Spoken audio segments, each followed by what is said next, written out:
police officer.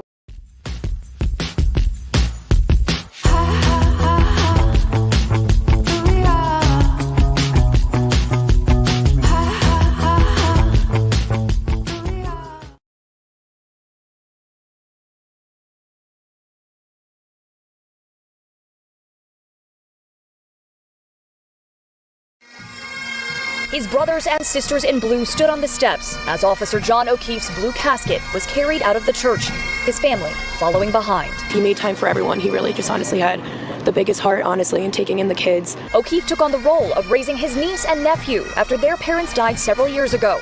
It was a role O'Keefe's family says changed his life.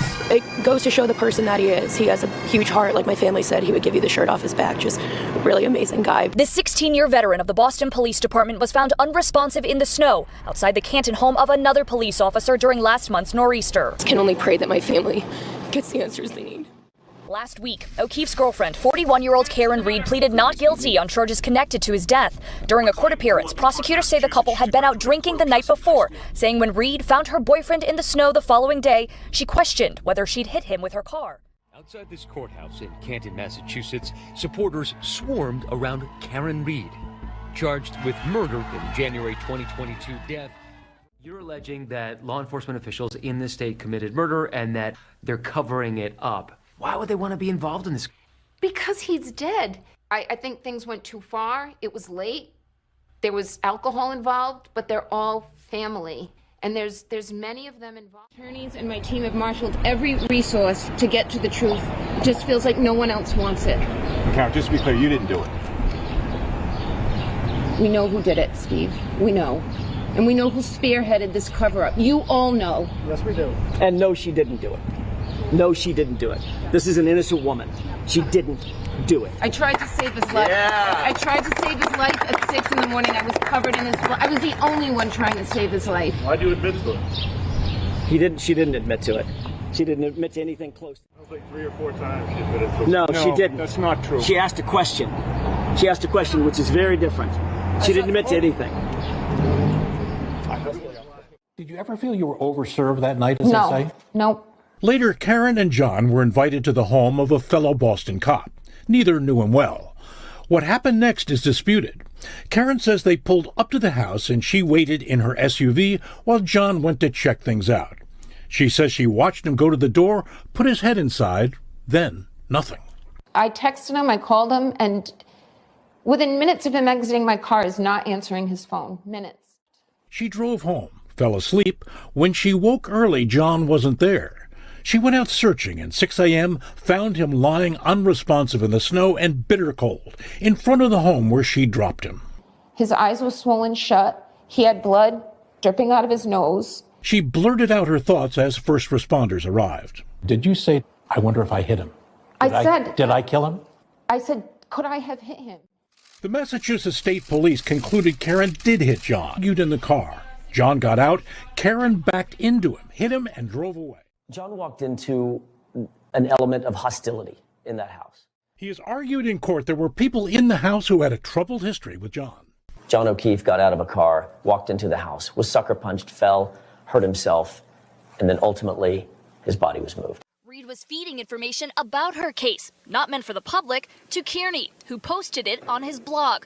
According to state police, Reed, her lawyers, and Kearney have publicly denied being in contact, but documents claim they'd been in touch for months, even meeting for lunch, saying Kearney texted a friend of Karen Reed saying, quote, "We had a great time." State police say Reed had used a friend to get Kearney unreleased documents, photos, and grand jury details, but say when that friendship went south, she started talking with the blogger directly, saying the two shared 189 phone calls, talking for more than 40 hours. We love you, Aiden! That theory picking up steam after controversial blogger Aiden Kearney started talking about it on his blog and in videos, until he was jailed last month for witness intimidation.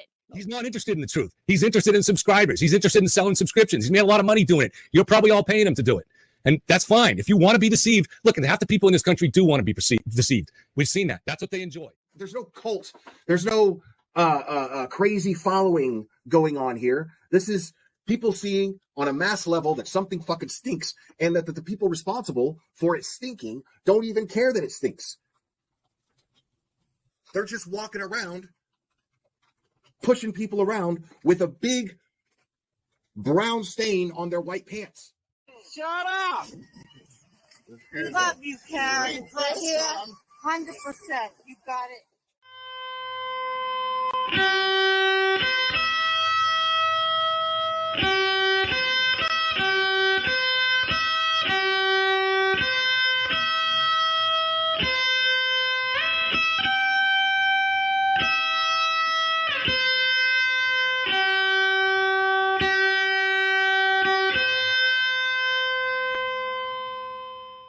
Police officer woman is now facing manslaughter charges. 41-year-old Karen Reed is also accused of motor vehicle homicide and leaving the scene of a deadly collision in Officer John O'Keefe's death.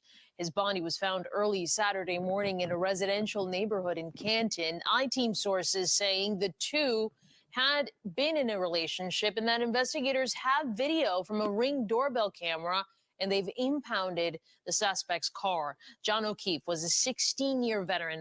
Did you hear it again? Investigators have video from a Ring doorbell camera and have impounded her car. That's what you were told. Boston, that's what you were told. Gonna take it back again. O'Keefe was a 16. Take a look at this video from the doorbell cam. It was taken at 5:03 a.m. And 5:03 a.m. is hours after Reed and O'Keefe parted ways.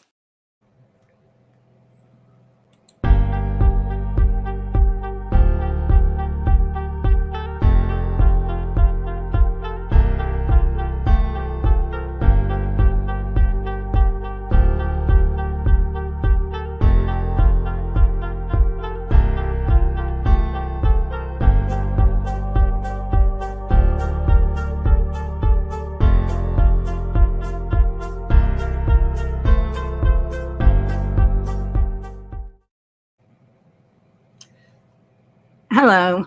I was going to do one more, but I'm not going to make you wait. I was just getting some last minute. So I'm very calm. I'm not using my laptop without the keyboard, so I'm not going to bang on it with my giant ass stylus. We're going to talk about the Karen Reed case. The trial starts tomorrow. Everybody's got their theories. Most of them are, that are loud anyway, lean toward Karen didn't do it. I'd say 50%. Yay. Hey, buddy. I would say, what do you think, Tim? About 50% they're not married to either way. I would say people who really didn't, who just heard some things are a little bit confused because there's a lot of contradictory information. For instance, a lot of times the defense will state things that are not outright lies, but are not complete truths. For instance, the whole destroying the phone thing is obviously not a lie, but not quite the whole story until you find out. So. Yeah. And it's just like the crime scene photos and they were destroyed. Well, they take crime scene video as well. So things are going to be okay on the crime scene things. But I'm thinking, here's what happened. And I've seen this, the cases that I wrote about were just like this. One more like this than the others and was nationwide. But what happens is they keep you so busy trying to dispute their claims that you don't have time to think about what really went on. Like the bottom line of what really went on. You're just constantly trying to lob a ball back. Yeah, I think it's very clear what went on, and it's very clear that a lot of people have vested interests in pushing a false narrative in which there's this grand cover-up by the police and by this family that basically they want to make it sound like it's the mob, And I think and there's a lot of YouTubers that I hadn't heard the mom. you know what I mean? Like they act like this family, the McKay, you know, the fucking Like they're mob bosses. they're Yeah, like mob bosses, and they run this neighborhood, and they're all gonna take over. And it's like it's just Give a hug. yeah, it's so ridiculous. Well, And you sit there except and, the mob would not leave the body in the front yard. the mob would have definitely done a better job. Besides, you know, this whole thing, but you know, these people, I don't know. It's such a ridiculous scenario. Well, and we both know where it started, right? I'm gonna go over here because you turned me on to it like day one. Yeah, I did. Okay. Mainly because I was interested in this case, mainly because I saw the harassment of people. I was like, what the hell's going on? Why is this guy named Turtle Boy harassing these people? And I looked into the case, and at first, when I heard the superficial knowledge of like stuff like the 227 and all that, I was like, oh, this is kind of weird, but it's still wrong to harass people who are innocent. And then I started reading more into it, and it's just like, oh, wait, this is like complete bullshit. And then I find out like Karen Reed's literally working with the defense. Not Karen. Karen Reed's literally working with Turtle Boy, misquote. And it gets weirder and weirder at that point, you know. Well, because for one, the conspiracy right away. No. I mean, no. All those people are not going to risk their pensions. One, they're not going to. I mean, it was too obvious. It's in the front yard. It's too stupid. But then the thing, like you said, the 227 came up. Yeah. The tail light kind of got them. The tail light, the direction of the car. But the thing is, it's like the amount of time it would have taken to do it and them not see anything. But what I did is what we're going to go over, but I want to go through this real quick because this was the most well put together article. Yeah. And was right after she was arrested on the 2nd. I would have to say that article is probably the best article out there.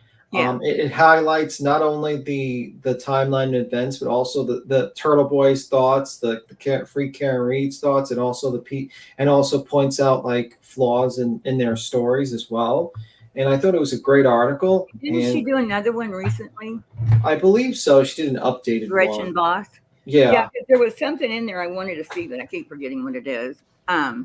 What was there anything outstanding? Because I can't find it actually. Yeah. There was supposed to be something, maybe about her walking through the garage. I don't know if I've ever found that. That was one of the things I can't find. Because they're trying to say they know what time she got back because they could hear her heels clicking in the garage. Well, I mean, it's cement. You can be clicking at the store. And I don't know why that would be truth of anything. But, yeah, that's kind of how they tried to put the timeline together. Anyway, say hi to people in chat real quick. Yellow. Cello.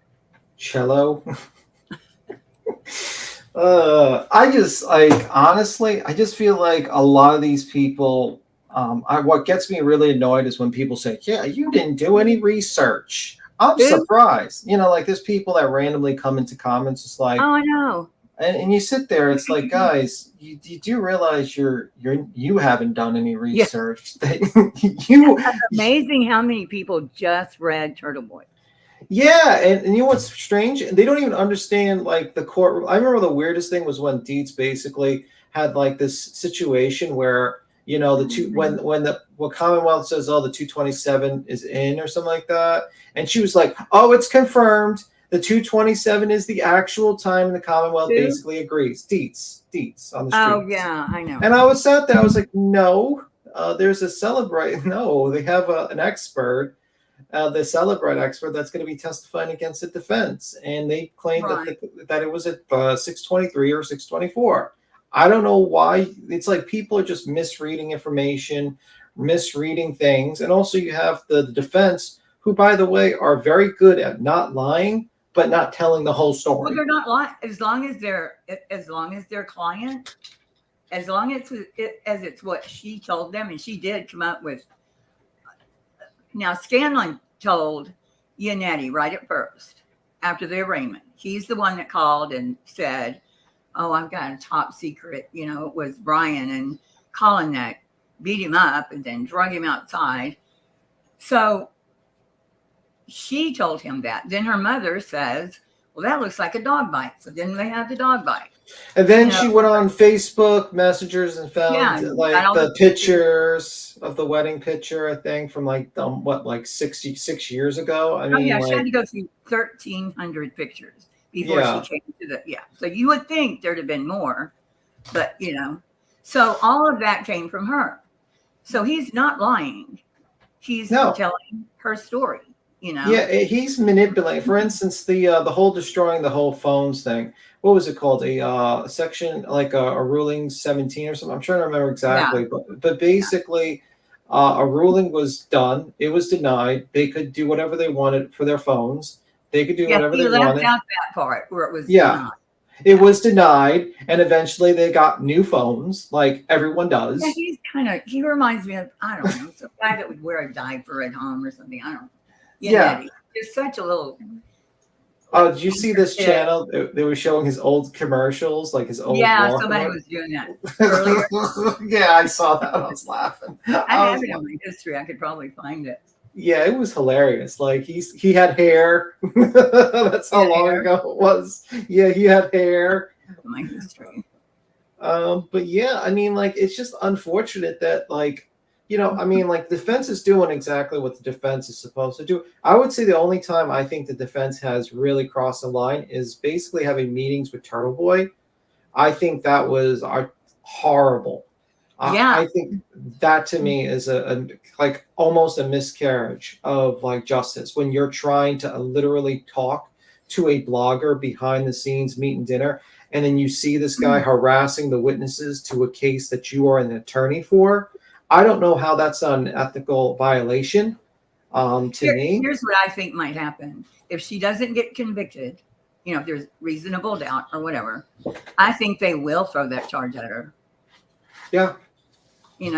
I think they will come back with it. But I found this.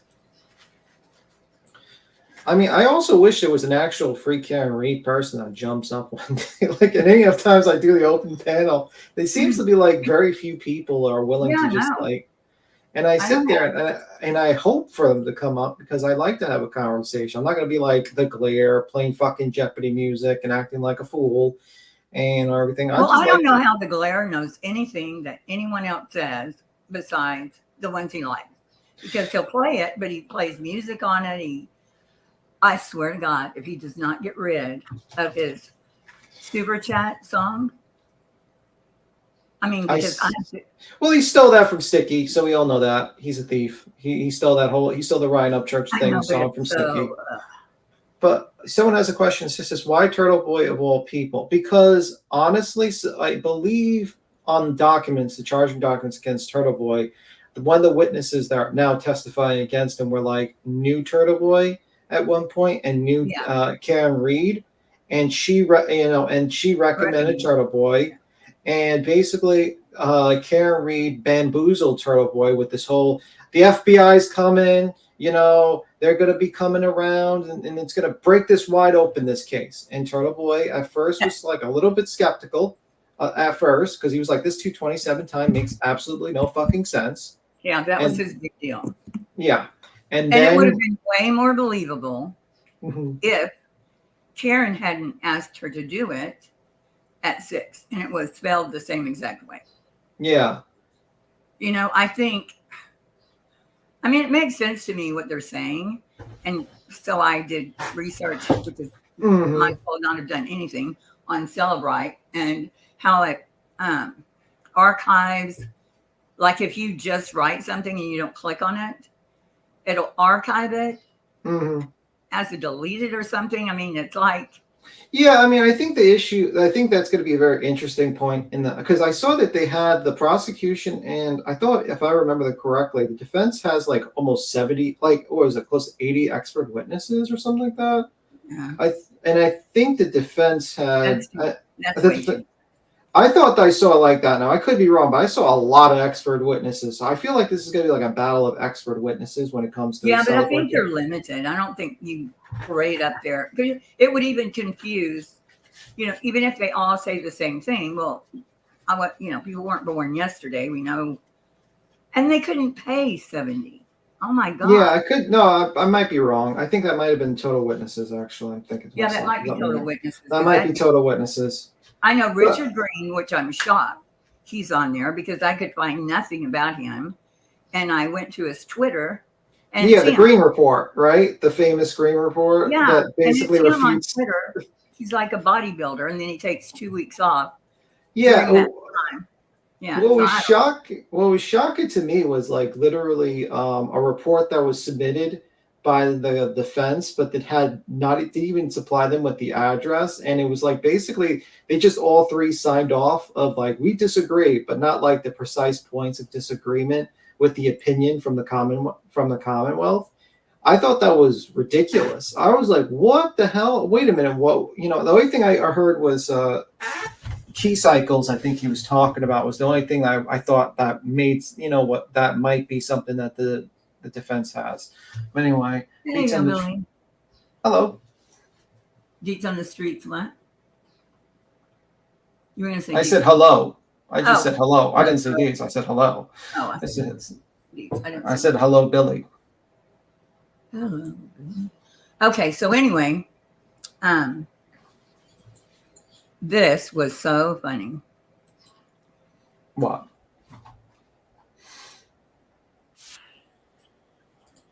So let me explain what I'm going to do. You can watch all the people that are doing reviews. You can't count Blair because Blair just does everybody else's reviews. Yeah, pretty much. I like, like you. Yeah, I'm more of like I watch Kevin. I think Kevin probably from Yellow Kevin Cottage is good. I think he gives They a make very fun of him. yeah, and I think he's very fair with like a lot of people in the Free Karen Reed movement. Like I call it that just because that's what they want to be called. It's stupid, but whatever. We'll go with that name. Yeah, But he's like very fair. But he's very fair to people, and it's like really ridiculous how he gets treated. Like you have people. Well, it's because he's not doing what he is supposed to do. Lob the balls back. You're just you concentrate on the crap. Well, that's what I want to do tonight. Is again every video. What is her name? Churchill, the pretty blonde girl that does these. I don't mean to say that, but. The vehicle event record should have small delta V impact report. Anything heard about that? I have not heard about that, to be completely honest with you. I know that there's going to be experts when it comes to I think that the prosecution is not prosecution. The Commonwealth is refuting, not Commonwealth, I mean, the defense is refuting the Commonwealth's accident reconstruction person with their experts, but that was the issue with the report that they were having with the 3 people signed off on it and didn't have the address to the experts, so the Commonwealth can do a voir dire and see who they were. But I don't know. What were you reading? I'm sorry. I wasn't reading. Anyway, I'm gonna get through this real quick. Okay. So all of the other the people that report on this, at least on YouTube, they skip over Karen like she's incidental. Like she just happened to drop John off and it just goes from there. There's they don't talk about her. It's all, and I don't even think they're doing it on purpose. It's because that's what's being fed to us by everybody. Melanie Little, the FBI. Be careful, you might get sued. You might get sued by her. Be careful. She's great. She might sue you. Bad. She got She got so mad she quit Twitter. Oh my god! I just think like if I was like the whisperer into Melanie Losey, I'd be like, listen, never say that you like I don't look at something, but you look at something. It's like I don't even look at Twitter, and then you know exactly what's going on Twitter. Oh, That she doesn't fights work. with Coffindoffer on Twitter, and then the first time she was on Court TV was Coffindoffer. Yeah, and I remember that, and she got bitch her. Yeah, she got completely destroyed by Coffindoffer, which is shocking.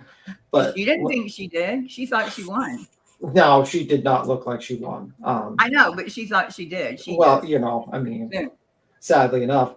But the thing is like, I mean, like, she's welcome to her opinions and stuff like that. But like, you're going to get people going to have opposite opinions of you, counsel, on a case. And honestly, like, she's talking about defamation and everything. But meanwhile, like, the people who she's championing, that's always, always new people come on and they're, oh my God, you can't say that. I'm going to sue you. Yeah, and it's like, ma'am, you're some of the people in your camp literally accused innocent people of being cop killers. That's defamation. Sorry. They're going to be mad at Kevin for what? What do you mean? I don't know. That's what Hillbilly Nitro's saying. Poor Kevin. Poor Kevin. The vehicle event recorder should have a small. Oh, okay. So what I heard in court, what went in my ears and then goes through my scrambly thing and then comes back out, was the recorder can only be analyzed once. So did you hear that? And because once you analyze it, it's gone. And I don't know why. I guess like a 007 just gets destroyed or what. But that's what I understood was you could only. That's why they don't know what's on it. Yeah, I don't know. To be honest with you, that's beyond my expertise. Unfortunately. Yeah, that's what I'm talking about, Mariana. Okay, so we're gonna watch this real quick. What do you think about Grant Ellis? I think he does good, but sometimes he does wackadoo things, like screaming about Melanie Little's relationship with Jackson is kind of a wackadoo thing or to do. They say shit about him too. I mean, and it's how they put stuff in your head. Like, I'm so sorry, Grant, but when I look at him, I hear Glare and what's the other guy that's out there? UC Bob. Tom CPU. Tom CPU. Talking about his butt. And that's all I can think in my head. And I'm like, I'm trying to see him but I think he's very smart. But I haven't watched him very long. Yeah. I mean, the key turns he's a law student, right? Who? I think he's a law student. Who? Grant? I'm not sure. I know he's studying courses that have to do with law. He knows a bit about it. That's why I was kind of laughing when Melanie Little was threatening to sue. I'm like, you do realize you're going to be fighting an uphill battle. Good luck with that. I mean, well, and she's civil. Yeah. She's not criminal. I don't know a lawyer, a real lawyer. Oh, I don't he's know a law one student that will say, oh yeah, and lives in Texas. I know all about Alabama law, and I know all about Tennessee law, and all about the. Yeah. No. And I would say, like, a lot of his questions, even though they're kind of ridiculous, like the whole Jackson or the Nazi thing, with that whole thing. Yeah, at one point he was like saying that he was asking if Turtle Boy was like an informant for against the Nazis in Boston by the FBI. He was like stating that. I mean, sometimes he gets good questions. Sometimes they're kind of like wackadoo questions. Like, okay, sir. I mean, it would be quite hilarious to me if I found that out. Be like, wait a minute, Turtle Boy is like an informant. I'd probably laugh. I'd be like, wow, reality is weirder than fiction. Who is that? Come back. I'm sorry. I just saw it. I can't, if I'm on another page, I can't see you come up. Grant Texas, he's smart. It's how he plays. Yeah, probably, but still, like, I think it turns off some people when you do things like that. And he does have to be a little bit careful with people like, people who could be like a Melanie Little, who are attorneys who would probably just get pissed off one day and just follow suit. Right, but her title was defamation per se. Well, I'm saying you went to Aruba with, that's not defamation proof. Yeah, that's a question. And plus, he probably could get away with being a member of the press. And he probably, I think there's like anti-slap laws that would probably, he could just do a slap against it. Yeah, those cases are a little harder than people. They're a lot harder. And I think she would be fighting a real uphill battle. And she thinks that, like, you know, he might not have money, but his mom, I think isn't his mom like, I thought she's like a reporter or something. She might have some connections. Yeah. So, but like, it's very interesting. But he gets a lot of information. Yeah. I think TP. January 28th in the morning of January 29th, 2022 was breaking down. It started during a family trip to Aruba that Karen was invited on with a bunch of John's family and friends. She saw John hugging a woman, a sister of a friend, outside an elevator, became extremely jealous, started screaming at John for 2 hours in the hotel room in front of John's adopted double orphan niece and nephew that John had taken on years. Can y'all see it? Yeah, we're hearing it. And I see it. Before he okay, you can see it. Okay. started dating Karen. As his own after the death of their parents. After that fight, Karen then on her own started an affair with a federal agent. The federal agent didn't even have Karen's number. She texted him. The federal agent was John's friend for over a year. And Higgins, I'm telling people, so people know Higgins, who's one of the people in the house. You can keep on playing. I'm just letting people know because he didn't say the name. Do what? No, I'm saying like he says a federal like a federal agent in the house, like an agent in the house, and I was trying to say that it was Higgins, the person in the house. Higgins, ATF, yeah. Yeah, ATF. So, he's a big old guy. I was trying to get a picture of him right before I came on, but he doesn't look the same type to me as John. Maybe she doesn't have a type, but he looks like a bigger, burlier looking guy. I think and it's funny that he's mentioned the whole Aruba trip because I don't think they've made a decision yet if that's going to be entered in or not. I think that was one of the motions that the defense wanted not to be submitted because it would be like prejudicial to, they felt it would be kind of prejudicial against her. Well, she mentioned it on the ABC. Yeah. Yeah, she mentioned it. So, and she said, he was tired of her bringing it up. Yeah. And I find it interesting they want to bring in the the internal affairs investigation, which I'm pretty sure she was the one that's sparked that internal affair investigation. So it's kind of interesting, but I think that one's going to be ruled upon later on. I think if it were serious, he wouldn't be working. He wouldn't be working. No, he wouldn't be working at all. I kind of think it's because of the language he used when he called somebody a cunt. I don't know. Probably Karen. Watch your language. Watch your language. So, I mean, I'm joking. Yeah.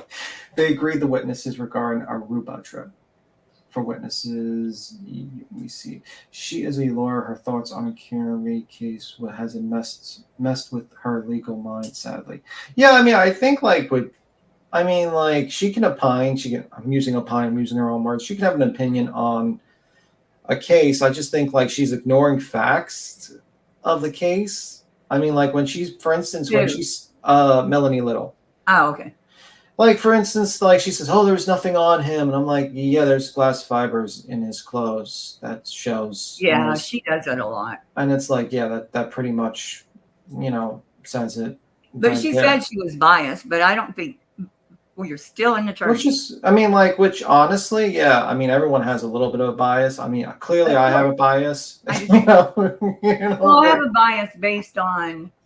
But my bias is based on facts that I've heard and formed an opinion, not based on any sort of in my opinion, and this is my opinion, don't sue me, but I think when your numbers basically double or triple based upon jumping on a bandwagon, I think that's probably the reason why your opinion might be changing to the other side. I had to laugh at Trisha because I said, "Okay, so what are you going to do next?" Because she's got to beat the three. She goes, "Yeah, I get it now." No.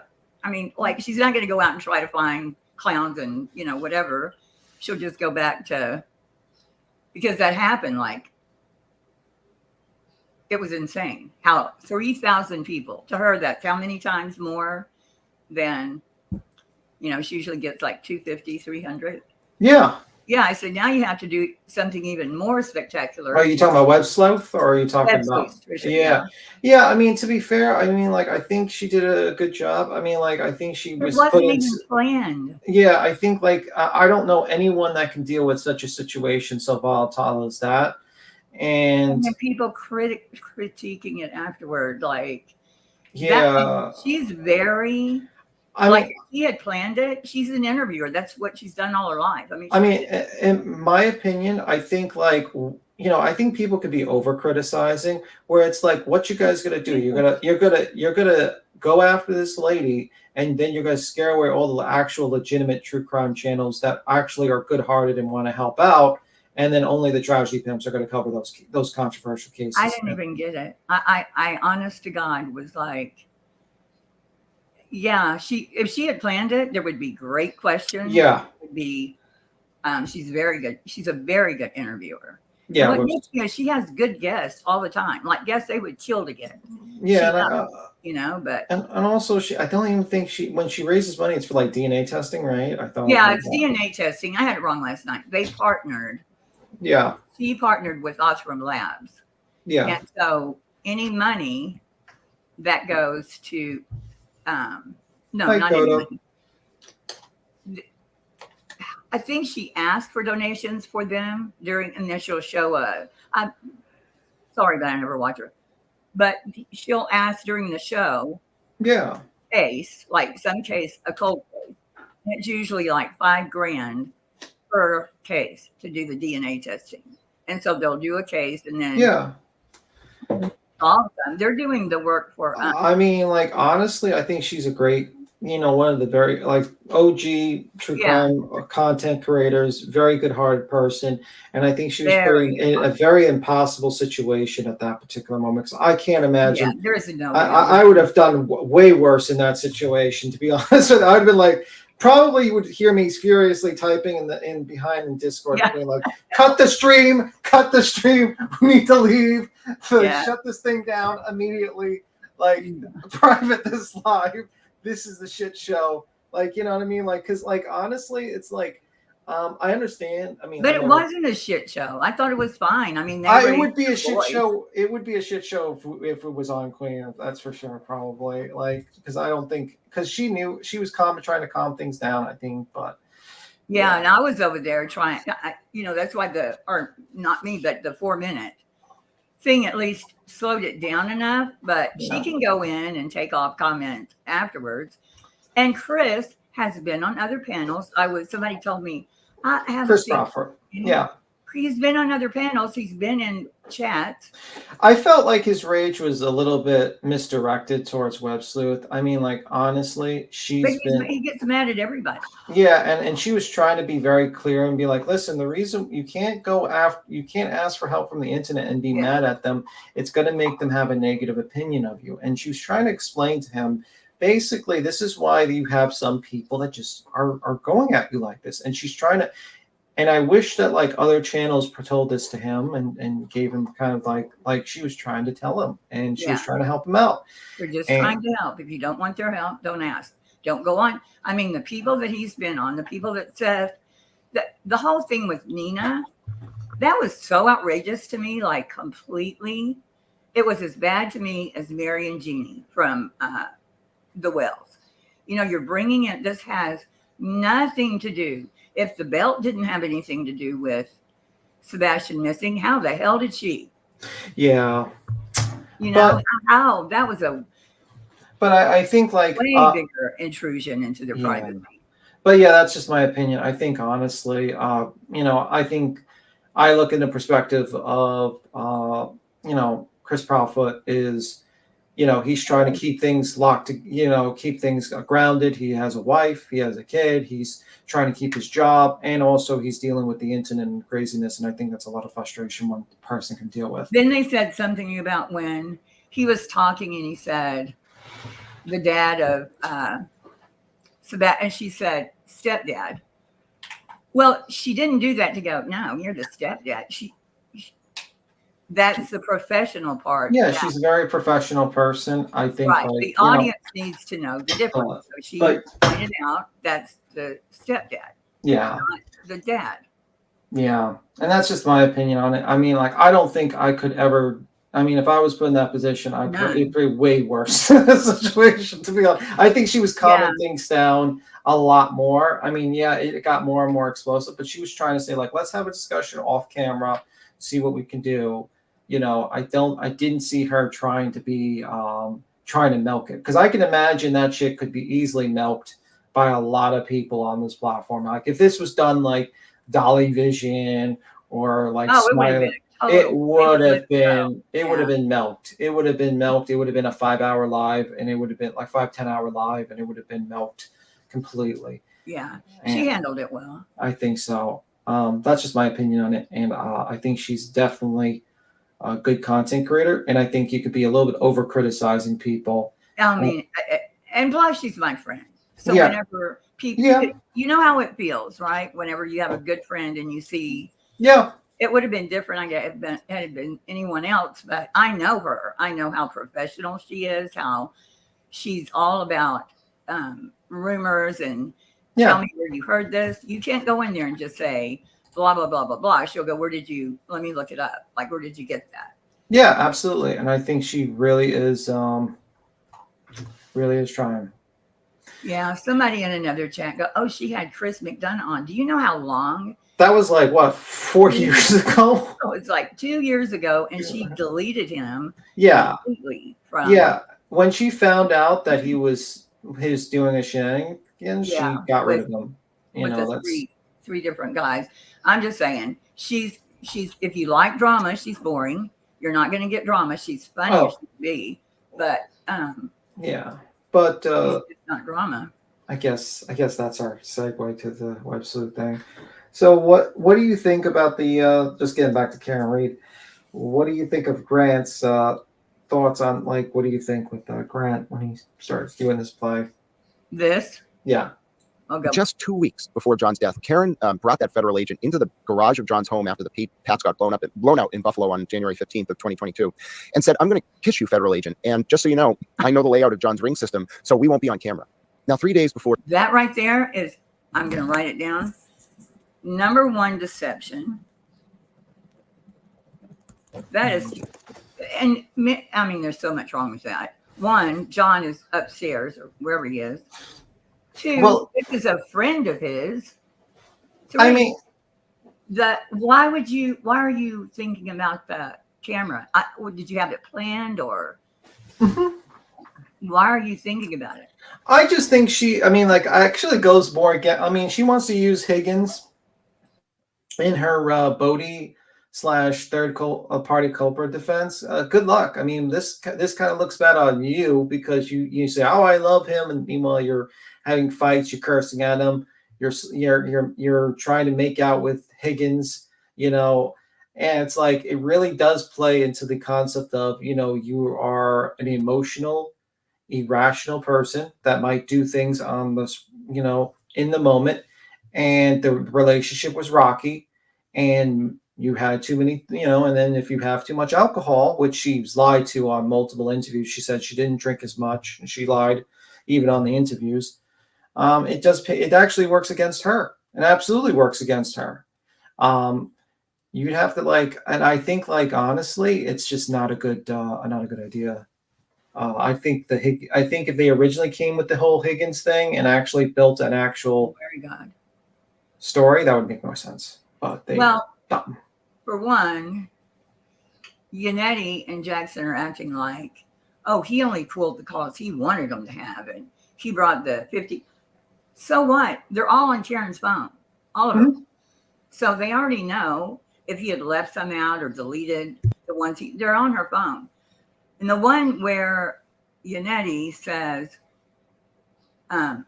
Higgins was leaving the bar and he said, well,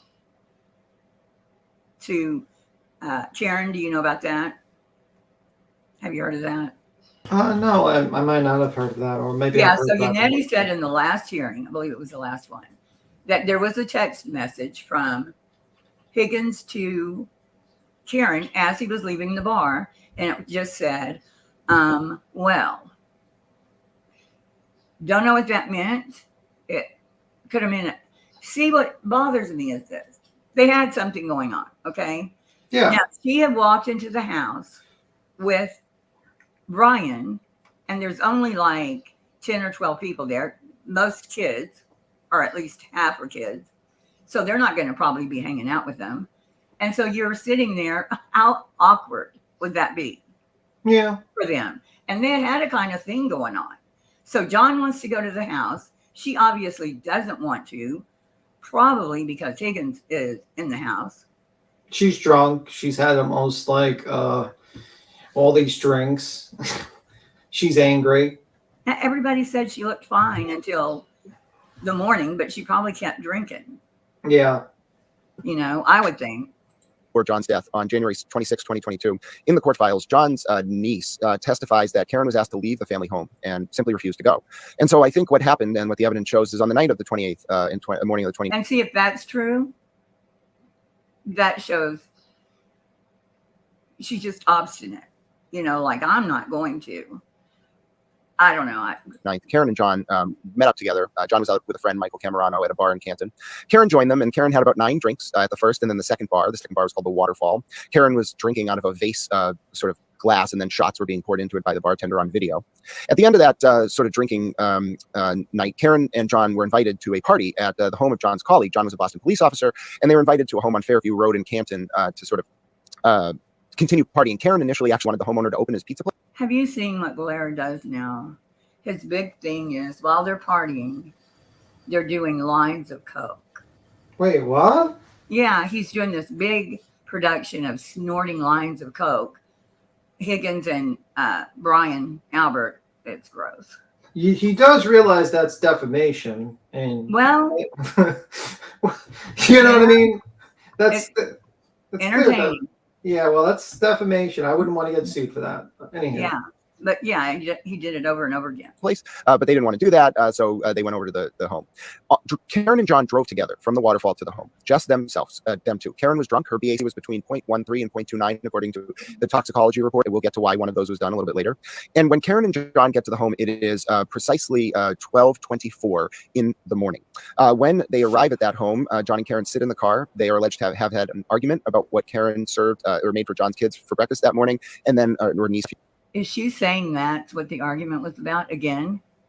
I thought they had the argument in the morning. And then also Karen's cheating on together from the Waterfall to the home, just themselves, them two. Karen was drunk. Her BAC was between 0.13 and 0.29, according to the toxicology report. We'll get to why one of those was done a little bit later. And when Karen and John, that was the estimated amount. That was the yeah. I don't think that's even going to be able to come in. Yeah, I think at the time when they actually did her, it was like 0.08. And they estimated that was her blood alcohol level at the time. Right, but they don't know if she drank when she got home, if she ate, you know, whatever. Yeah. I just don't think it's going to come in. Is precisely 12:24 in the morning.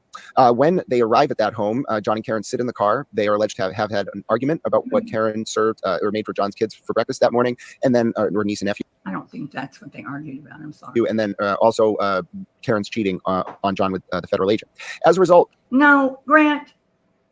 Okay, that's bullshit. I mean, I don't know that it's bullshit. It could have been, but that hasn't been said. See what I mean with Grant? Like he's a yeah, you know what I mean? I don't like. Well, I thought this is where she had the commercials. No. That's another channel. Oh well, why was I watching it? This is another channel with the commercials. This is Grant's thing. Let me see where I can find the commercial people. Yeah, I had it on my. Jeez Louise, ain't it's peasy. Let's see. I hope I didn't just delete something. Here's the channel. I'll tell you the time. Can you? Yeah, I found it for you. I could share screen, sure. Okay. Just give me a second. One moment. This channel sucks. You guys are all idiots. Aw. Oh my God, my feelings are hurt. Oh no. What will I ever do? Oh no. Somebody named Fartbox McGee. Okay, your opinion's a void. That person's. If you name your account Fartbox, I'm sorry, you are a fool. Yeah, somebody that's like, well. But anyway, this is I just shared my screen. Okay. This is the channel. It's called the Roberta Glass True Crime Report. She does a good channel. Yeah, that's what the other one I saw. No, it wasn't. Yeah, that's it. So this is Yannetti. This is him. I know. This was so good. I was laughing. I was like, oh my God, Yannetti. The first 10 years, I practiced as a prosecutor, where I cut my teeth and learned my craft. And for the last 10 years. So, how young he looked. Yeah, he looks really young. He has hair. How long ago, I wonder? This is probably like fucking early 2000s, probably. And do you love is that a... He even has books. There's an actual like law firm. I think that's a green screen. Yeah, that's a green screen, but like most law firms don't even order books a lot more times. They actually just order like just the look, like the backs, and then not actual books, because most of them will go online now. So they just order, like, I find that funny. Green screen behind him there? That's not a green screen, though. I don't think it's green screen. Super, just sort of ridiculous. Hey, Dean, nice to just green screen it in. I mean, it solely is referred. People who are... So when you're solely criminal defense work, people who are... So when you come in and you're being accused of committing a crime, David Yannetti, and points to him, gives you candy. Look, his candy. What? Look, there's candy right here by the chair. Oh, funny, you get candy. You get candy. Oh, funny. That is kind of funny. Hey, Elizabeth. Oh my God. You may be going away for a long time, but here's a Jolly Rancher. Here's a mint. While you sit and talk to me. Yeah. It's the small details. But check out these curtains. So this is when he's like fairly young. She hates the curtains. Yes. I think the curtains are definitely like the damn 90s. They can have ultimate confidence that that person, that attorney, can handle anything that comes the client's way, and will do so with a steady hand and with zealous advocacy. Like, I understand Oh my God. But yeah, that's the older commercial, and then like she was talking about like the next commercial. By the way, just mute. You are not unmuted. But this is the next commercial that he does. Wanted to be in it. Yeah, this court was led to believe that the confession is all there was, and that there is no other suspect. I knew that I wanted to be in it. Yeah, this court was led to... I mean, like, it's kind of funny. I thought it was funny. But anyway. Sorry, my mom called. I had to mute. Oh, okay, no problem. No problem. Yeah, that is funny. I thought that was actually Yannetti calling about. Doesn't she do Jackson too? Yeah, she has Jackson. The next one is Jackson. You got a bunch of them, but here, this is. Let me see. Wait, is this Jackson? Let me see. No, there's more. It's Yannetti still. Okay, this is Jackson. Right here, this is Jackson. Okay. Others go-to gals. We were inseparable. We were connected at the hip. We were the three musketeers, according to Jennifer Hayes. I loved Lana. I knew everything about Lana, and I knew the real Lana, which is real convenient, by the way. Oh, all you people, everybody else, all the evidence that says that she was a happy person, oh, that was just the game face Lana. I knew the real Lana. I got down into the dirt with her. I knew the real Lana Clarkson. Really? Did you? One of the first things you said on cross-examination, actually it was direct examination. I think it was a faux pas. I think she wished she could have taken it back. She said, "I'm Pi's memory." I, Jennifer Hayes, am Pi's memory. Pi has such a poor.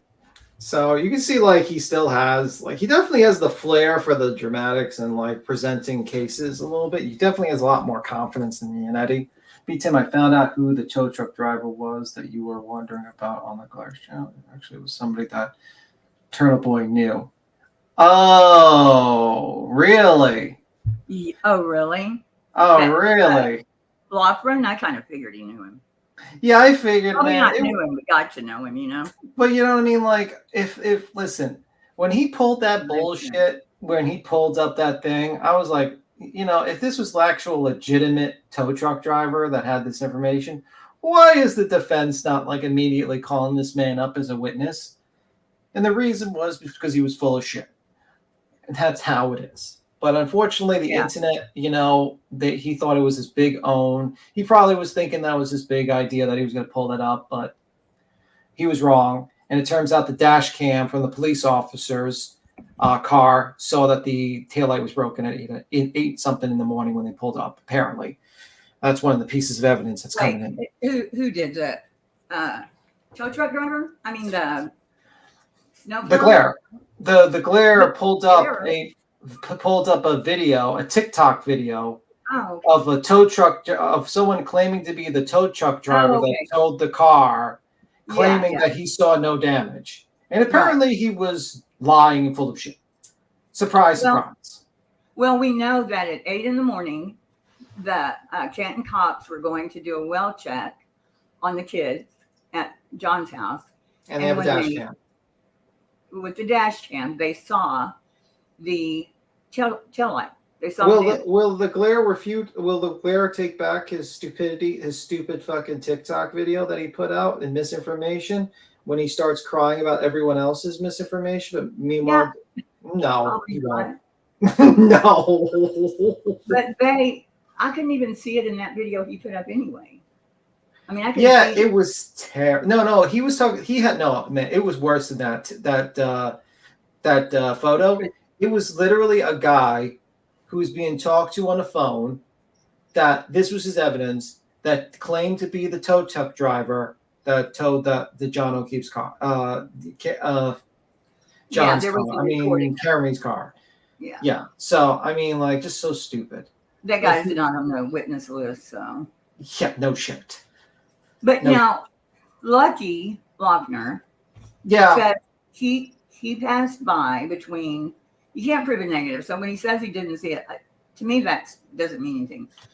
But the second time, when he sees the famous Ford Focus, he's going down the Cochran or whatever the street is where they both turned, where Karen and the other guy turned at the same time, but he didn't go down 34 Fairview.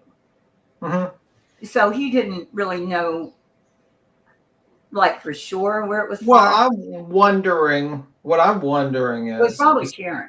Yeah, I'm starting to wonder with her cell phone data what the situation is going to be like in that particular time period.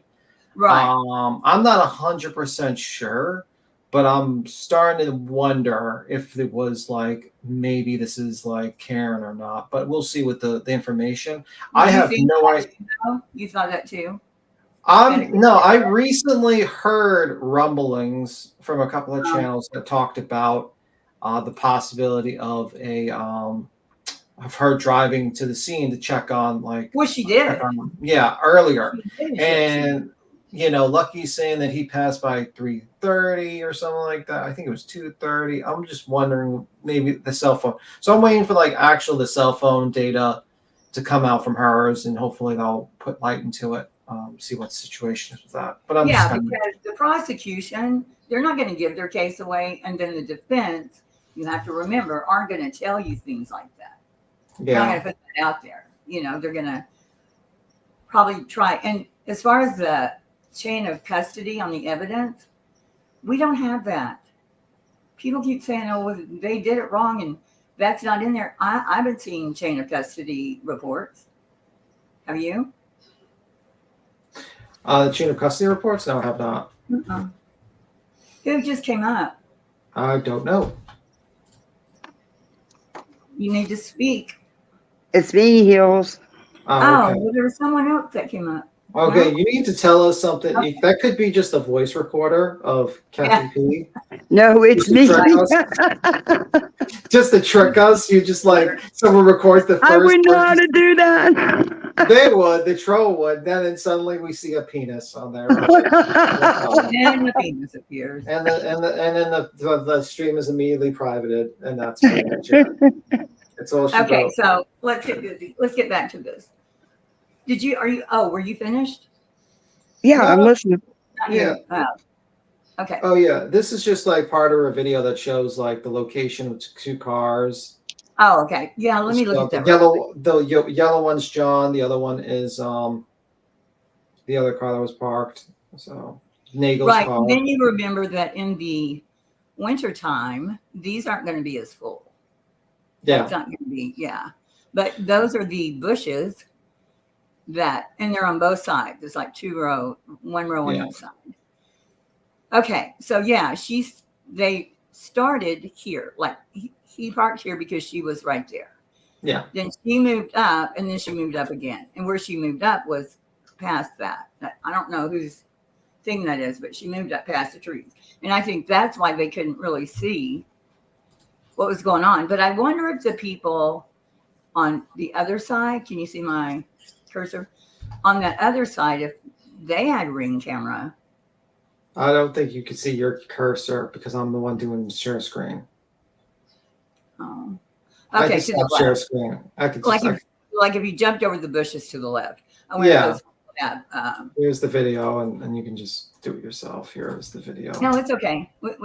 I have other stuff that has been on the show. So, But yeah, I mean, I just think like I'm pretty sure this is going to be quite a rude awakening. This trial, it's going to be quite a rude awakening for a lot of people, and I'm here for it. well, they didn't have any common sense, so I don't know what to tell them. I mean, some stuff is so outrageous. Yeah. Just to begin with. So a kid, he wasn't even part of what they're saying he was part of, the throwing the beer cans or whatever. It wasn't him, but Their literal motive is based upon a cartoon called Monster House about really? some old guy named Knocker or something like that. Like that's the main character. Like for instance, let me see, Monster House characters. A neighbor cracker. That's their character. Neighbor cracker from Monster House. The guy who wants people to leave the lawn because the house eats children. It's like a magical house. And it's from a movie called Monster House. If I was that's so crazy. I'm not making this up. That's the whole thing that they're claiming, that John is the Nebercracker that wanted Cullen not to throw beer cans and go in his yard, and he's the Nebercracker. It's so ridiculous. It's not even. It's not. Is. Well, and to think that the mom is the one that said, well, those look like dog bites. I mean, it's like that's where it came from. My favorite part was when Melanie Little had that expert from, I forgot his name. He's like on Duty Run a lot, like Court TV. And she's like, it kind of looks like Paw Prints. And he's like, no. Oh, I know. Slot. He is so good. I love that. I never seen a man. The look on her face was priceless. The look on his face was priceless. Like, what? Yeah, and he's always said, I need to see it. Most people will say, I need to actually see the evidence. I can't look at a picture. And the first time he was on Court TV when they showed the car backing up, Karen backing up. And that time he said, yeah, I didn't see anything. I didn't see the car did it. But it apparently does. But just like barely. But I don't, okay, so that's all the stuff I don't want to get into right now. So because what I want to do is just focus on Karen. Okay. Just what Karen did. Let me ask you guys, what do you think the outcome's going to be right now before it starts? I know what I think. I think that it maybe was an accident, but after all that she's done to try to cover it up, I think she will be found guilty. Yeah. What do you think? They need to clear, not for me, but for everybody else. If they don't clear up the 227, If they don't, I just don't want it to be OJ DNA time with the jury. Oh, Jesus Christ. Clear that up. And then I'm home free. I mean, I think she sideswiped him. I don't think she hit him straight on. I think he was holding his glass and she went up and then just got pissed and oh, hell no. I don't know that she wanted to hit him when she did that, but I think she hit his glass on the tail light, like he was holding it and she hit it because she was going so fast, like he turned around and went, what the fuck? But did you know that Lexus can go 0 to 65 in 7 seconds? 0 to 60 in 7 seconds. No, that's going forward. Yeah, wow. That's going forward. So, and then Turtle Boy goes out there and acts like he's trying to do it, but I can't imagine that he was doing it right. So she hit him, and he would fly because I don't know if it was Kathy or someone, crazy nurse. That's what she did, ER nurse. But she said, you can barely hit someone just right, and they will go flying. Yeah, that's true. I've seen it happen out in the field. I've seen it. Yeah. So 12 feet. What we did it that night on Queens, Tim, when we kind of measured out the 12 feet, would have put him right where the mulch is. And they said when they lifted him, it was there was no snow under him, which makes sense. I'm sure he would have melted. Yeah. And the statistic for how long it does take to die in snow from hypothermia, 18 degrees is like 15 minutes. Yeah. And I think it was 18. So I don't think he was alive.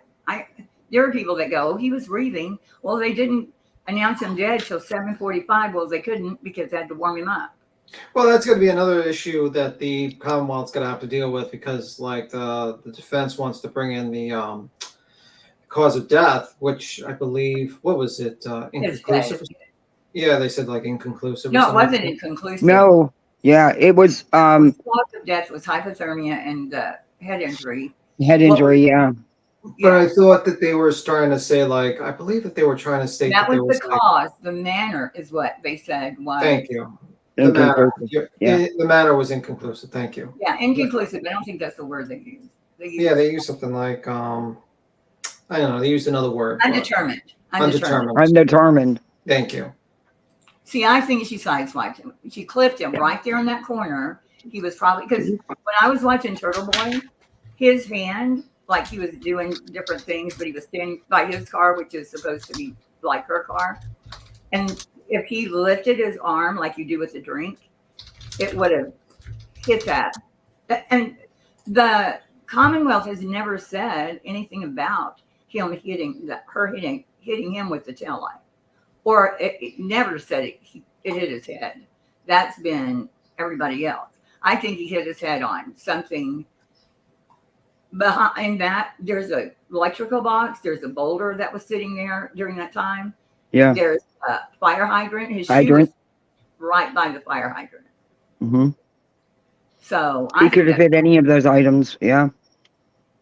Yeah. So she clipped him. If he hadn't hit his head, he probably would have been fine. Yeah. They were heavily intoxicated. They were fighting. I think it was accidental, but her behavior afterwards changed all that. Girl, Cotto, I can't even go there. Those girls, I talked to them on Twitter, and they were talking about that tonight in a private. I can't wrap my head will not. My head's like, nope. That's a whole sideshow. Oh, yeah. I mean, it's interesting, but it's not. I can't. Yeah, I see what you're talking about, by the way, Coda, but probably not the discussion. But that's kind of wild. Probably look at that later. See, I don't think she meant to hit him, but intent is not necessary for the way they charged him. Well, it has to go to like her trying to cover it up. Covering. Yeah. Leaving. Yeah, leaving the scene and covering it up is basically it. I mean, she changed her story multiple times.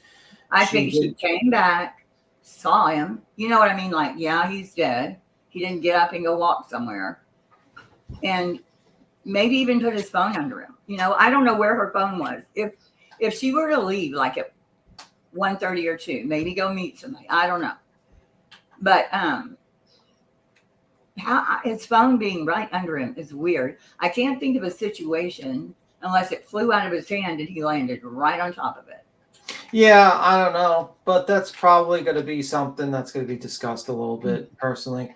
I think she meant to kill him, but I believe she backed up into him in a drunken rage. Yeah, I think she was drunk. I think most of us have definitely. that belief, but except for if you're a free Karen Reed supporter that believes in a plot for Monster House that Yeah, you and know, I don't John. really even. I don't even think. I think even her team thinks that because all they ever talk about, well, they'll try to throw in they beat him up in the house, which is so. Well, I mean, like, I get annoyed with them because a lot of times they're just like, well, this trial is, you know, they'll one moment say corruption, and when you try to say this is like too ridiculous for the corruption, they says, well, the evidence wasn't collected properly. It's like, okay, it's either incompetence in the investigation or But they don't it's say or corruption. You have to They used pick one or say the she- two. Yeah. Okay, so as I've said before, the one thing that I could see them doing, and it still doesn't take away from she did all that, it's just to make sure there's evidence. And I'm not saying this happened. I'm just saying as far as corruption, I could see someone putting that evidence there, but they didn't need to because it was on his shirt, you know. And when they keep saying that, Jen McCabe said, "Oh, it's just cracked, and there were broken pieces," is what she said. Yeah, she didn't say just cracked. But people that say, "I'm not biased, I'm just, you know, giving you the facts," well, you leave a lot of shit out. We're just giving the facts. So what we're going to do, I'm going to go over here. Make sure I wasn't doing anything. But I had one question here, and you might be able to help.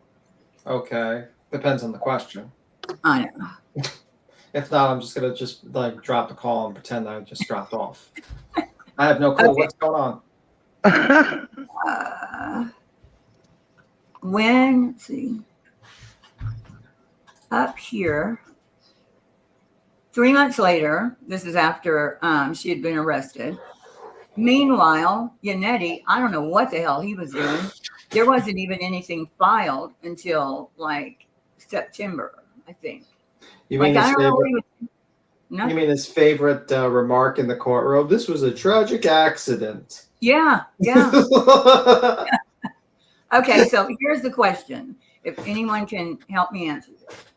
3 months later, Reed says a couple that Red and O'Keefe had been close to, Reed and O'Keefe had been close to, came over to Reed's house for dinner. They had just testified before the grand jury. Okay.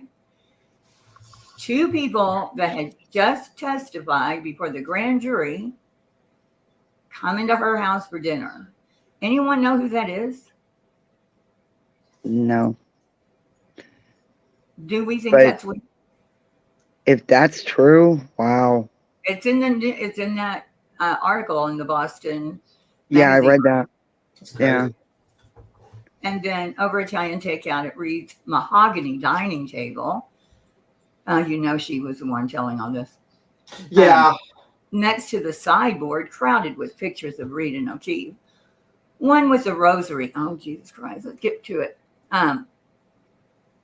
They told Reed that Trooper Proctor, a Canton resident and lead detective on the case, had mentioned to him that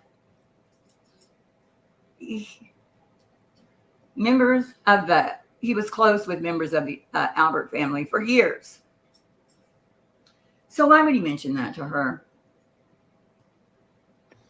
Yeah. Maybe he no meant idea. parts of the family, like, you know, this town all has that shit is just, it's more of what they're doing. It's like, Yeah. talk about this, talk about that, try to disprove that. I mean, they show a photo from like 10 years ago when he was at a wedding when Colin Alvin looked like he was like 10 years old or something like that. It looked like he was a young kid. Then they have a whole situation where they're like, "Oh my God, everyone knows everyone in this town." Yeah, it's got like 69,000 people in total in this place. They're going to know. They're going to know each other. Most of these people grew up together. It's not shocking that people know each other. They're like, "Oh my God, they didn't come out of the house immediately."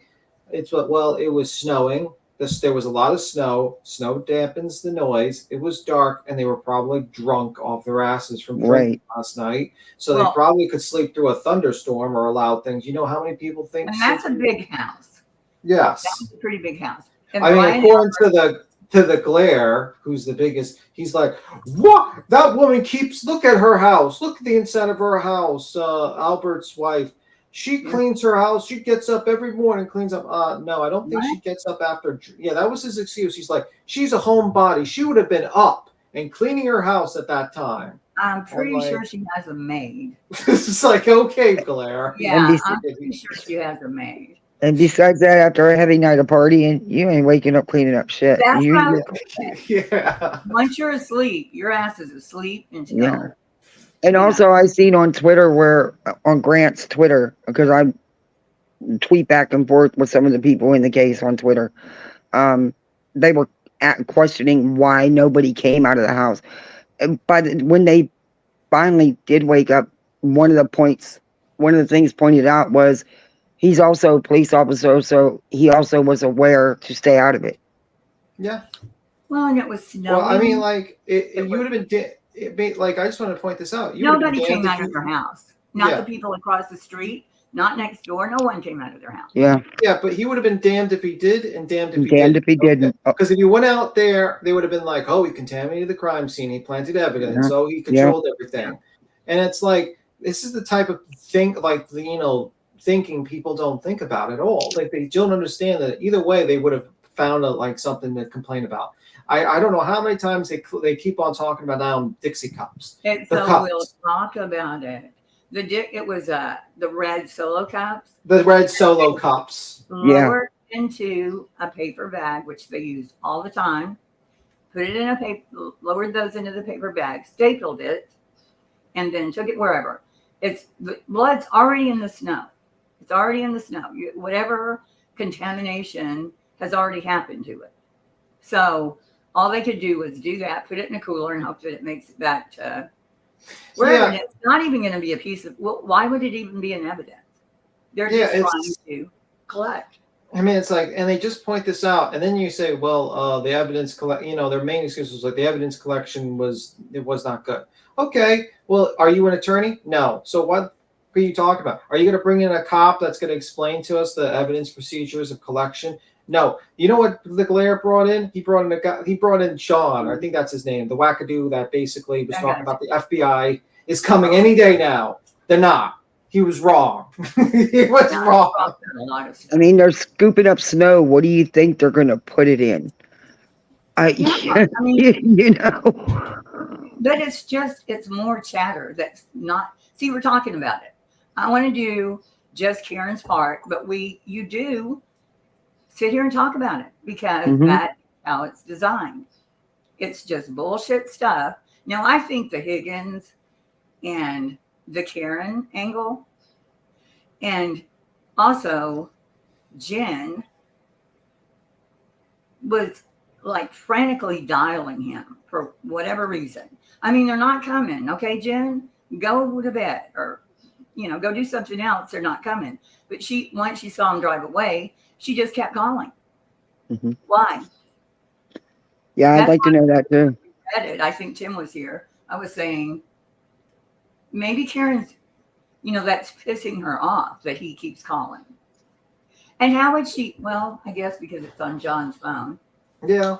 I was going to say she would have her number. I thought it was weird she didn't have Jen's number. But anyway, so I'm going to go over to a list that I have. I don't think there's any reason for me to share it. But so here's the timeline that I'm not going to go through all the people and these people are here. It doesn't matter. This is Karen's day or night when she goes to the waterfall and then the other bar. I'm having a lot of trouble seeing tonight. So I've said that. January 15th, after the Super Bowl, Karen walked through the garage. We already talked about that, and kissed Brian Higgins and told him she knows where all the cameras are. If I can make this bigger. No. On February 28th, Brian Albert and Brian Higgins, 12:10, they leave the bar. I don't know why I put that up there. These are all my notes. Karen was pushing quite a bit everyone to go across the street. She wanted to keep partying and then wanted Chris Albert to go across the street and make everybody pizza. So at that point, she wasn't too tired or, didn't have a stomach ache. Or she couldn't. Huh? What? Nothing. Go ahead. What did you say? It was a background noise. Oh, okay. All right. And also during the evening, Karen complained about the lack of privacy. She was talking to a woman there. They gave her name. That she and John had on vacations because of the children and their responsibilities. John is carrying a drink as seen on video. I swear to God, I'm having a terrible time seeing this. John is carrying a drink as seen on video. 12:13, Jennifer McCabe leaves the bar, Waterfall Bar. John texts Jennifer and says, "Where to?" Jennifer calls John back to let him know where they're going. 12:18, they begin to arrive.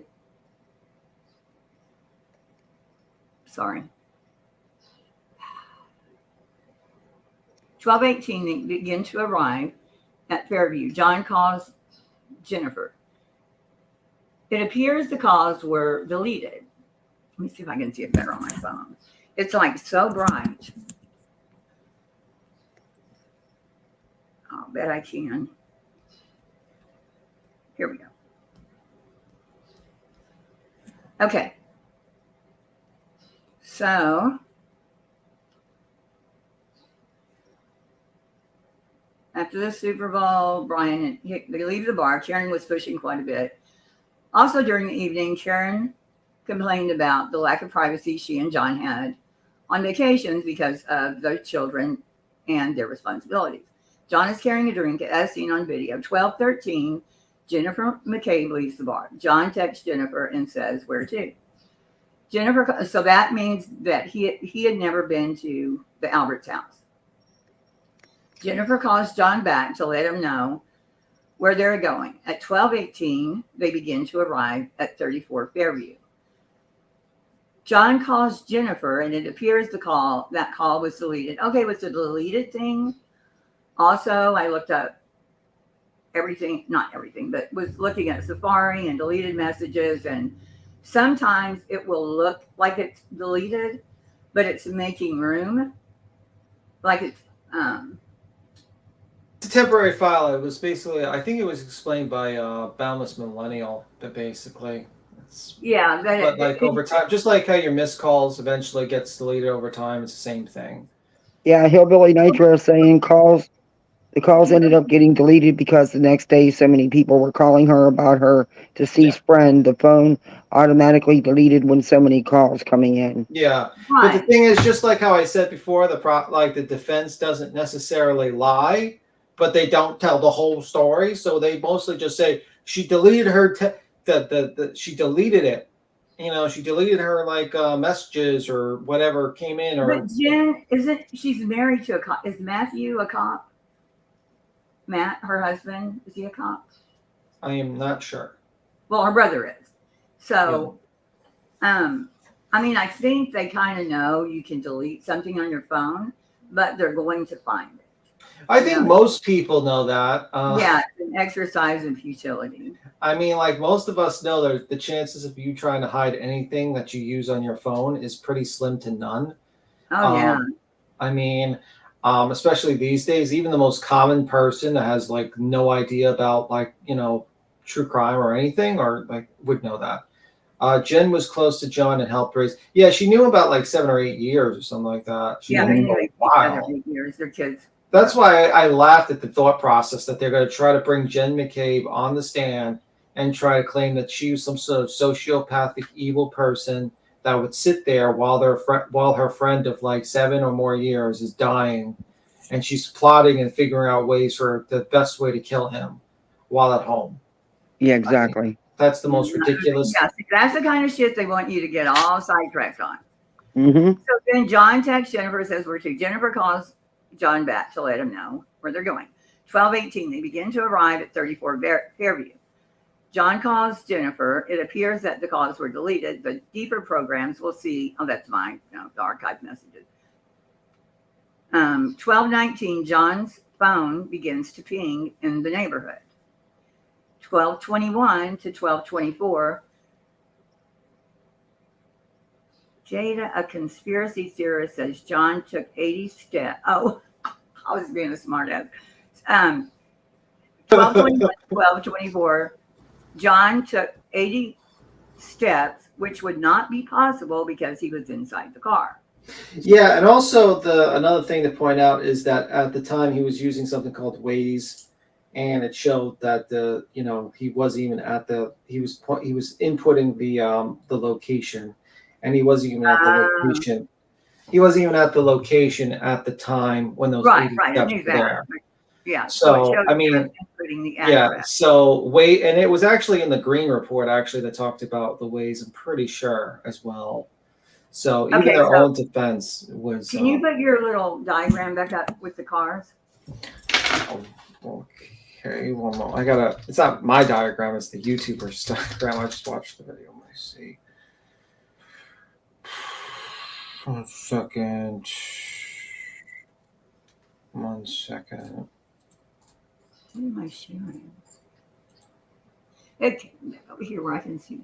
Hey, still in leather. The calls ended up getting deleted because the next day, so many people were calling her about her dead friend. The phone automatically deleted when mine never gets deleted, but I don't have 100 people calling me either. Yeah, you don't have like 100 people calling you because someone died, in front of your yard, or a friend's yard. Probably that's it. Here's the diagram. Okay. You want me to do something with it? No, you said where's the thing for the diagram? You said. Oh, there we go. Yeah, you asked me to pull it up. Can I make it bigger? Sure. Well, oh no, the one with the car. Wait, do I have to move this? How do I get there? Okay. Or I could give it to you. Okay, and you share we got screen. it. Okay. I think that's as big as it's going to get. Yeah. Okay, so we're going to say Karen's in the yellow car. That's Karen's car. Yeah, the yellow one. She just picked randomly. Okay, cars. you do the cursor because they can't see mine. Okay, this so is yellow car is Karen's, but Yeah. when they first pull up, Karen pulls up by the mailbox, then sees Ryan Nagel behind her, and she pulls forward to and accommodate. ends up here. Well, I think not that far really. I think anyway. So Ryan's sister comes out and she goes, "I'm going to stay." Ryan is noticing details about Karen's car. The brake light is on. I don't know why he's noticing all, but the brake light is on. So when they say, he never says she was alone in the car. He said he didn't see anyone else. He saw her. The dome light was on. And remember, the windows on that car are really dark, but not the passenger and the driver's side. So he's in the back passenger seat. They pull around.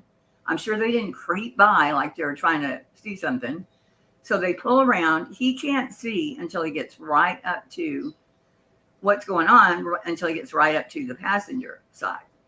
And he sees Karen with her hands at 10 and 2.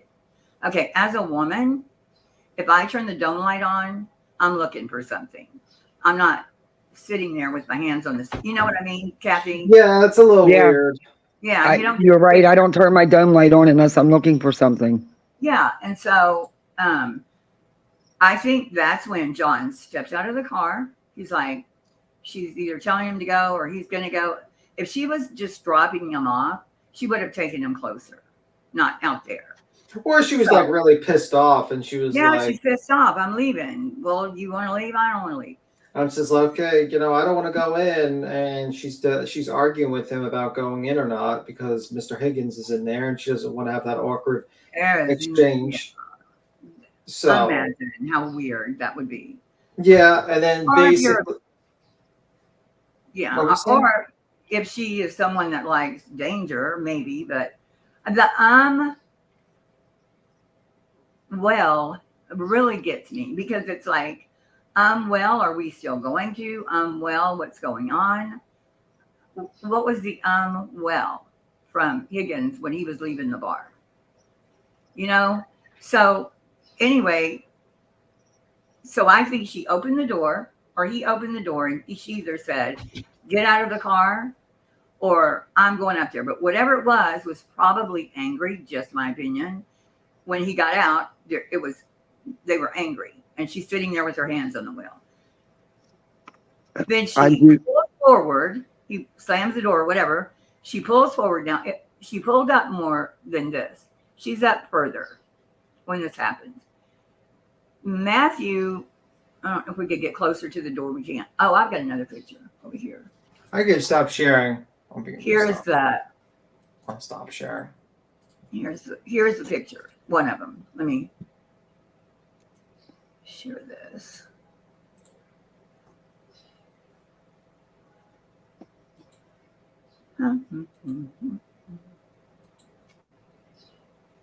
Share. Okay. So she pulled up. This is from Turtle Boys. So she pulled up right here. This is where he's doing. God almighty, did that just happen? Matthew, I know you can see my cursor now. He was looking out this door. I think Jen was looking out this window or over here. I think the kitchen would have been there. So they're over here. It's snowing. And see the electrical box? Yeah. Yeah. There's an electrical box. And there's a fire hydrant over there too somewhere. Over here is a fire hydrant. And there was, I don't know what year this was, there was a rock.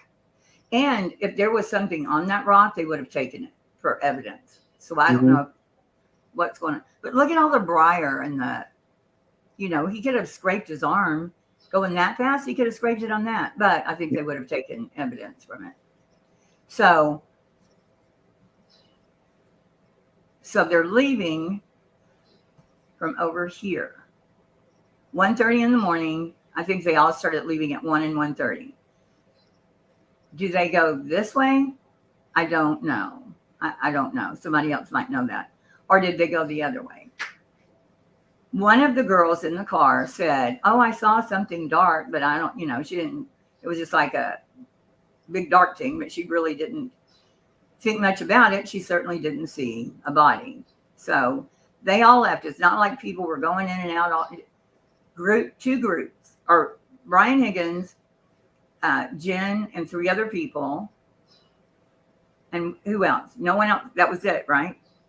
Right. No one else left. I don't think. And everybody else, oh my God, they drive me crazy. He was right here. He was in the middle of the yard. It's like, no, he wasn't. And it would have been impossible for them to see him where he was. Well, we measured it out on Google, and he would have been right there. And even Turtle Boy, that's why I was trying to find it. When he was doing his car thing, that's where he was putting the mark, right there. Well, he even stated that was the location on an interview. Yeah. I mean, he stated that. It's just like people just confuse things and they don't understand, and then that misinformation gets spread. And suddenly now you have people buying like $14. But they can look popcorn. It up. That's what drives me crazy. Just look it up. But I saw so many people. Okay, Heels, how many years have you been in true crime? Yeah. I think you know better than me. Some people don't look up shit. Yeah, they're lazy. Yeah, they're just lazy. But if you look at the angle from where the door and the window is, being that it was dark and snowing, they wouldn't have seen him. No, it would have been so fast. But I Yeah. don't understand, were there, because we haven't heard, I haven't seen it, if there were marks on the street, like burn, like she stopped Skid real mark? quick and skid mark. There you go. Yeah. When Yeah, I haven't Turtle heard Boy anything did, about any skid marks. huh? I haven't heard anything about any skid marks. No, me either. When Turtle Boy did it, he went up over the curb. So I'm thinking that I don't think they would have known if she had hit something. But yeah, I think she did it and then she left. I don't know if she knew she hit him, but also that morning, she tells Carrie, I think John's dead. I think he got hit by a snowplow. Okay. So How would when she they have known? show, well, because if she went back, when she went back at 5 a.m, it had snowed a lot by 5, not to 20 feet that it eventually snowed, but it had snowed a lot. And every news story from that time say his body was found in a snowbank. Every one of them. So maybe she saw that, but nobody else mentions it. Like the defense never says a snowbank. Yeah, that would have been really far for the snowplow to push the snow to build a snowbank. Yeah. Well, you saw it in the newscast, like when you were watching the newscast. I think they were the next evening where all the investigators were out there. I don't know. I don't know if it's the next evening or that morning. But they had the wooden boards that they had put over wherever his body was in a snowbank. I have the pictures, so I have to get them. Okay, Yeah, I remember seeing those. Yeah, they had the big boards over like right in the middle of the snowbank. So that's where she would probably get a snowplow hit him. But then that wouldn't explain how well, the snow would have looked like, I guess, that maybe if it went over him. They said there was, one of them said 6 inches of snow, remember? How the hell did Karen see him with 6 inches of snow? Yeah. I don't think she saw him with 6 inches of snow. I don't either. Even 2 inches. Okay, so then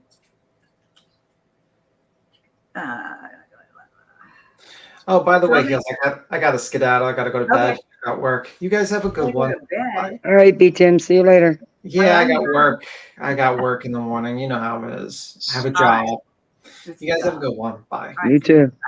Thanks for coming. Okay, Kathy, you'll have to tell me if somebody in chat Okay. says anything. But okay, so then at 12:19, is everybody caught up? Y'all with me? Yeah. Because the times are important. So 12:18, they begin to arrive at 34 Fairview, which is this house. John calls Jennifer, and Jennifer is the sister of the woman that owns the house. Her and her husband own the house. So Jennifer knows John. They know each other well. She calls John calls Jennifer. It appears the call was deleted. The deeper program, well, that's fine. 12:19, John's phone begins to ping in the neighborhood. So they're in the neighborhood. 12:24, John and Karen arrive. So they're there. They're back here. This other guy, Nagel, pulls up behind him.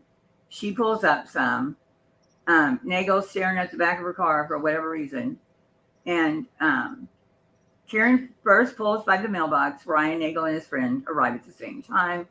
Ryan is noticing details about Karen's car. The brake light is on when they pass.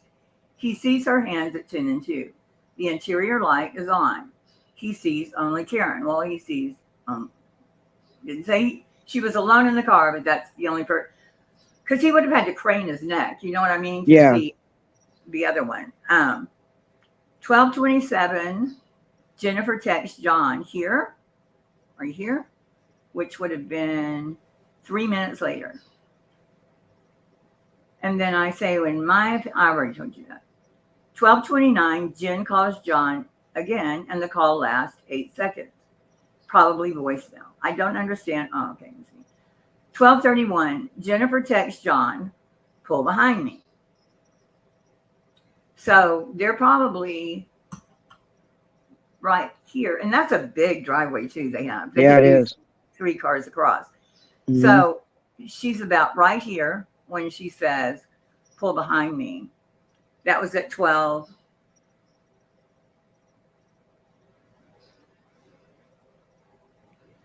12:39, you said? 12:31.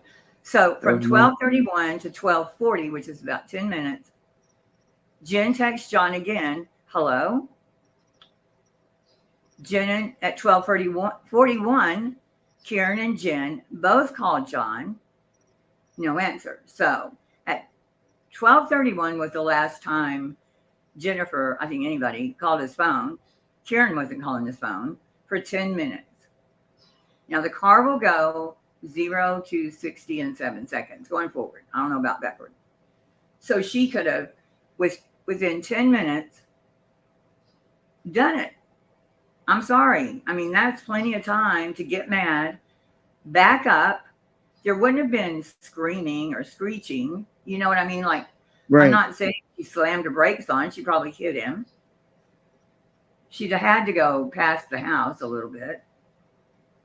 And then she went home. She went on her merry way. Yeah, she went home or somewhere else. But I don't know their GPS. I think they did see her. Yeah, they did. They saw her going by the library when she left here. And then Karen goes back to John's house. The defense claims they know what time because they could hear her heels clicking on the floor in a voicemail. I've not heard the voicemail. People say it was brought up in a hearing. I've listened to those hearings like over and over and over and over, and I've not heard that. There are 2 more calls from Jen McCabe. 12:42, Jen texts John, and that's a minute later. Where are you? From 12:46 to 12:50, Jennifer calls John 3 more times. See, that's what I'm saying. It's like she knows something's wrong. Like, what? Otherwise, why wouldn't she just say, all right, they're not coming? No biggie, you know?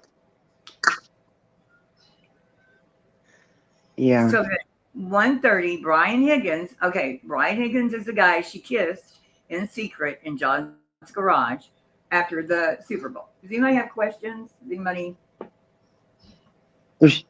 Hillbilly Nitro says she left there mad, telling him she hated him, calling him a perv. She could have woken up still mad at him, not worried about his safety. I think she was still angry. I think she was so angry. I do think that they were breaking up and they were very drunk, and this is where we're at. Yeah, And according to the children, hey, Hillbilly, why don't you come up? According to the children, he told her he wanted her to leave. And she said, no. No. It's okay, I'm good. So she wasn't going to leave. She seemed, it's just my opinion, my perception, it was very entitled. And you're just not going to tell me, you know, what to do. And the anger here, she was probably angry. She was probably angry because she didn't really have a good reason for not wanting to go in, you know, and she couldn't say Higgins is why. So that probably made her angry. And So she was probably angry that he would even want to go in without her. Well, I mean, at the bar, she was wanting to go make pizza.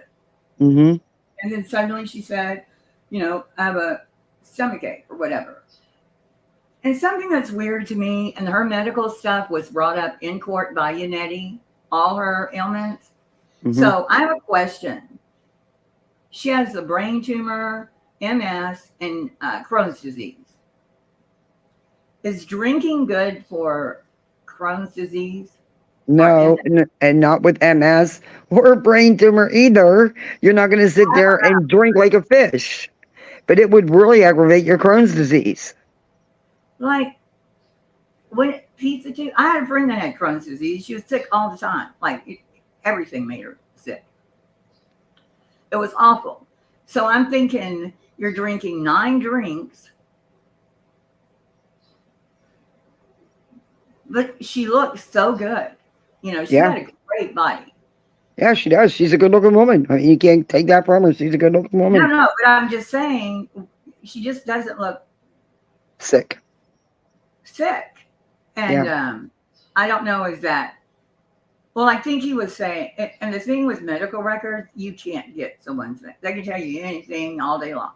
And unless they hand them to you, you can't get their medical. And you look like an asshole if you try, so. Right.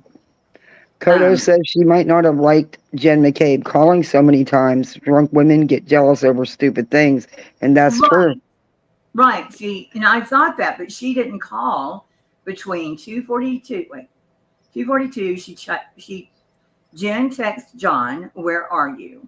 At 12:46 to 12:50. Jennifer calls John 3 more times. Yeah. But and that's a lot of alcohol for someone, like Kodo says in a comment. That's a lot of alcohol for someone her size too.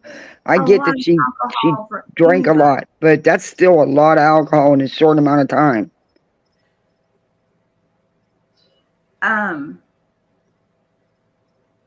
Where did I get 10 minutes? 12:46. Okay, so where did I get 10 minutes? I just said 10 minutes. I can't find it on the timeline now. Did I imagine? You'll find it. Yeah, you said something about the 10 minutes. You'll find it. Just look at it. It's all right. There's a lot. There's just so much. There's been so much that trying to weed through it all and get to the factual things it's a lot. 12:41, Karen and Jen. So, okay. From 12:31 to 12:40, that's where it was. There's nothing. Then at 12:40, Jen texts him again and says hello. Then at 12:41, Karen and Jen both call John. That is so weird to me. Yeah. She's calling him right then. Like, and it's a call. It's not a text. It says. No, it's a call. I don't have the court papers in front of me. I wrote all this down. So whether it's a call or a text, I said they both called him and no answer. But so this happens and she's calling him. And I don't think it's weird at all. People are saying, oh, but she was calling and fighting with him. Why would she be doing that? Study some cases where there was one a couple of years ago where the guy had kidnapped the girl, put her in a shed or something, and he was using her phone to text other people. Yeah. There was another, you remember that? And then there was another one where many of them where they text the person, Murdoch. Yeah. Wasn't Murdoch? Yeah. I mean, yeah, it happens. To make it look like they were still. Yeah, I don't think they're dead. I'm calling them. I think that I tried to think, in the beginning, it may have been an accident. Maybe she didn't intend to hit him. But once she did it, she started immediately to cover it up. So there's where the intent. Right? Yeah. And that's where and I think that's where the jury's going to say, hey, if you didn't do anything wrong, you wouldn't have been trying to hide it. If she did clip him, like I think she did, if that, hit him and he had the glass and whatever, if she did clip him, then she could very well say, I didn't even know, because that wouldn't have been him in the middle of the road and she hit him. Right. It was just clipping him. And maybe even, his arm or whatever. And he went backwards. And she could at that point say, God, I didn't even know I hit him. But she came back. And why didn't she, when she clipped him, why didn't she get out and check on him? Why did she take off? Well, that's what I'm saying. She could say, I didn't know, but she knew. She would have known because her that reverse, whatever it's called, that tells you, it makes noise in the Lexus that says, "Stop, bitch! You're about to hit something." Right. Whatever. That Yep. means. And it also didn't tell her when she was hitting John's car, which I find odd. You know, when she backed into John's car. Yeah, she didn't know. Come on. Yeah, she knew. Anyway, so I think that was deliberate. I think what she did was deliberate. And I've watched that video so many times that you've showed on your channel about the backing up in the car. And yeah, I wow. think Hillbilly convinced me with his I'm gonna try to read some chat. I must be behind. I'm way They had hypothermia and laying there for hours with a brain injury is what killed him. Yeah.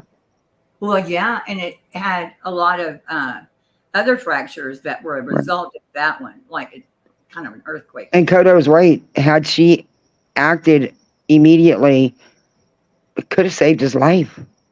Yeah, I don't know. They said It that could have, brain injury was bad. Yeah, it was, but there's always that you just don't know. She didn't give the option. I think she said the brain, that injury to his head would have killed him before the hypothermia. I think that's what she said. But it's like John Bonet. It was between the head injury and her choking or being strangled. Right. It's bullshit, but yeah. Hey, Hillbilly, you should come out here. I'm really excited about this trial. Oh, girl, I am too. And I'm going to sit here and I don't care if anybody comes in. I'll be sitting here. I'll be there. I'll be there. I guess other people are on. Did Queen come on? I don't know. And laying there for I hours. ended my live, asked my chat to follow me over here, and I jumped over here. Aw, thank you. Yeah, but I don't care. I'm telling you, I'll sit here by myself, but I'm going to stream it and love every minute of it. Oh, I woke up this morning panicked because I woke up at 9:30 and I thought, shit, I missed an hour and a half. I can't get my days straight. I feel you. Hey, Andy, you should come up. I think my dog had a stroke last night. She's on Twitter. Come up, Andy. You don't have to show your face or anything. Just come up. I've seen her on Twitter. Yeah, I love her. What happened with your dog? I think he had a stroke last night. What, is he okay? No. He's not in no pain, but his back legs are really bad. He keeps falling and he's very unsteady. And I called my vet and he called me back. We're going to take him in the morning as long as he's not in pain. And he was eating. He ate today because I made roast. So of course I gave him a big slab with carrots and he ate and he's going out to the pot, but you can tell, so I'm just hoping that, first thing in the morning, the vet's going in early so he can go in and open up at 6 so he can see him. So yeah, well, let me know what goes on. And Andy says she went back, saw him laying on the ground dead, and that's when she called. She actually called Jen before she went back. Yeah, called Jen and then left, and then Carrie Roberts and drove back to Fairview. Suddenly saw him. Yeah, I know. I've already. Karen has not done anything to help herself. From the get-go, she's made herself look guilty.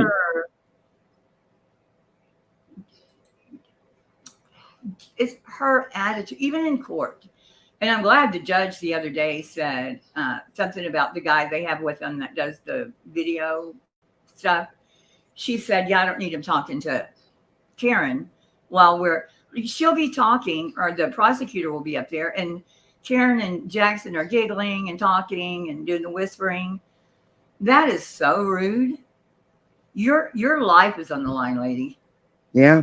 Yeah, you don't want to be giggling and thinking you're making jokes with your defense attorney. Her whole attitude is just awful. Yeah, and Miss America walking down the, I do, the one thing that, another thing that made me think she's knows something, guilty or whatever, is when that one reporter said, "Hey, Karen, did you do it? You said you did it." Remember, they were on the courthouse steps, and she gives that reporter a look and says, "No, I didn't do it." I mean, she went from a big smile to devil. You know what I'm talking about? Yeah, she does. I mean, it's like Jekyll and Hyde. Went right up to him laying there. I must have put in a contact wrong or something. I swear to God. Because my eyes are terrible right now. I think I did, probably. So I probably have 2 left ones. Yes, walked right to him laying there, even though it was white out. Yeah, everybody's arguing about the whiteout conditions because Carrie said it was whiteout conditions when they went from John's house to the 34 Fairview. And it's not but like 5 minutes. But she said it was whiteout conditions. Other people say, no, it was just a sprinkling of snow, a smattering. But when you're driving, Dietz made a good point. When you're driving, it seems worse. You know, just like rain. I mean, if you stand in the rain, it's not as bad as when you're driving in it. So, but they said they didn't see John. Like when she said, "Stop the car, John," I see him. But she's the only one who did. Because she already knew where he was. Oh, because they made mention of the bushes. And I heard creators say that was shitty of them to say that they were going past the bushes and, kind of insinuating that how could she see, just adding to it. But if that's the truth, it's the truth. Yeah. If the bushes are there and obstructing view, well, then that probably means the people in the house and the tow driver or the plow driver may not have seen him, because it's dark back there. It is very dark. The only light I saw was on the other side of the house. There's one, street light. So do we know for sure exactly how much snowfall there was from the time, say from like 12:30 till when he was first discovered? Do we know the exact amount of snowfall? I think 2 inches. 2? Yeah, I think 2 inches. It's hard because a lot of the weather, they're doing it by calculation. Like the one that I saw on Chasing Truth, she put up something she had gotten from somewhere. But they're doing it from like calculations for certain areas. And they're just not always right on. Like they're not, because Canton isn't Boston, and I know I guess they're real close, but I don't know. I've just seen those be wrong before, like even in my area. Oh yeah, but I lived in the snow most of my life till I moved to Florida, and my mother lived 5 minutes from me, and I would be getting plummeted while she would be getting sprinkles. You know what I mean? So it can be different, but yeah. So Lucky's going down this to plow. There's nothing. I mean, he can't see anything, and if there's no snow, he's doing the salt. Right? He's just gonna put salt down. I wanted to get Chasing and Gavel Geeks. Did they read Lucky Loughran's? Andy says the whole way over to Fairview, Karen was looking down at her phone in the back seat. As soon as Karen they pulled, in the back seat. Karen was in the back seat. Yeah, that's what I'm saying. Yeah, so Karen was calling John. As soon as they pull up, Karen immediately sees John. Jen and Carrie couldn't see anything. They were in the front and they couldn't see anything. Karen claims she could. I don't think it's because she really seen anything. I think it's because she already knew where he was. She already knew where he was. And here's the other thing that's weird. Okay. So I'm assuming she knows he's there only because she drove around. she was, is he dead? Did I hit him? You know, just she didn't go knock on their door and say, is John still here? Do you think he might have fallen asleep like in the pool room, or is he in the backyard? Or have y'all seen John? She didn't do any of that. See, that's something I would have done. I would have went right to that door and knocked on it. Yeah. Kodo says Kodo shared a link. It's what? She says Heels, that link says storm accumulated 20 inches of snow total. Oh yeah, it was like 22 by the time it was over with. It was a huge snowstorm. And I've even put up just actual news footage from that morning. And she put a link. Yeah. Did you put it in the back chat? No. It's in the chat itself. Oh, I can't do it from the chat. Yeah, I can't either. But I can click on it if you want me to. I can click on it from my tablet and just private if you chat. want to. There it is. You got it? B10 put something. Yeah, I don't know what that is. It's some. It wasn't Kodo's article about because hers is about www.police1.com officer / Okay, well, it's about this. Just click the link, and I won't pull you up. You can just paste it on to. Do you know how to do that, Missy? Because I can't do it from my phone. I can't put it up. Yeah, I can't either. I mean, I could email it to myself, but I'd still have to figure out a way to copy it off of chat. And you can't really copy it. But yeah, all you have to do is just click on the link to come up here, but you won't come up. Nobody will see you, won't nothing. And you can just put the text in the back chat. Yeah. And then you can leave, and then I can click on it. Yeah, you can't be out. Nobody will see you unless Hills add you to the screen. Yeah, I won't pull you up. Mm-hmm. Unless you release that, then I would.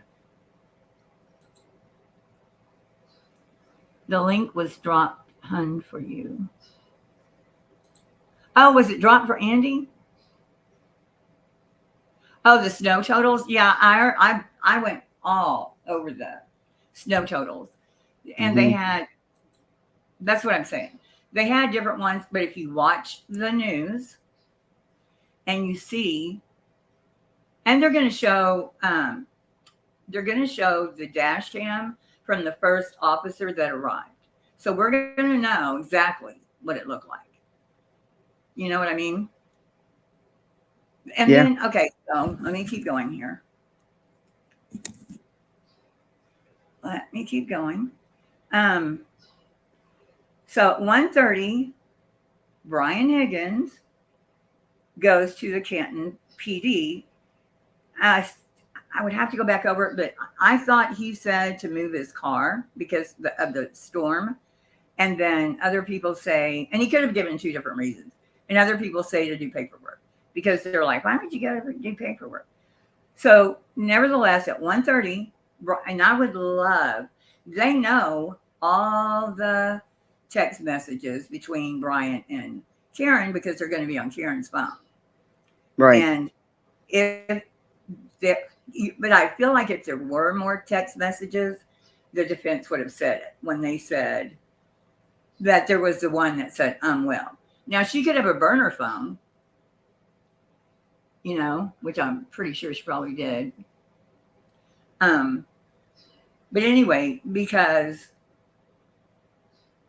if she did meet him, like, oh my God, I can't believe what I did, help me. It would show up. It would either be on hers or his. I swear to God, I do not know what I did to my eyes. Like everything is a blur that I have to move back and forth. Why wouldn't Kodo sent me the link in Discord, but the thing is I'm on my phone. And if I try to click it, it's going to. I know, but I've already looked at all of them. And you're not going to. Yeah. I don't know why it matters much, except for they said he was found in a snowbank. I mean, I can find the news. Let me finish this because I promised I was not going to go back and forth. So let me, because it takes forever. Okay, so And plus, it helps to keep up. So Brian Higgins had been at a funeral with the owner of the house, Brian Albert, all day that day, the 28th. They had flown to a funeral, came back, started drinking. Then they went to the bars. They were drinking there. Higgins left earlier than the rest of them and went back to the house. And so at 1:30, he leaves. I just have a feeling somehow he met with her, but I think her phone would show it unless she was using a burner phone or something. Then so one person left the house at 1:30. Go back here. So they go out the driveway here. I don't know which way Higgins went. I should know that. But if he went that way, he's not going to see anything over here. You know? Because there's a chance even if he didn't and he went this way, being that it was whiteout conditions, 22 inches of snow fell in 24 hours. That is a lot. It was definitely snowing. No two ways. It was definitely snowing. Everybody and being dark and drunk, he might not have seen anything.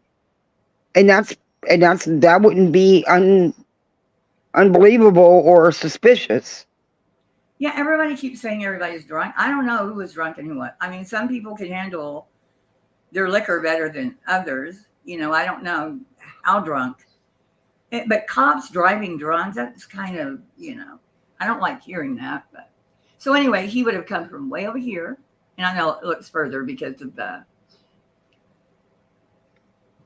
way the picture is, but he would have come from that door probably right there and go out, either go this way or that way. Like you said, even if he went this way, would he be looking? Look at that. You could think that was there's a lump, Yeah, I see that. And then it has these bushes that somebody said they were like stickery. Because he would have been found right, if we calculated right, 12 feet would have been right there. Yeah. And it would have been obscured, or you would think, oh, it's just dirt, more. Dirt Yeah, it wouldn't even cross your mind that it was a body, especially it's just not an everyday thought you're going to have. And he was on his, thank God everybody knows my name now, it just popped up. It's a little bit freeing without having to be all like, oh my God, somebody's gonna. Yeah. Okay, so Higgins leaves. So now at 1:47, which is 15 minutes later, and I think this changed a little bit when they testified before the grand jury, the state grand jury. And I'll tell you what police always say. They would rather you have a variation from story to story, not anything big, but just you're not telling it exactly the same way every single time, because then it seems like you're practiced. Like, that's my story and I'm sticking to it. So I think it was like a 30-minute maybe difference. And you also have to remember when they investigated these are the things that happened. Then it went to a grand jury and she was indicted for murder. So up until that point, no one was thinking about the Alberts. No one was thinking about Colin, none of that. I guess they were going to go with the manslaughter, probably try to plead it down and go on with their life. You know what I mean? Like, I think that's what she thought, because nothing was done.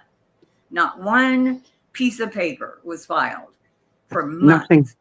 Nothing. So then that happened and they had to come up with a story. So what you have to understand is when they went to the grand jury and they keep saying, oh, you didn't interview Colin, you didn't interview these people. Why would they? They had everything. It was, to them, a hit and run. The cocktail glass he was carrying was found beside him, like pieces of it. Mm-hmm. There were microscopic tail-like pieces on his shirt. So Why would they beat him up? And they weren't even thinking beating him up. No one had mentioned anything about someone in the house beating him up or going up and down stairs or the dog biting him until after she was indicted. Right. The second time. Or I the think first that was a story that she made up.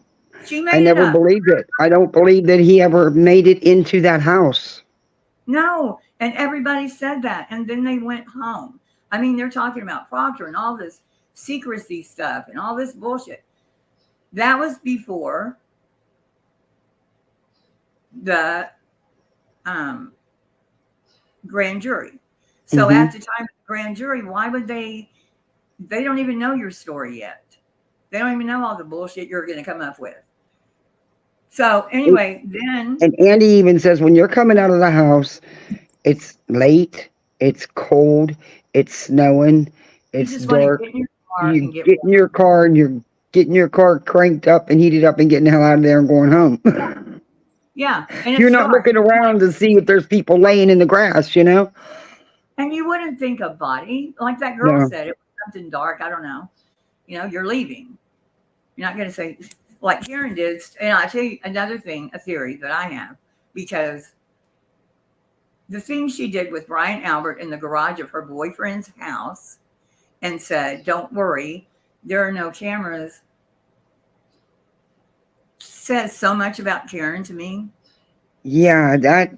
So much that, God, I just lost my thought. Now I haven't had a bit of chocolate. Yeah, and my THC was out today too, but I still managed to have some laughs at Betty. But she's just so much better with some THC. Yeah. Okay, so then Jennifer, Matt, Jennifer's husband, Ryan. Okay, so then the Ryan Nagel, you wouldn't really Toto consider sent them. me pictures proving where his body was. She says you guys are spot on, right by the white pole. So you figured you got that correct, Hills. I've said it from the beginning because of what everybody keeps saying. Read the document. Well, what the document said. I'm reading the documents like you're telling me to. But again, it's like every channel is going more towards, oh, this happened. They're corrupt. This happened. They could have done. Never about Karen.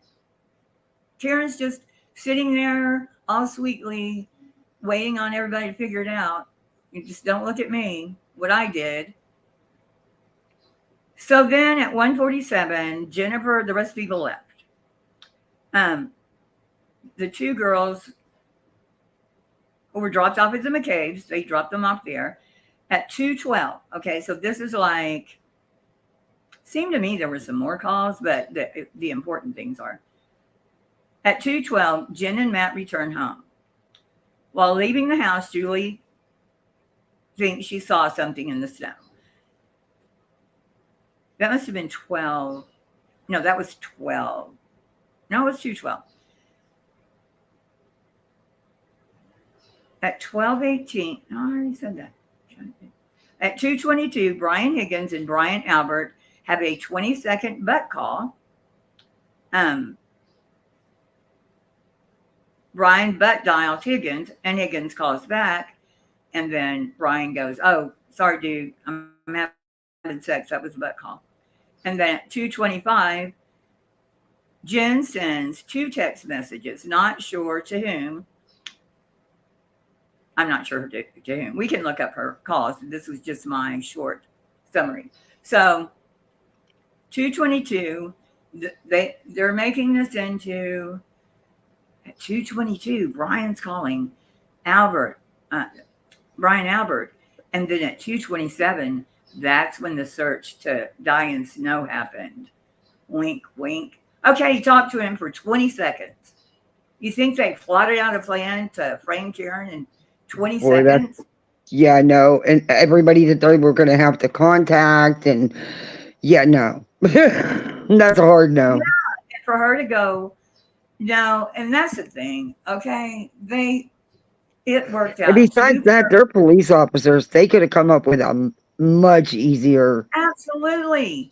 You know? They would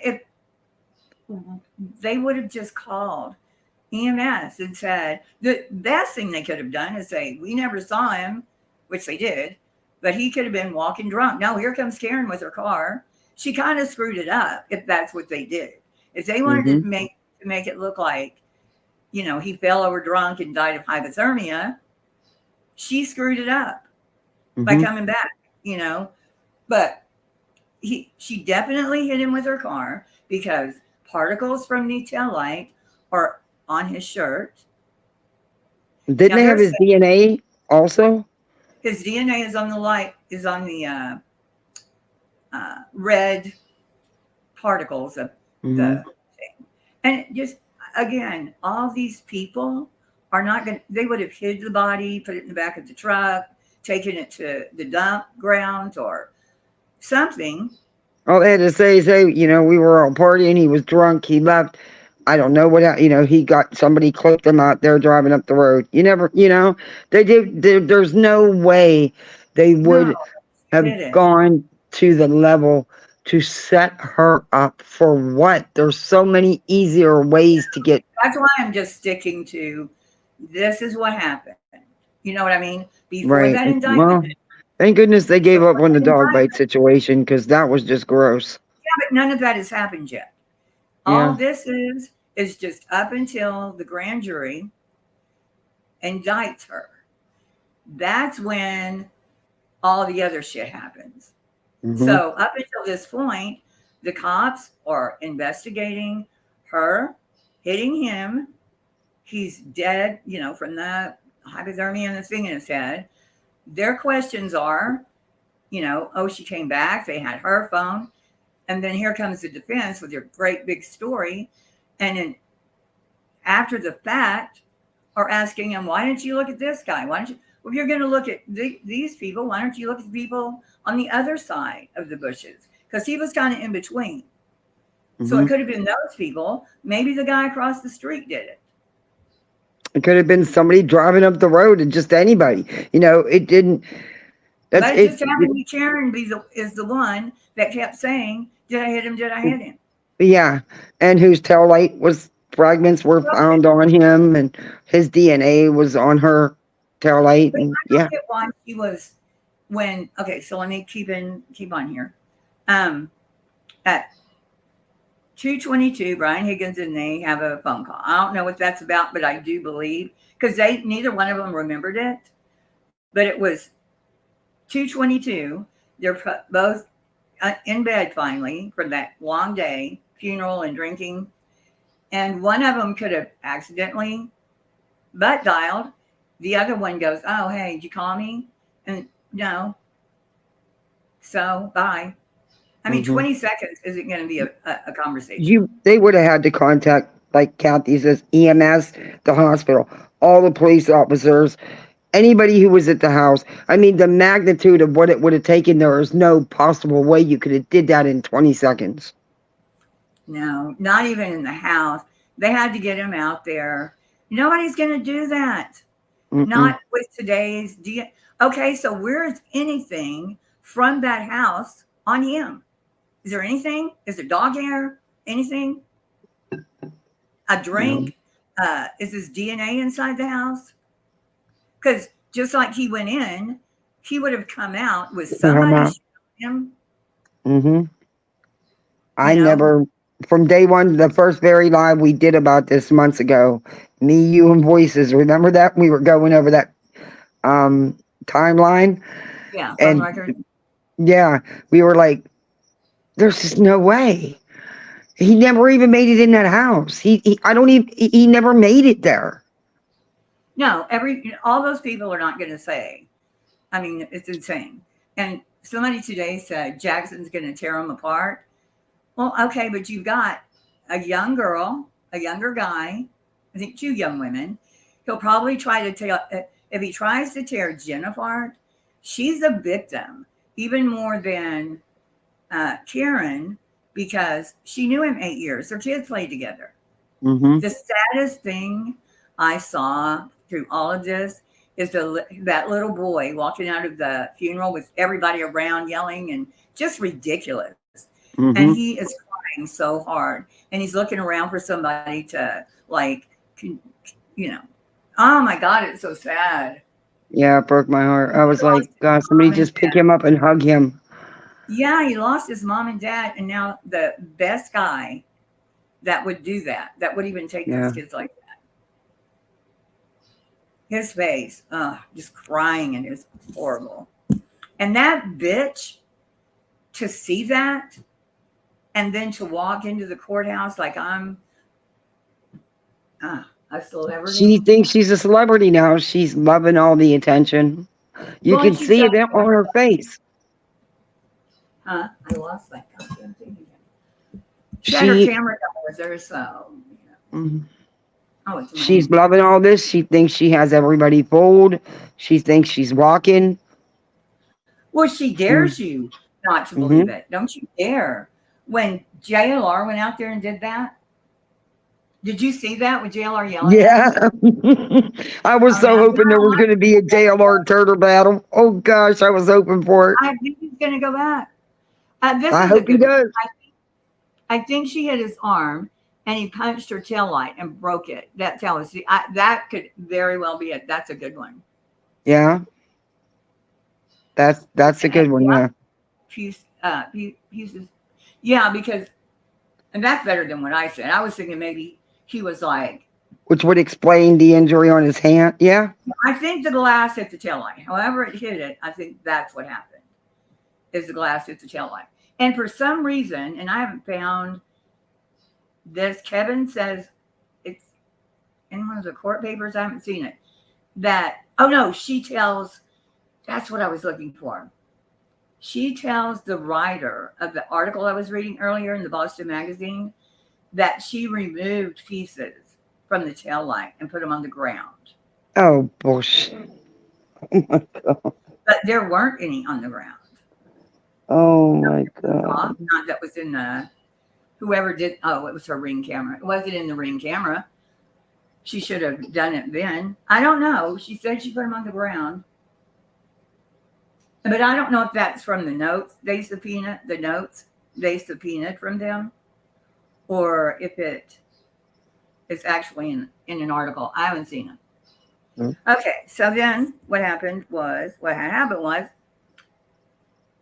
Jen and Matt return home. Leaving the house, John calls Jen, Brian Higgins, Donald Higgins. Jen sends 2 more text messages at 2:25. Then, supposedly, puts in how long to die in snow. Also, at the same time, she was looking up basketball scores or something.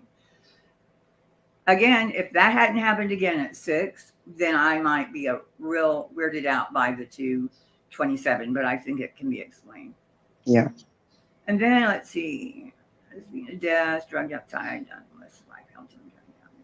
Yeah, so there's some people are saying, well, Lucky didn't see him because he wasn't there. Because I guess they're saying they dragged, so Lucky went by at 2:30. If they put him out there after 2:30, it would have been Brian Higgins and maybe his wife, I don't know, and his son would have drug him out there and laid him on top of the, wherever he was, on top of the snow in the mulch. Oh my God, would you really get your son to drag another man out there like that? No. And there was no drag marks? No. There was no evidence of any of that. Nope. Not on his body, not anywhere. Yeah. And there would have been evidence of that, and regardless snow or not. Yeah, and they're going, you didn't even, nobody said anything at the time like, well, I think maybe he was beat up in there. Go ask him. No, that wasn't said. That wasn't said until after the grand jury and the indictments. So they weren't looking. They had everything. And I think they have other video. Again, the defense isn't going to tell you about it.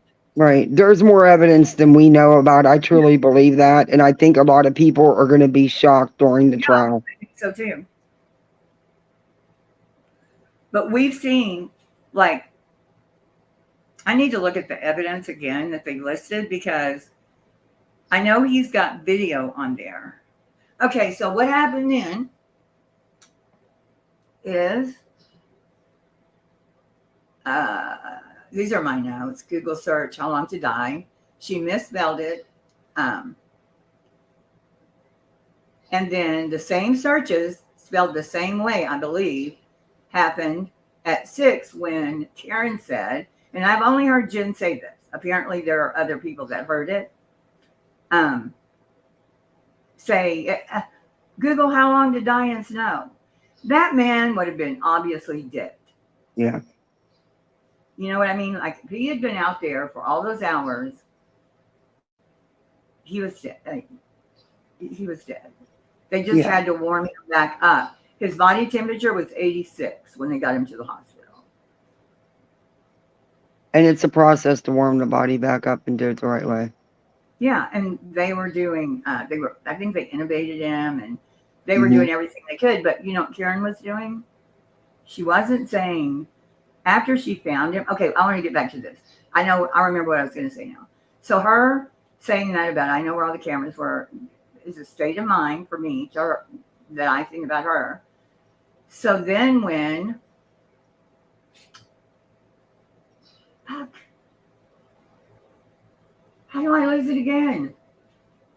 Anyway, when she's out here, she's not asking to go to the hospital with him. Oh, I know what it was. When she jumped out of the car, she dropped her phone in the seat and it was recording. And she said it was because she was calling John. Well, if she already knew he was in the snow, she already knew that he was there. Why is she calling him? Is it because the answer or the voicemail will come on? And so she dropped her phone and starts yelling, Carrie, he's dead, Carrie, help me, get a blanket. Jump, laid on top, making all this noise, and it got recorded. I mean, would she be that devious? I don't know. But to me, everyone just says, oh, she was just calling John. Well, if she knew he was there, why is she calling him? Toto says at 2:47 a.m., Jennifer opened a Google tab on her phone. She looked up women's basketball stuff. At 6 a.m., she pulls up with Karen. Karen yells, look up how long to die in the snow. Right, and she did it on that same tab. So Jennifer opened Google. The window from 2:47 a.m. was already there with the basketball stuff she looked up. She retyped in the search bar, how long to die in the snow. Right. But as simple as that is, they're going to have to, the defense is going to, sorry, I got dog here in my mouth. They're going to ask about it. Okay, so then between 2:30 and 3 is when Lucky plows. And if there's no snow, he didn't plow, I don't know why, I just got a big thing of dog hair in my mouth. My son Duke does that to me. He gets in my face when I'm live. It drives me nuts. Lick me. And Lucky said he didn't see a body.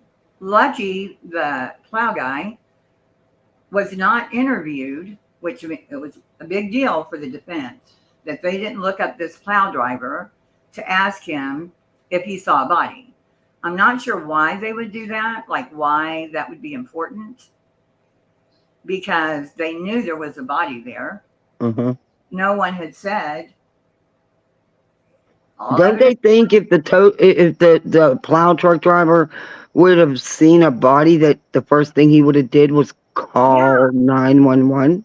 Yeah. And you're going to ask him 5 months later, hey, did you see a body? Sure. I just kept going. I didn't have time. Yeah, I just didn't give it no thought. I'm used to bodies laying at the side of the road, when I'm trying to do my job. Yeah. So, so he didn't see a body, and you can't prove a negative. I mean, he didn't see a body. What are you going to do? I don't even know why he's on the witness list. So, I mean, it doesn't mean it wasn't there. Right. And at 2:30, it's 2:33, it started picking up the snow, started picking up some. He does not see, and then the street at the end of this street, he didn't come back down because I believe they were already there. It was like about 6, and all the people were already there. And so he didn't go down. Maybe I could have that. I don't know where the Focus, they're saying he saw a Ford Focus from the end of the street. Well, a Ford Focus from the back, a black one, could look like Karen's Lexus. Unfortunately, you can't tell the difference anymore. I honestly can't tell you the difference between. I don't know cars worth nothing, so I'd be useless. Well, they look a lot alike now. Yeah. What did she say that was fun? I'll come back to her. So Jennifer, that's what she just said. Yeah. Yep. Yeah.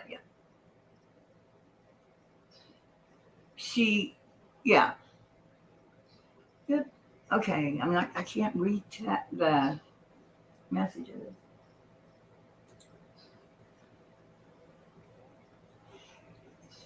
Yeah, spot on. It's a long artifact. Oh, come up here, smart person. Celebrite expert who represented it as real data would be laughed. It's an artifact. Because, I read about all this shit and it's called something that it gets put in a tip. Even if you just type something and leave it there, it will get archived. But it'll, for some reason, but that you wouldn't be able to see until this new update. And so they're saying, why didn't you see 237 if that happened? Because they couldn't see it with the software they were using for the first grand jury. When the federal grand jury expert looked at the phone data, is when they saw it. That's when we saw Richard Green's breakdown.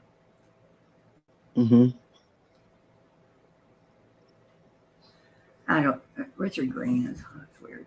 Anyway, so Lucky believes he saw a small SUV in front of 34 Fairview. The Ford Focus. At first, he didn't know what kind until whoever he was selling it to took him out to a parking lot and said, does it look like that? And he goes, yeah, sure, that's what it looks like.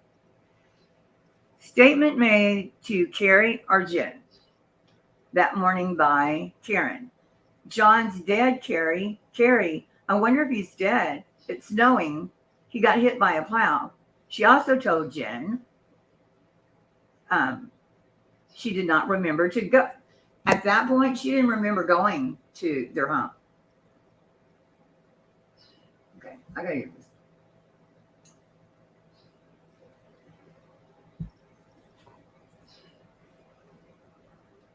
Okay, maybe it's gone. So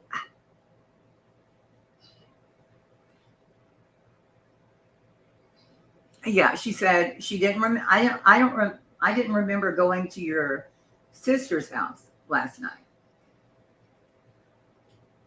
Well, I don't know that she knew her well enough to say her sister's house, but anyway, she didn't remember that night talking to Carrie and Jim. At 6 a.m., emergency services arrived. A firefighter asked Karen if she knew what happened. And she said, I hit him 3 times. Which makes me think somebody had something recording somewhere to do it, to say she said it 3 times. Karen asked over and over, is he dead? Is he dead? She was told he was being worked on. And that's when I looked up. It takes 15 minutes and 18-degree weather to die of hypothermia. 15 minutes. When John was taken away, Carrie didn't indicate, well, I probably wrote these notes. Carrie didn't indicate at all that she wanted to go with him. That really bothers me. That you're this distraught, but you don't want to go to the hospital. with him. You know what I mean? Yeah, you couldn't keep me from going. Yeah, I would be right in the. I would make them let me go, or have Carrie, let's go. The police really should have detained her but they said she was so drunk she wasn't any good, and she wasn't driving. So, but they did call her back. They told Carrie, go ahead and take her home, and then they told her to come back because apparently Karen was talking to her dad on the phone and was insinuating that she wanted to unalive herself. So they told her to come back. Not John's dying, Dad. Oh my God, John's dying. I might have done whatever. Why would she want to do that to her? Because I can't live without him, but she didn't go to the hospital with him. Not to be crass, but as a woman and a person that has feelings, that's weird to me. Yeah. I wouldn't think about myself. She didn't know he was dead yet. You know, they hadn't told her he was dead. So why was she? Yeah, because he wasn't pronounced until at the hospital. Right. Until like 7:54. So if she thought, maybe it's the other way. Maybe because they kept telling her he wasn't dead yet or dead, and they're working on him, maybe she was freaking out thinking he would wake up and tell her shit. Yeah. You know what I mean? Like, yeah, she reared into the back of me. And there is body cam from the police officer at the first interview, I believe. Well, as a paramedic, we didn't, back in my day, we didn't have anything. I don't know I believe there was something from the EMTs. We didn't have with all our gear, they didn't even have that kind of shit then. But Yeah, so I don't know. Canton's kind of small. I know they had dash cam, but they didn't have body cam. Massachusetts police probably does. I would be shocked if they didn't. But Canton police didn't have body cam. Body cam. So she is worthless to talk to them. They bring her back because they're going to send her to the hospital. It's like a Baker Act or 5150, but it's called a 12 section, or section 12, where they take her and keep an eye on her. So that happens. They talked to Jim McCabe. They went and talked to the people in the house, regardless of what they tell you. They went into the house. Jen had gone in and told them what happened. And one of the two police, and it doesn't matter. This is the thing. When people talk about this, they want to tell you every officer's name that went in and exactly how long none of that matters at this point, because they're not thinking these people killed him. At 4:30 p.m., this is on the 29th, Troopers Buchanan and Proctor go to the home where Karen's parents are. Karen drove her car they drove her to, I don't remember the city. It's kind of maybe 30 minutes away. And Karen's car is in the driveway. Well, actually, before that morning, they went to do a well check at Karen's house because she was in the hospital. John was in the hospital, and the two kids were there, John's two kids. So the police from Canton drove at like 8 o'clock, 8:20, and pulled up, and Karen's car was sitting there, and the dash cam has her taillight broken. So there's that. And then at 4, there's something about the time at 4:30 or 5:30, Trooper Proctor and Buchanan go and interview Karen. She lied to them about taking drinks. She said she didn't. I didn't take a drink from a bar. Another lie. She also said she was having stomach issues that night, yet she wanted to keep partying and eat pizza. She stated she told them she did not see John go into the residence.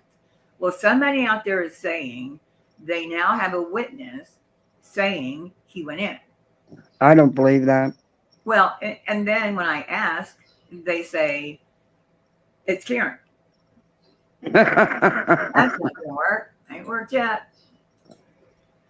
Okay. She lied to them, blah, blah, blah. Cars conducted tests with video from the crime scene. So they were griping about we wanted their photos from the crime scene, and they said that the camera was gone or broken or something. Again, Vanetti standing up there making a big deal out of something that you know they did not destroy crime scene photos. You just know they didn't.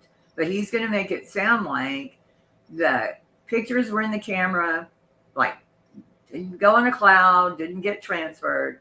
They need metadata, which you can still get. Just like everybody does when they get a picture, you can get metadata. Mm-hmm. So then, so they have video of the crime scene. Yeah, there is body cam footage that has in documents from the prosecution.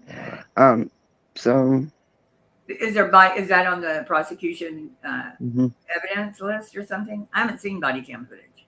That's what Kodo said. They have mentioned the body cam footage in documents from the prosecution. There was definitely body cam footage. Right, from the Massachusetts State Police, not from Canton. Because Canton only had their dash cams. They didn't have... That's right. The little town cops, the little local police didn't. They did only have the dashboard. Yeah, they only had the dash cam.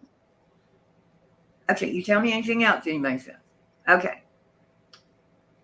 The incoming call from Proctor's cell at 12:49 to 12:49:13, lasting 1 minute and 9 seconds.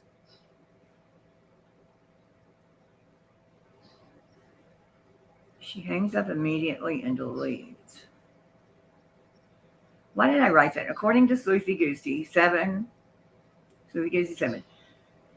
the incoming call from Proctor's cell at 12:49:13 p.m., lasting 1 minute, 9 seconds. She hangs up immediately and deletes it. Oh, okay, that's Jen. She then deletes the screenshot of Brian Albert's contact info she took at 6:08. See, to me, what she did in this is Proctor probably said, can I get Brian's info? And so she screenshotted it, sent it to him, and then just deleted it. Mm-hmm. You know, she obviously screenshotted it from somewhere, so why would she keep it on her messages? So that could be that. And yeah, she was talking to Proctor because he had taken over the investigation. The third party culprit was not even, okay. So when she went, so then she's charged with manslaughter. There's a few. So I will read you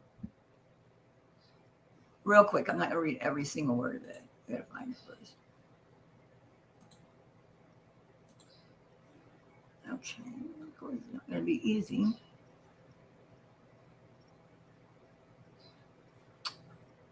One second. Commonwealth. Judge.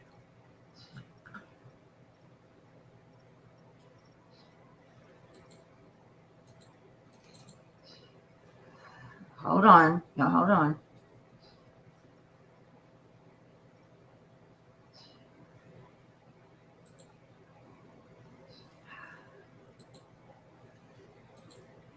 Okay, I just had it.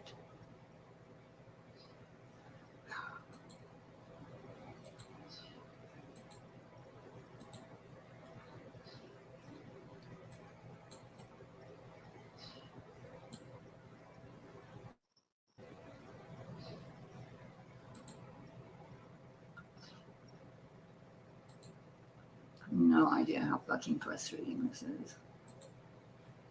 What are you looking for? I'm just looking for the charging. Here, I think it's right here. Okay, Commonwealth application for probable cause affidavit. I don't know if that's it.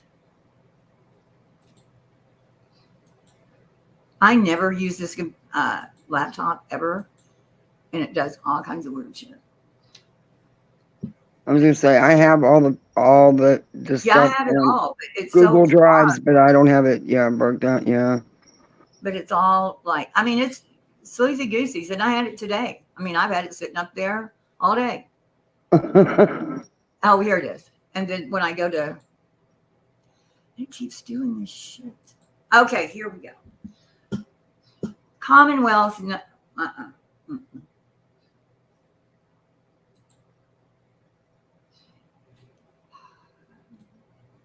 You're looking for the charging affidavit? Is that what you're looking for? Yeah. And when I click on it, it does this weird shit.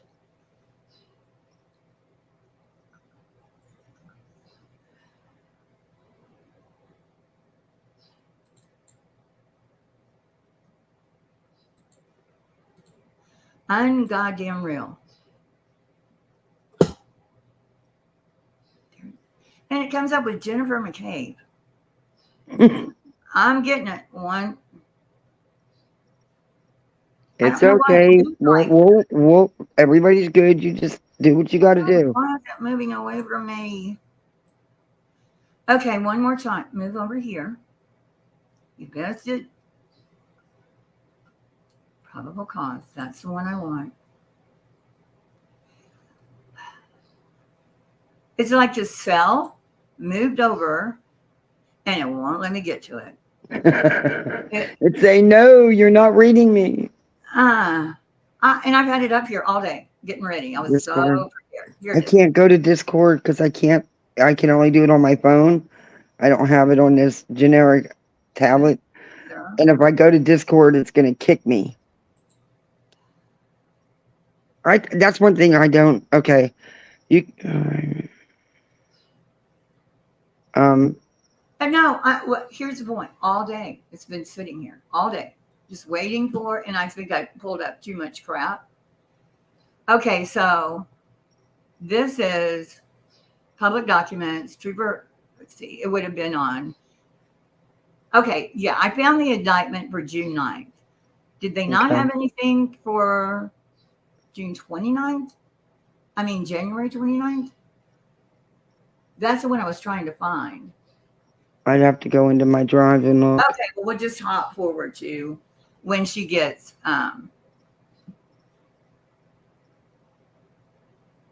the indictment. Oh, thank you. You're so nice. Okay, so this is her indictment. Oh my God.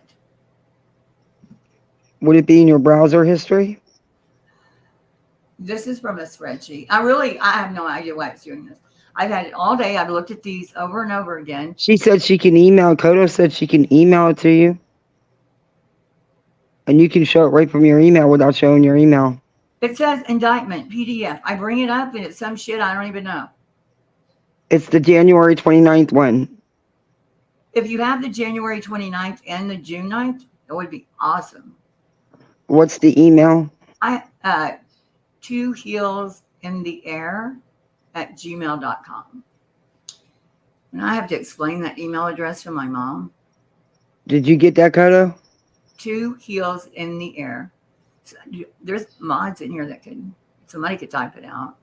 Yeah. February 29th. All I have is Trooper Michael Proctor. Witnesses, documents, discovery. And my eyes are just really bad right now. I have no idea what's going on. Questions, important points.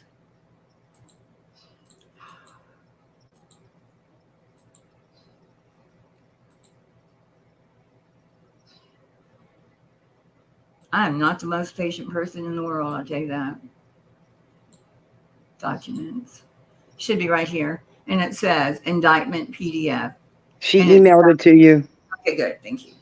Thank you, Kodo. You're a lifesaver. Okay, peeps. Coming.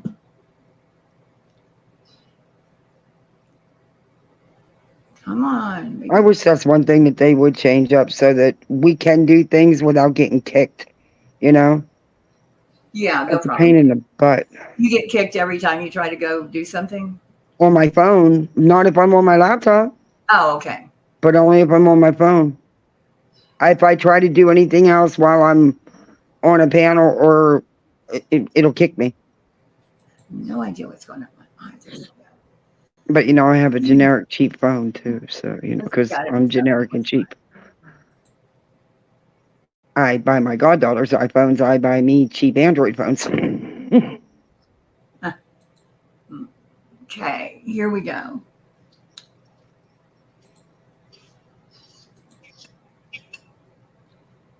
Okay, here we go. Everybody ready? What do I have in here? 20 people? Everybody get ready. Yeah, Now, 61. Thank you very much. Well, there has to be other people probably. Queen.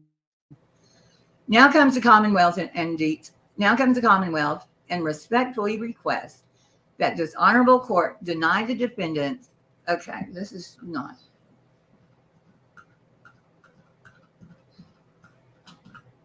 Right.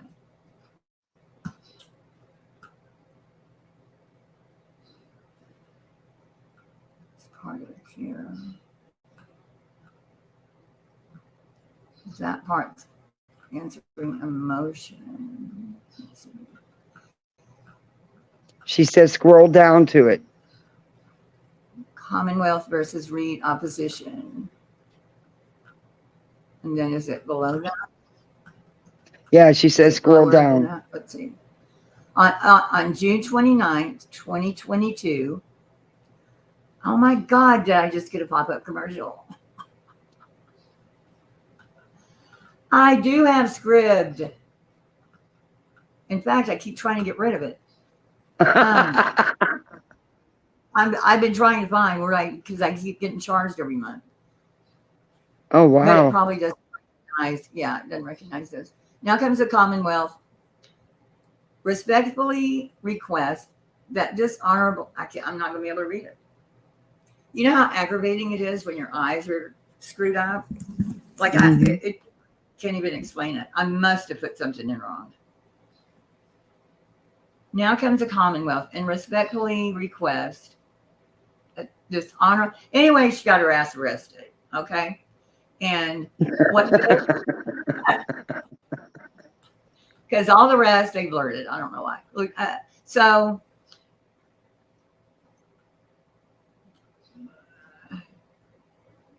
it's jumping.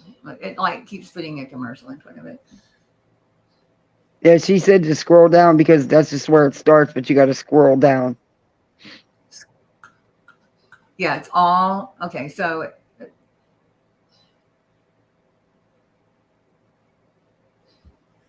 Hey, Lazy Susan. Miss Reed, I'm not about to read that shit. They went to the bar, okay, and they had drinks, and she had 9, and blah, all of that we've read 100 million times. 12:45. Misbehaved, and another. I'm getting pop-ups from. It just covers it.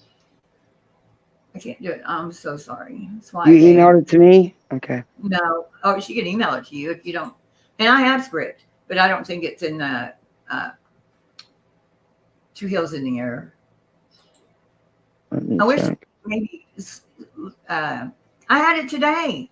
That's what's making me so mad. I looked at it today. I get as frustrated as you do. I get as frustrated as you do. Electronics are not my friend. No, it's not electronics. It's a spreadsheet. It says Commonwealth Indictment PD fucking F. I click on it, and it's not. Yeah, I get it. Commonwealth North. Karen Reed. It's got one tiny. Karen Reed did assault and beat. I haven't seen this. Oh, I got it all. It came up for me. Are you on Scribd? Yeah. Yeah. Well, start reading. It says download to read ad free. Oh, so you can download it and not have to have the ads. Now, where did you want to start reading? That's the indictment. But listen, I have not seen this before. Oh, I'm downloading this. Yeah, I have the whole entire spreadsheet, all of it, all the everything. That one that I pulled up today, and I've pulled up many times because I just leave it open here. But listen, why I haven't seen this before? It says Commonwealth of Massachusetts on the second Thursday of June 2022, the jurors of the Commonwealth of Massachusetts on their oath present that Karen Reed, this isn't the whole like all the meat and potatoes, simply says Karen Reed of Mansfield in the county of Bristol on or about January 29th, 2022 at Canton in the county of Norfolk, and this is small, did assault and beat John O'Keefe with intent to murder such person, and by such assault and battery did kill and murder said John O'Keefe, and is guilty of murder in the second degree and not in the first degree in violation of blah blah blah MG 22 whatever. I've never read that. Please tell me, have you read that? No. I thought I had everything. I have a Google Drive stuffed with everything. Yeah, I read all of it. I mean, I've read them at one time or the other, but this one I've never seen. I'm going to see. Oh, I can put it on. Here, look. Yeah. Can you see it? Yeah. Commonwealth of Massachusetts did assault and beat John O'Keefe. Nothing about a car. Wow. But the car could be part of an assault, really. Right. Yeah. Take him in the car. Did assault and beat John O'Keefe with intent to murder such person, and by such assault and battery did kill and murder the said, see, and my eyes skip way back, John O'Keefe, and is guilty of murder in the second degree and not in the first degree in violation of blah, blah, blah. Wow. Yeah, thank you, Kodo. This is going to be interesting read for me. Oh, you haven't ever seen the documents? Not all of it. Not what you just showed. Not what you just talked. This. I'm telling you, when I was when I clicked on this today, June 9th, Commonwealth Indictment.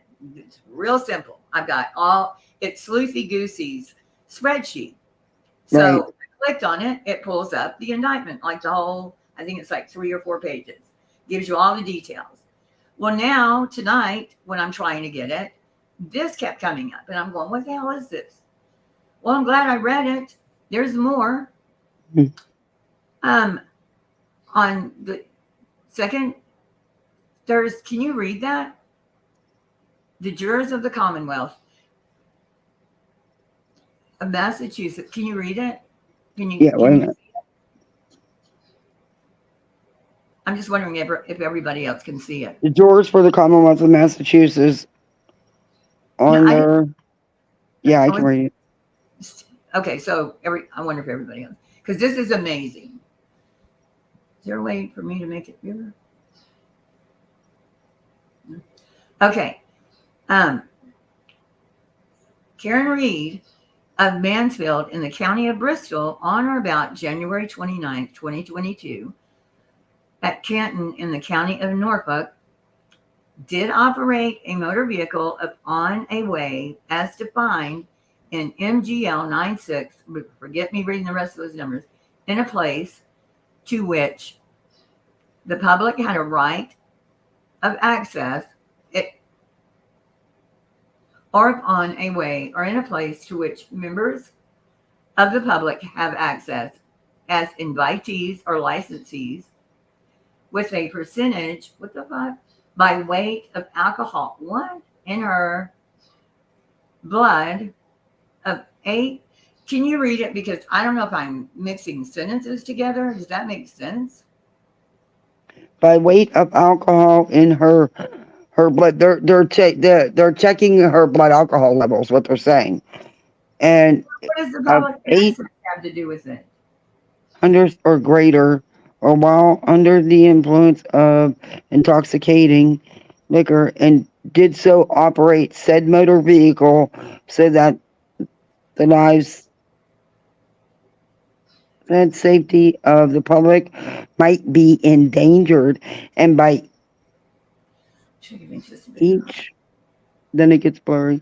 Oh, wait. Each wanton and reckless conduct so described did cause the death of another person, to wit John O'Keefe, in violation of MGL Yeah. up 265. Yeah. But For her to still have that, be them to be able so many hours later, this and one for was- her to have such a high level. Right. This Wow. was January 29th. Okay. Yeah. So this was her first arrest. I am not Right. Then there was a second. right. Then she was indicted by the grand jury. That was the first one I read you. That one that said she did assault and beat John O'Keefe with the intent to murder such person, and by assault and battery did kill and murder the said John O'Keefe, and is guilty of murder. And do they just need more words? In the second degree and not in the first degree, in violation of MGL C265. Okay, so that was the June, but this was her first one. Why would it say the jurors for the maybe that's just, oh no, that was June. Okay, well, okay, so this is January. See where it says, oh man, oh, maybe that's just saying when she did it. Yeah. Still part of June. Well, they've got these might be two different charges, maybe. So this is by the jury. Karen Reed on January 29th did operate a motor vehicle upon a way as defined in MGLC 90S1, or in a place to which the public has a right, Access. Right of access, I or got it. My eyes skipped over. okay. Right of access, or upon a way or in a place to which members of the public have access as invitees. Okay, you got to admit that's a lot. Or licensees with a percentage by weight of alcohol in her blood of 100. They're never going to get this through. I'm sorry. They're taking her blood alcohol level after that many hours, and she went home under the influence of intoxicating liquor and did so operate motor vehicle. Can you take the pin comment down? Why didn't you tell me? I swear to God. No, it's fine. No, it's never fine, but nobody ever says.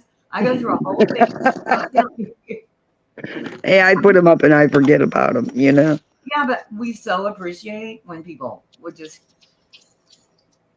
Okay, there it is. Let us know. Okay, so this part, I don't think that blood alcohol, because one, they're saying they took it in the hospital and it wasn't the way they should have taken it to be used for evidence. So that, and she went home. I mean, she could have drank a bunch of shit at home. That's true. She could have continued drinking at home. But she did have 9 before she got in the car. And I don't know what kind of strong constitution you'd have to have for 9 in 2 hours? Wouldn't affect That's a you. lot. Girl, I would be under a table. Oh, hell yeah. I damn sure couldn't get behind the wheel. I know that. No, I'd be thinking. I wouldn't even think about it. Oh, I know. I wouldn't even make it past 3 or 4. I mean, I'd make it, but I'd be so sleepy. I'd have to find a corner. Okay, Karen Reed of Mansfield did operate. Don't same shit again. Public, right? Stopping. Okay. Prosecute, apprehension. Okay, so this is did operate a motor vehicle upon a way or a place to which the public has a right of access, or upon a way or in a place which members of the public have access, invitees or licensees, and without stopping and making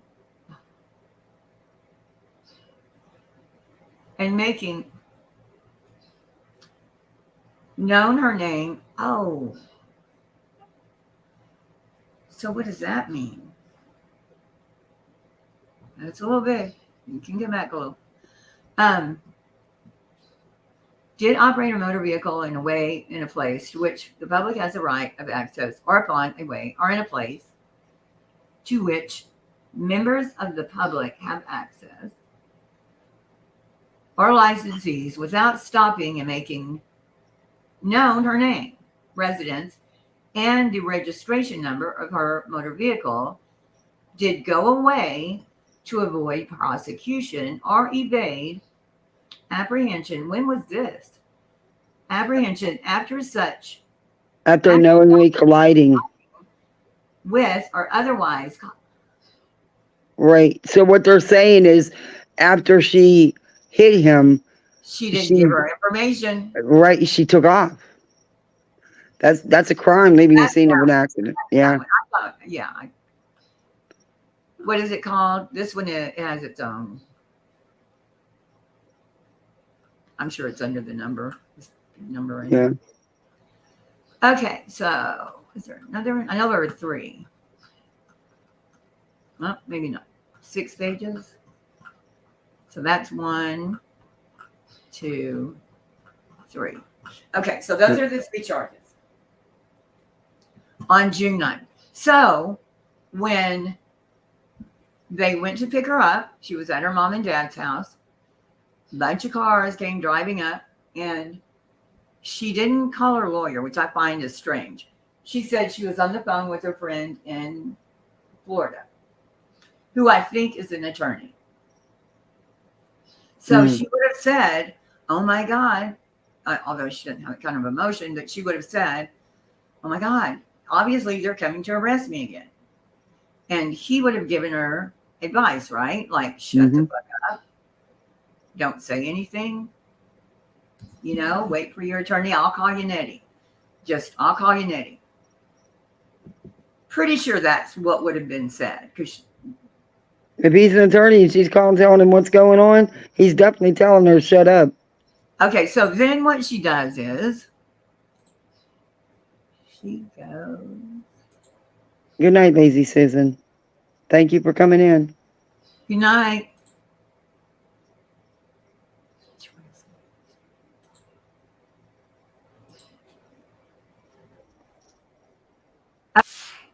So instead of keeping her mouth shut,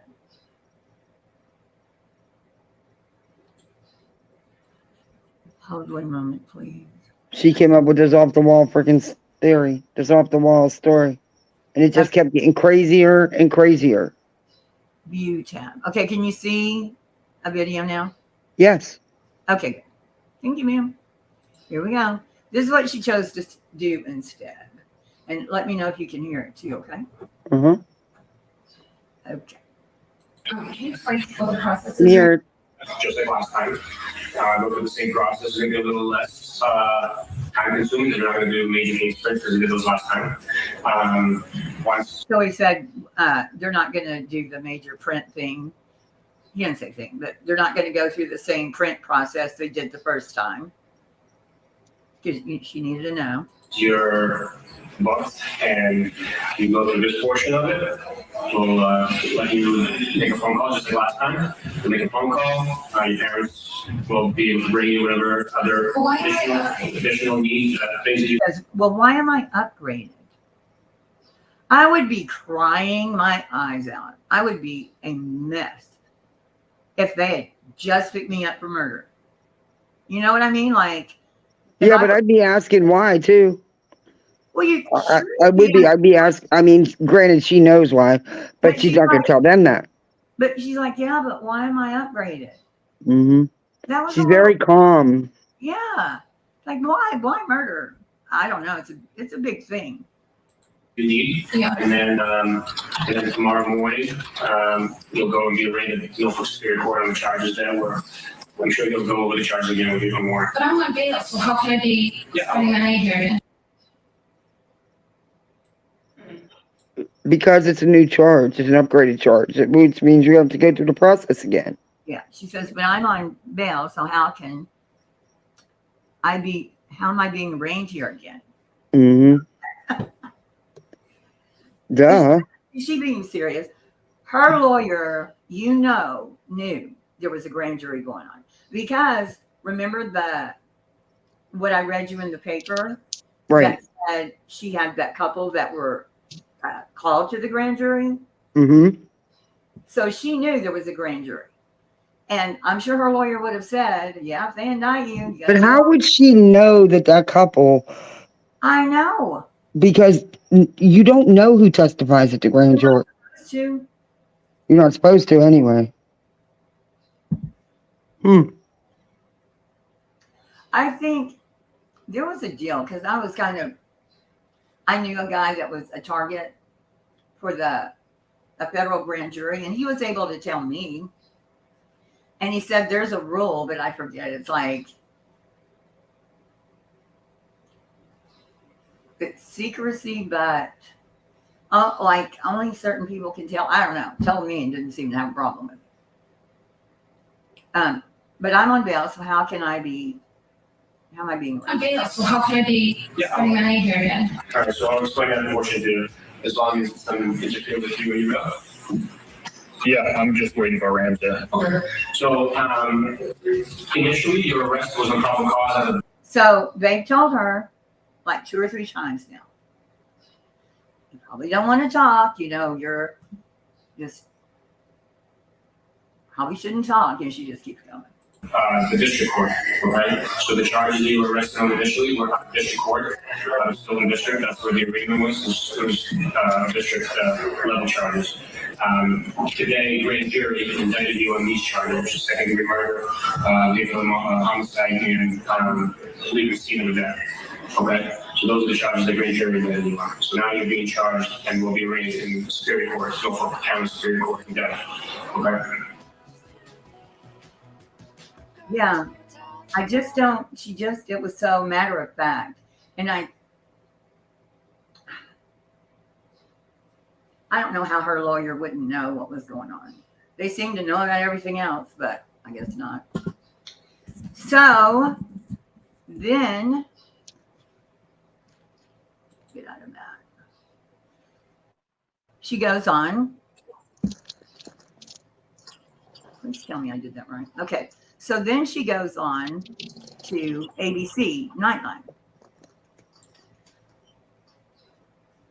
I have to share this. I thought I was sharing it. I'm not. Hold on. Yes. Oh, no, you stopped sharing. You were, and then it went on. Didn't share. Is that? It was sharing. Did you stop sharing? Yeah, I probably just stopped it. Okay, here we go.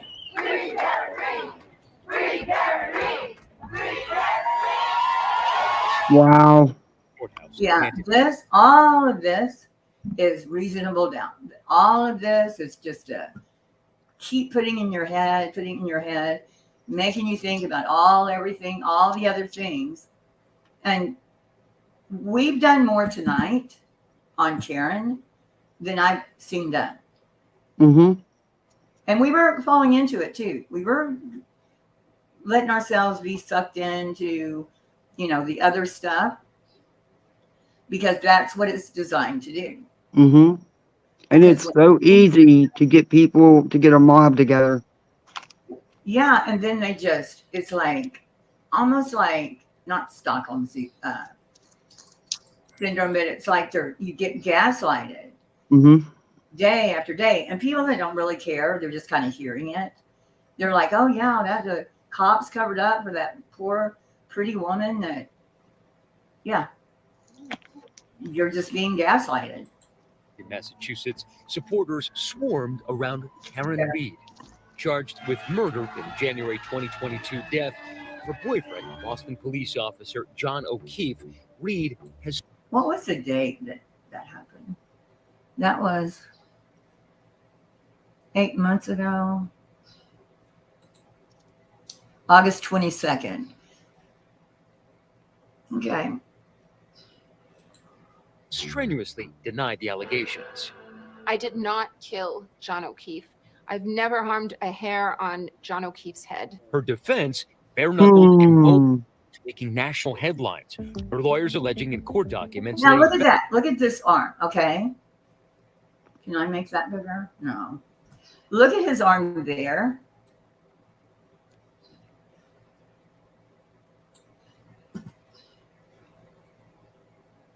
And I have one.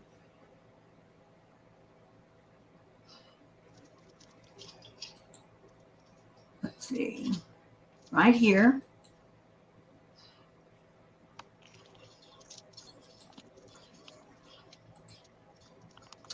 Look at it here. Can you see that arm? Mm-hmm. They were putting this out. Is that the one they're showing in court? Because that looks, this is a picture that they kept putting out. Bite, claw mark. Look how deep all that looks. Mm-hmm. That doesn't look like that. No. That picture looked like it was messed with. But they're still not bites. It didn't look nearly that severe. No, Okay. it didn't. Look out. Where is it?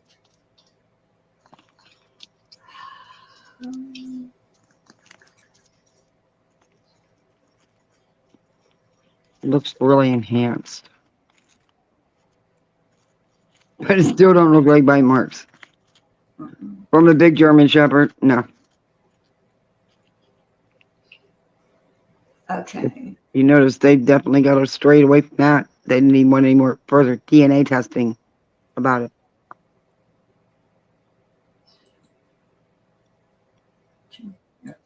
No, don't do it.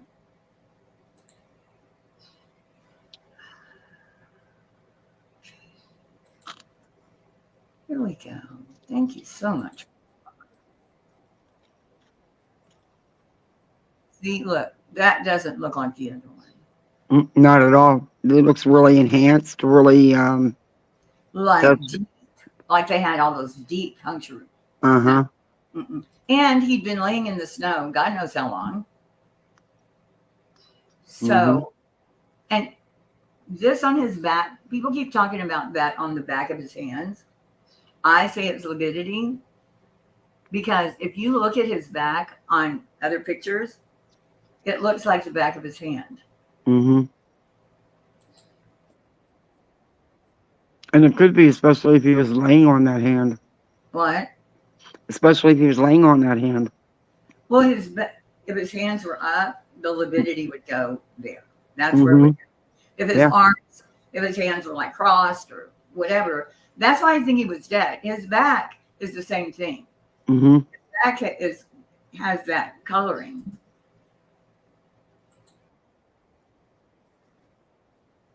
Yeah, that photo is definitely not the photos that were put out. And look at this. Let's see, August 22nd, 2023. When she was indicted, 2022. Yeah.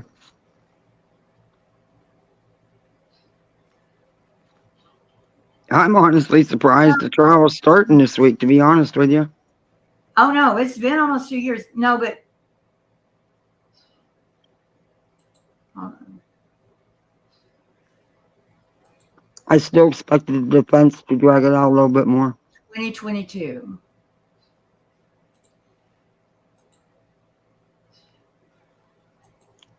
So why did they wait a year?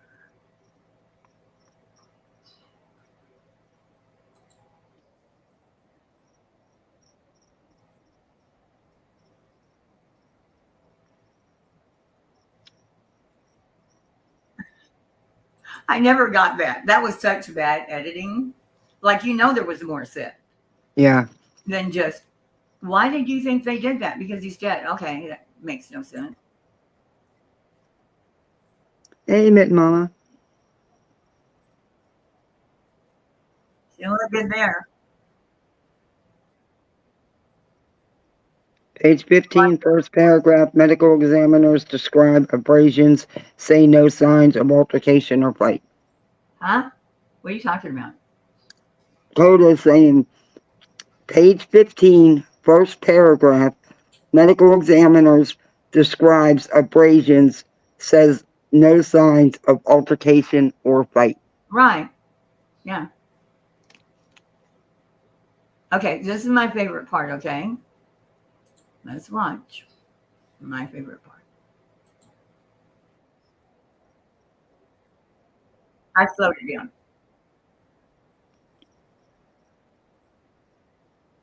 Damn it. What happened? I don't think they show it in this because they cheat. It's when they try to make, take out the real stuff. Mm-hmm. See how confident she looks here the last couple of times she's been in court? She didn't look so confident. You're not showing us that. We're still looking at the arm. Every news story. That's not 22 feet. Or maybe when would this have been, I wonder? We're still, you got to change your screen. We're still looking at the arm. Then why am I even talking? I'm trying to tell you that. There you go. Oh, yeah, after. Now that's the snowbank because the snow piles back home, that's where our snow would be. And if the car's there, your car's getting plowed in too. Talk with your mouth full. Where was I before? Have a cop drop in. What were y'all looking at? Now we're looking at Karen's face. That's what I wanted you to look at, was Karen's face. Oh, look at that. That's a good pause. Pause on point. Okay, so here's. Okay, we're gonna. Why would they be involved in this? Because he's dead. I think things. That there was more. Oh, that's a good pause too. Yeah, she said more. Went too far. It was. Yeah, she has a watch this face. There was alcohol involved, but they're all family, and there's many of them involved. Can you imagine sitting there talking about police officers and their family, just accusing them? They're covering it up. Why would they want to be involved in this? Because he's dead. I've got to hear the rest of whatever they cut out. Like, why would they be involved in this? It's not just because he's dead. I think things went too far. It was late. There was alcohol involved, but they're all family, and there's many of them involved. After posting bail, Reed has spent much of the past 18 months in and out of court awaiting trial date. Me, my family, and my attorneys. Please wait, sir. Do not stop. Try again. And my team have marshaled every resource to get to the truth. It just feels like no one else wants it. Prosecutors allege that Reed hit O'Keefe with her car after getting into an argument earlier in the day, leaving him to die in the middle of a snowstorm in January 2022. I can't figure out when those are taken. Like if that would have been that night. Like when is that? I don't think that's his house. Hills, there's 2 wild boar going through my yard with a couple little babies, and they're so tiny. Aww. I want the baby pigs. Is anybody telling me in chat if they know which day this was? Wait. That sounds so cute. No, they're so cute. Oh my That's goodness. not their house, though. Okay. January 2022. But Reed says she had no reason to harm her boyfriend. I would call him the patron saint of Canton. He's just very selfless, frugal, and I think. Isn't that funny? Frugal. Like, you don't hear that much. I want a frugal guy. You'd be hard pressed to find anyone that didn't care for John. The couple first dated in their 20s and reconnected more than a decade later in the middle of the pandemic. So how did you meet up again? He had reached out to me on Facebook and he said, "Hey, blast from the past, how's things?" And when I saw his picture, his profile. profile picture was with several young children, and then it triggered my memory that his sister and his sister's husband had passed away, and he told me, oh, I have the kids now. I admired that. I thought that was amazing. Soon, Reed says she became part of the family, often sleeping over at O'Keefe's house and helping take care of the kids. He would go to work and I would stay with his niece and nephew. All of the breaks that the kids had, we And I did don't get that something. either. But their She was relationship working also in had its finance. struggles. Reeve says O'Keefe. She works in finance and she's a professor. Someone said there was a interview with someone they had known from the old neighborhood, and they said that she worked on Thursdays at a university and did classes. So maybe she only worked. She got a lot of money. Been relying more on her to take care of the kids, and that he criticized some of the decisions she made with them. We had an argument on New Year's Eve. This is where she brings up Aruba. We were away on vacation, and he became incoherently drunk. And I ended up bringing in the new year with his niece and nephew. John didn't come back to our room till after 3 a.m. So that was rough. I felt very much taken advantage of. He apologized. She's such a victim, though. I don't know. She just strikes me as the type that can be very evil and vengeful. Why would you bring that up? Why? Why would you bring it up? Why? What does it have to do with shit? Building her the history for her. But that's not for her. She's No. sitting there saying they fought. Like we fought over, and it was me and I was a victim. To show that he was a heavy drinker and not a nice guy when he's drinking. What does that have to do with her hitting him? Mm-hmm. Or she's saying she didn't. People in the house beat him up. So what is all this? Yeah. What I mean, it's like, well, just say you were happy. You would never do something like that. I mean, she's bringing in stuff we wouldn't know. Like feelings about how he left her and didn't come back all night and she had to be with the kids. She has a real thing about the kids. Mm-hmm. But I just don't see the point to this if she's going to say, because that was like a month before. Like it was New Year's Eve, so it was a month before. What would it have to do with this? What was this question? Ended up bringing in the new year with his niece and nephew. John didn't come back to our room till after 3 a.m. So that was rough. I felt very much taken advantage of. He apologized profusely for what happened on New Year's Eve. And he said, if you can't get over it, then you need to spend some time at yours. I can't keep apologizing. I don't want to keep rehashing this. A few weeks later, Yeah, she's probably one of those women, and I could be one in the past, that will keep bringing, like, remember what you did to me? Yep. But that's what she's basically saying. I want to read what 247. Oh, okay. Am I that far behind? Good Lord. Aren't you reading any of these? She didn't hit him, you think, KK? She hit him. Behind. She definitely hit him. Sorry, I didn't see y'all. Even if that was true, it doesn't mean she. Yeah, I wanted to see what people were saying. And Karen was just smashing into. Well, I guess it wasn't anything. Used to park cars all night long. Yeah, I was looking for stuff then. Hey, Billy, I wish you would come up. Just wanted to announce Kevin will be live on Court TV Tuesday. Are you serious? Tuesday and Wednesday, yeah. What? He's supposed to do the trial with me too. The mob will be mad about it. They sure will be. He just posted. That's what I was alluding to. I didn't even see you alluding. I wouldn't have even gotten an alluding. With me, she gotta be right up. Email me shit. That's what I was alluding to about earlier. The mob will be mad about it. Mm-hmm. Wow. I'm so. Woo. I wish I had a soundboard so I could make some weird sounds. We'll have to get you a Betty Bullhorn board. The lead detective lied about his relationship with the Albert family. Yeah. Well, he minimized it Yeah. because, oh God, today I heard somebody saying, and they were giving him large gifts for what he did. Here's what I think. Because you have to make, it's like Occam's razor, it's like it's not that complicated. Like the present. I'll have to get it out to get the names and everything. But what I know is,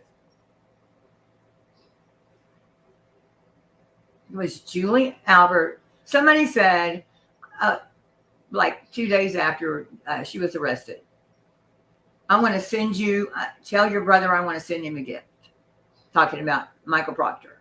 Right. Michael Proctor barely knows the person that is saying that, but was Brian Albert's mom? No, I don't remember. I'd have to go look. But to me, it was like, you arrested someone that killed our friend. You arrested the bitch. I want to send you a gift. It wasn't, I want to send you a gift so you will arrest her. So arrested. She was already busted, yeah. Yeah, she had already been arrested, done. And they try to make it big, but that's another distraction. Mm-hmm. It's just a distraction. Just an opinion, but she's signed. Yeah, well, yeah, everybody's a narcissist, but she's a bitch. Being women, we know they're out there. Mm-hmm. We know when to see one. When you see them and you know what they're capable of. Mm-hmm. I had a friend that they came back from, I think the grocery store or something, got in a big fight. She took her stiletto, put it in his head, and he punched her in the face. Mm-hmm.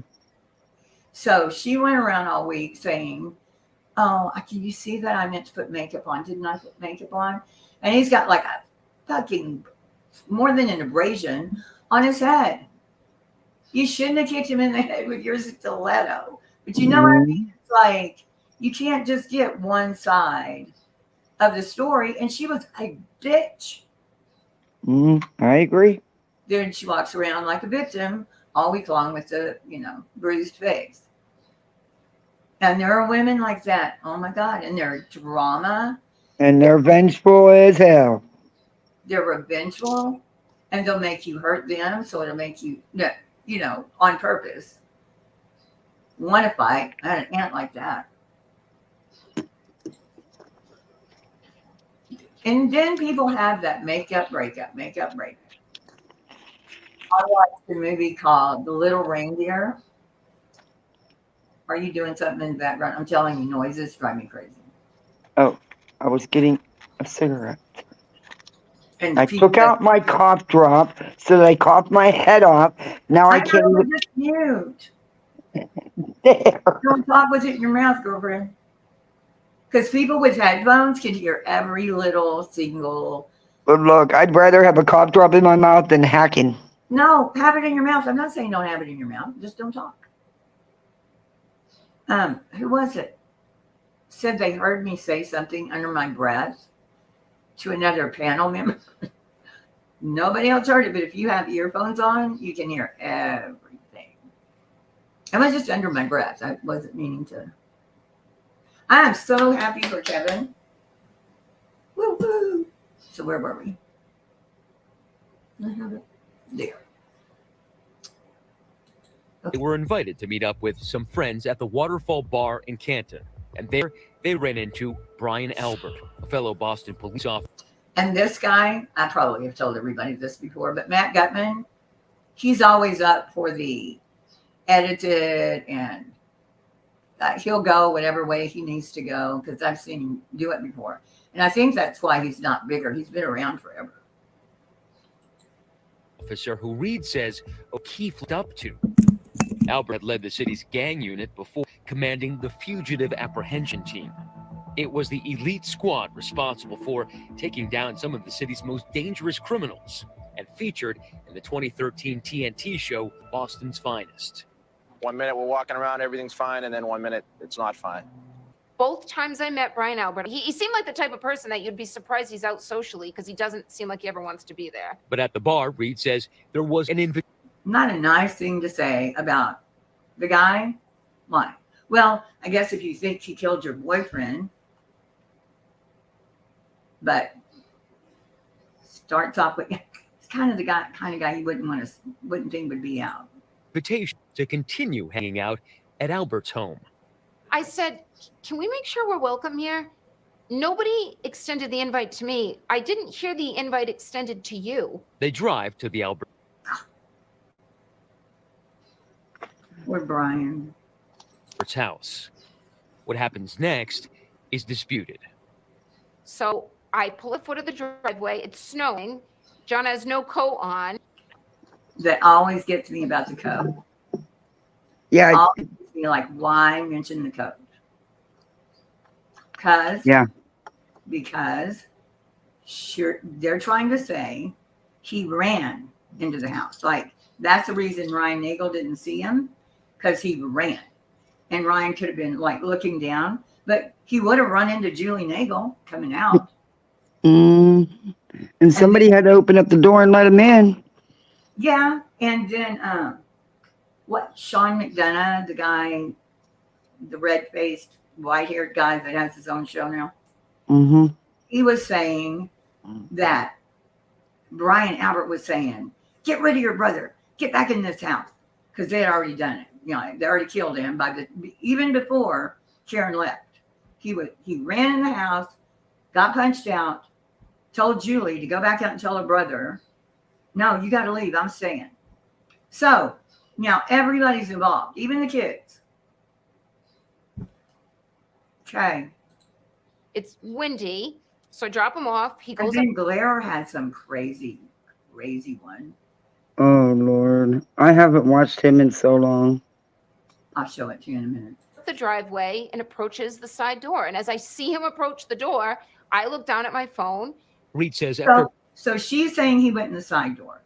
If he was coming from her car, unless they don't use the front door, but Matthew said he was looking out the front door and saw the car. So why would he run over to the side door, which is further away? Why don't we just go to the front door? After about 10 minutes of waiting in her car, she became irritated that O'Keefe still hadn't gotten in touch. 10 minutes is a long time. It's a long time to be able to do something. People keep acting like, oh, it was only 1 minute. It was 10 minutes. With him. She drove back to his home where she continued calling him before she says she fell asleep around 1:30 in the morning. She then says she woke up before 5 a.m. He still wasn't home. She then started canvassing the neighborhood. Just gonna drive around in the 2 square. There you go. She started canvassing the neighborhood, their neighborhood.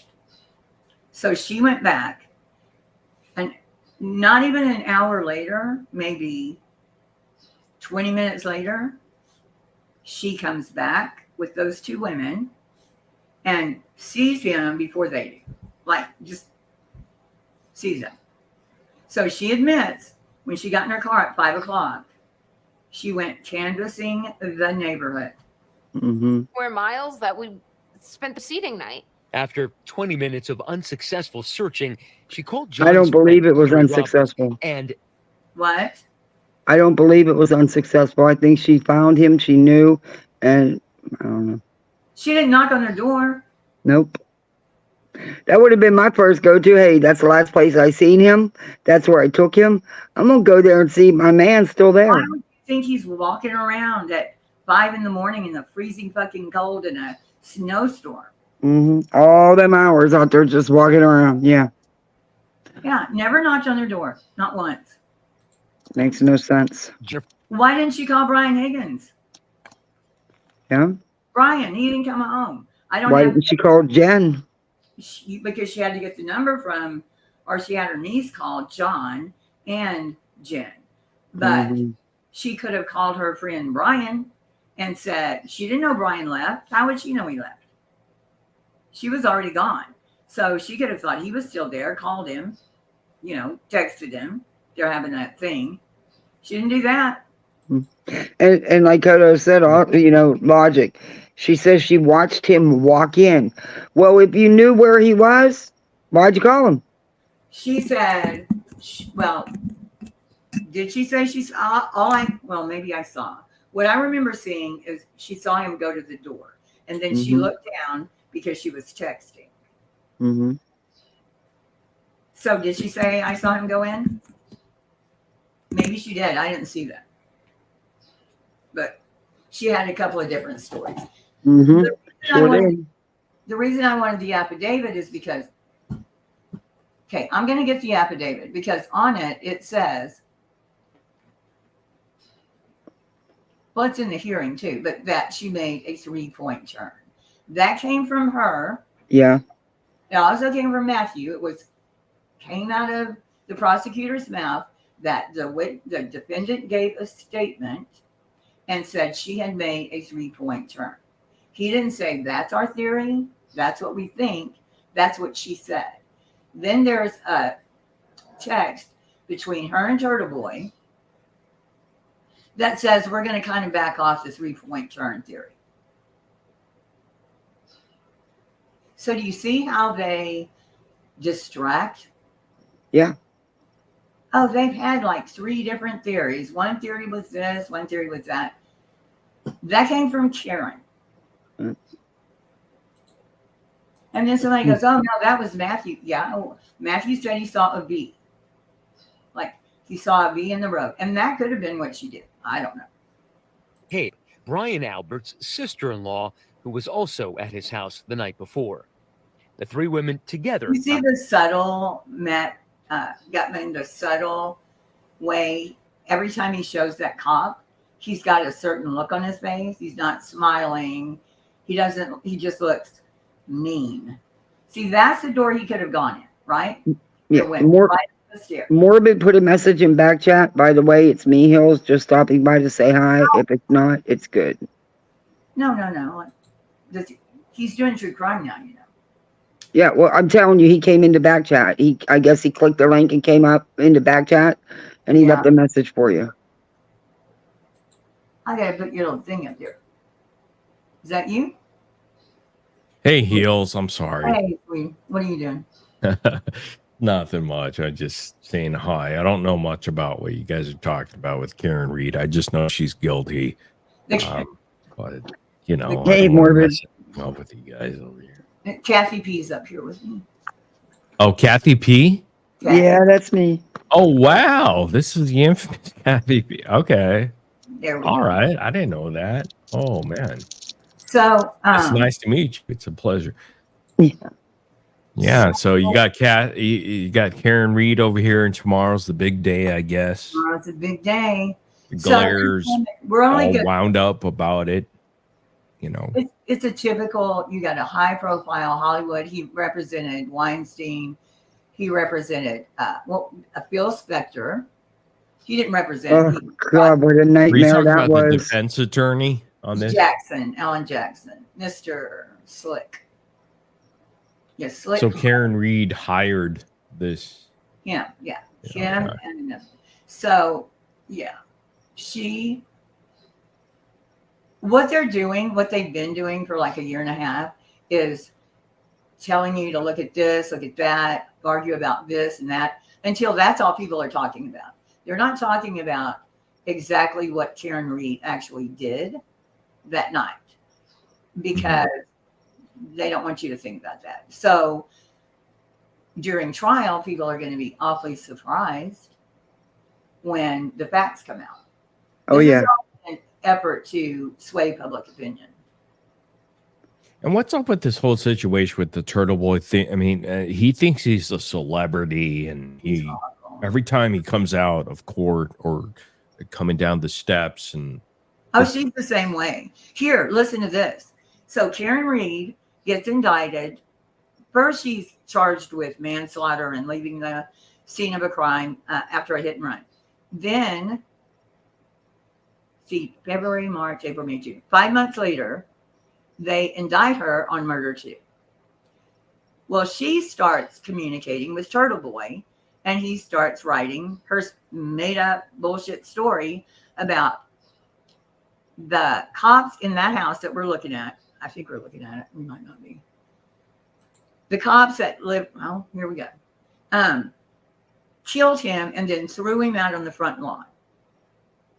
That's what she's saying happened, and not that she backed into him.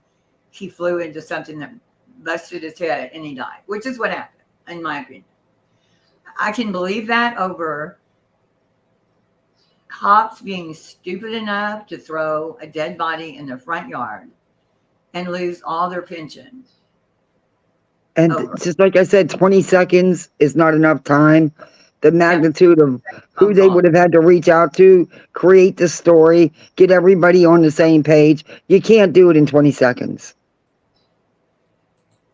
And it's not a convoluted story unless you listen to Turtle Boy. Turtle Boy. He's the one that he just told her story as she fed it to him. Mm-hmm. Like, this is what happened. They beat up John, they threw him, and then it's convoluted. When what really happened is they were in the car sitting in front of the house having a big argument. He said, "I'm getting out," or she said, "Get the fuck out." And then she pulled up, decided, "Oh, hell no," and then backed up, hit him, and then went home. And then came back a few hours later, I don't know, to see if he was dead or whatever. She doesn't knock on because she said he went in that house for a party. But she doesn't go to the house and knock on the door and say, "Hey, is John still here? He hasn't come home." No, she drives around the neighborhood in a snowstorm, the worst they've had in 50 years, and goes home, calls her friends. They take her back to the house, and before anybody could see him in the snow, she goes, "Oh my God, there's John," and suddenly sees him on the ground. So that's kind of And mind you, she was in the back seat. The people in the front seat didn't see him. No, nobody saw him but her. Jumps out of the car. Doesn't ask to go to the hospital with him. Instead, while they're working on him, and he's already dead from hypothermia and the gash to the back of his head, instead of saying, "I want to go with him," she gets on the phone with her dad and says she wants to unalive herself. You know why I think she wanted to unalive herself? Because she thought there's a chance he might live. Yeah, because he wasn't pronounced till at the hospital because they ran a code. They did everything they could. Yeah. Yeah, they have to warm him up before they can pronounce him dead. And Turtle Boy has decided that he was her defender and he was going to harass and stalk not only the prosecuting attorney and family, but all the witnesses as well. Was I even showing you anything just now? Anyway, so Turtle Boy, he got onto this story. He blew up. Like, his website blew up, YouTube blew up. He became a celebrity. She became a celebrity. Have you not seen anything of her before? With Karen Reed, not really. I mean, just basic stuff. Yeah, she comes down the courthouse stairs waving and smiling, and she's got a bunch of yeah, protest- she looks like someone who enjoys the limelight. Yeah, and it just, I don't get it. I don't get these people treating Turtle Boy like, okay, first off, what grown man's going to be called Turtle Boy?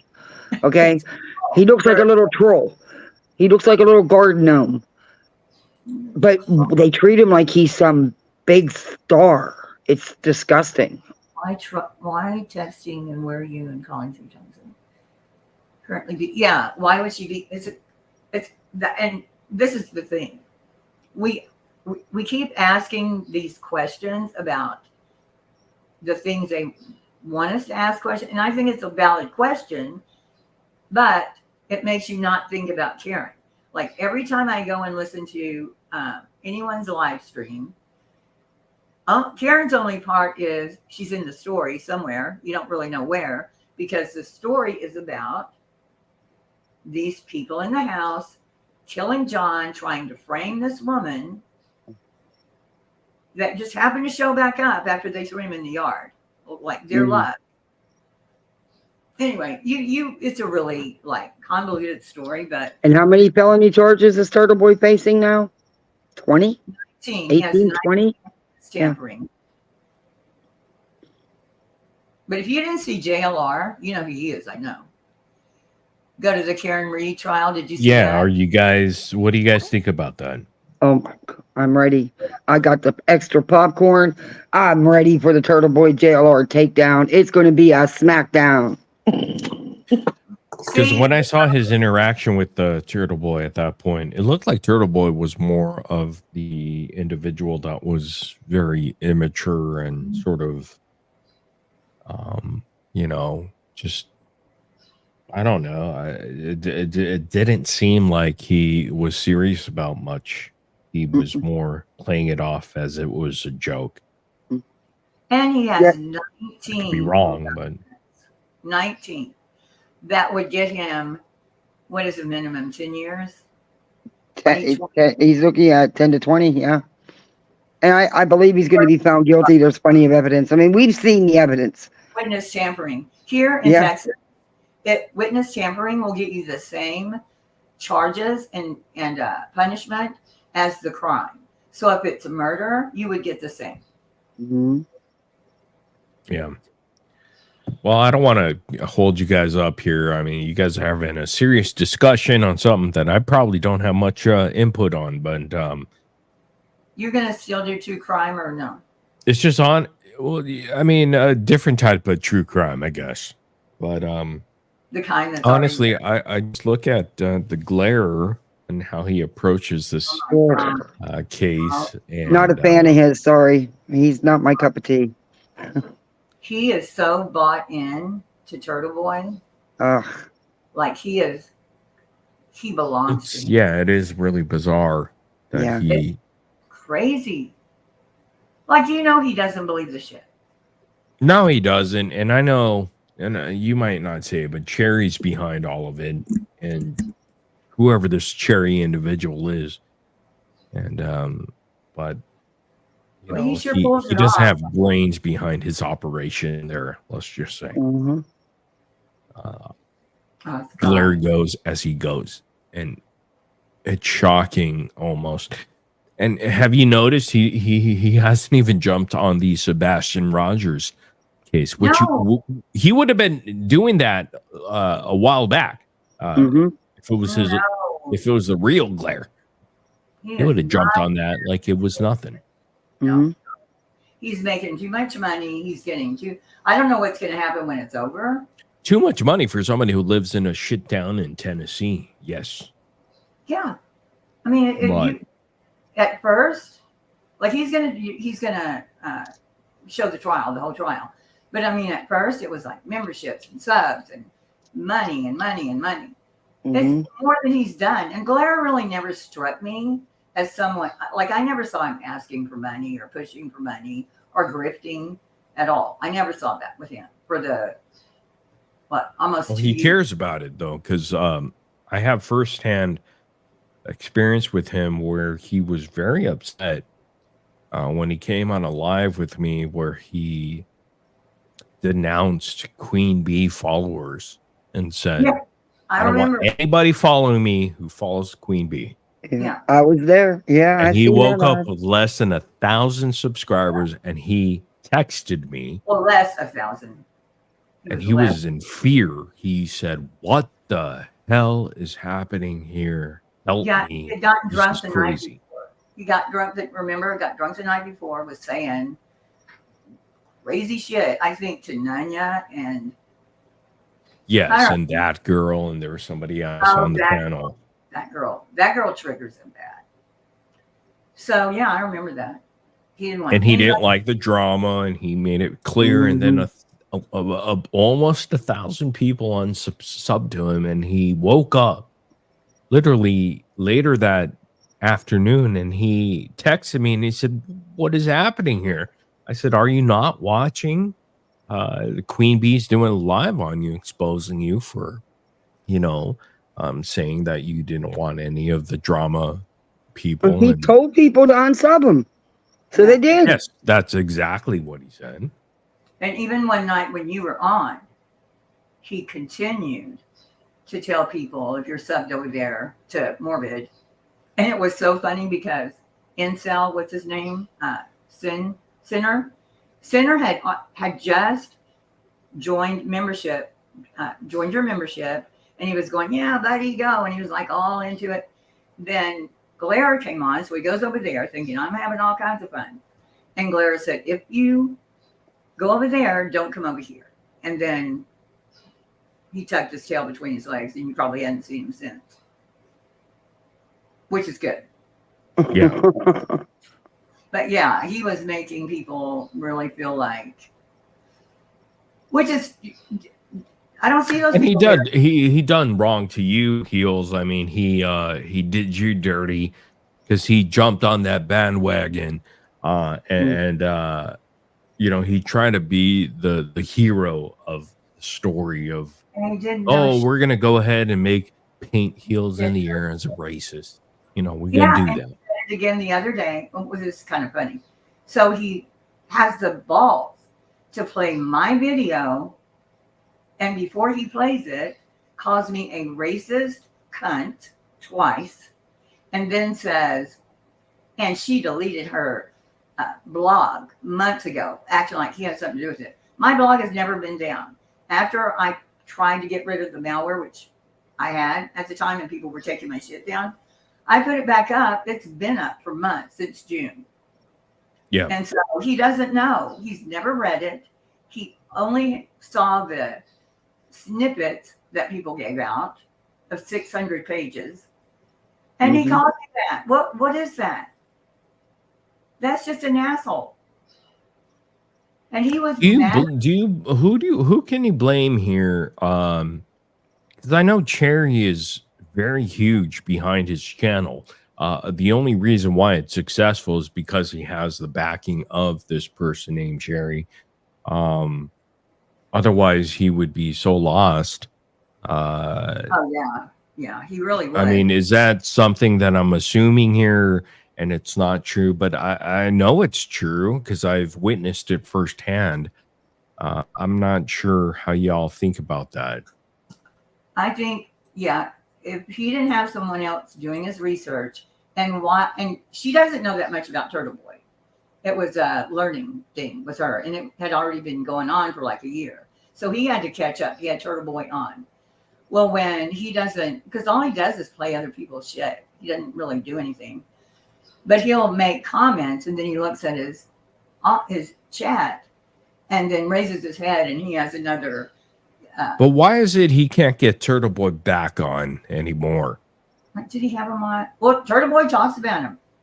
He's been on. He does, not in a good light, because I saw JLR a video, and then Turtle Boy said, well, it must be one of the Glare's friends on YouTube. Yeah, I thought it was one of Glare's. Right? Did I hear that incorrectly? Because I heard that. And I was like, whoa, okay, so that's weird. Why would he say that? Yeah, he did. He did think it was. I was going to play that. So it was almost like a dismissal of the support that Glare was showing him. He said, oh, wow, JLR? Oh, it must be one of Glare's friends on YouTube.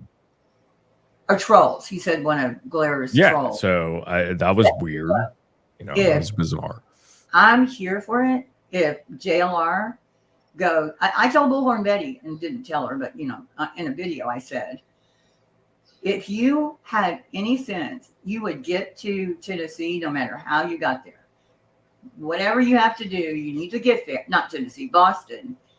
And you're going to get views. You're going to get a shit ton of views.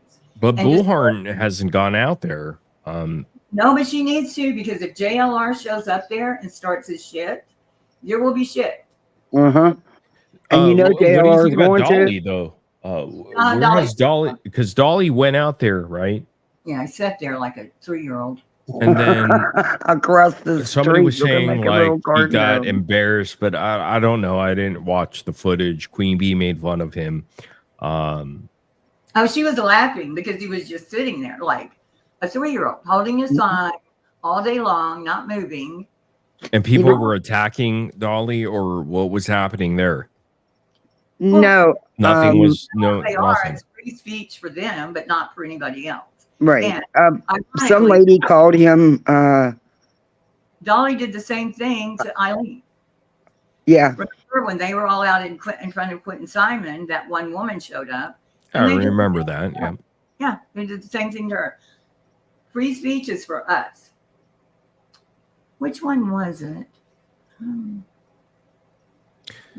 So, out of all of representation on the internet, who would you guys want out there to start this Karen Read trial with the bang? Who would you guys trust as a creator to be out there right now? Tomorrow. What? To actually go against the sort of Karen Read movement, if you even call it that. Doesn't know anything about the case. He knows nothing. He just decided to go up there, yell. JLR doesn't know anything. Okay.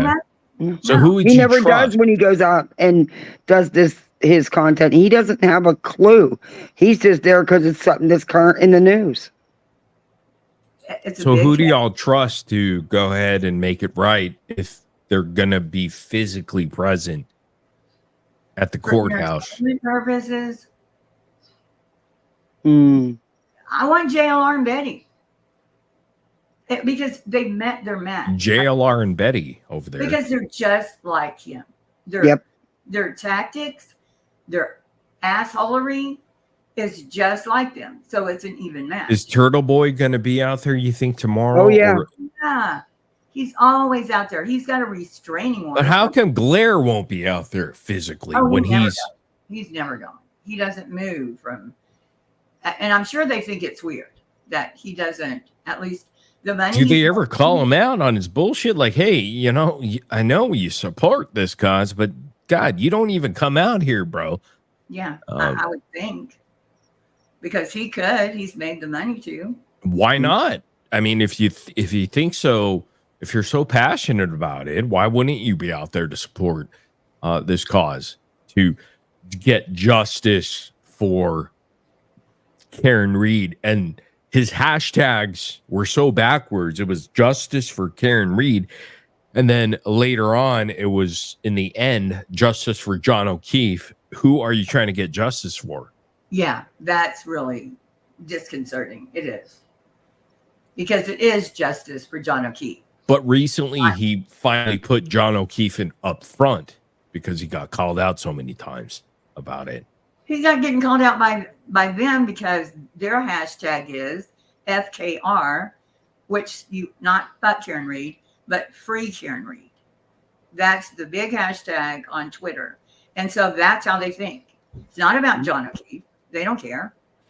A Turtle Boy curses the mother and brother of John O'Keefe on the courthouse steps. Mm-hmm. I've seen that. Yeah. Yeah. Mm-hmm. It's on Wow.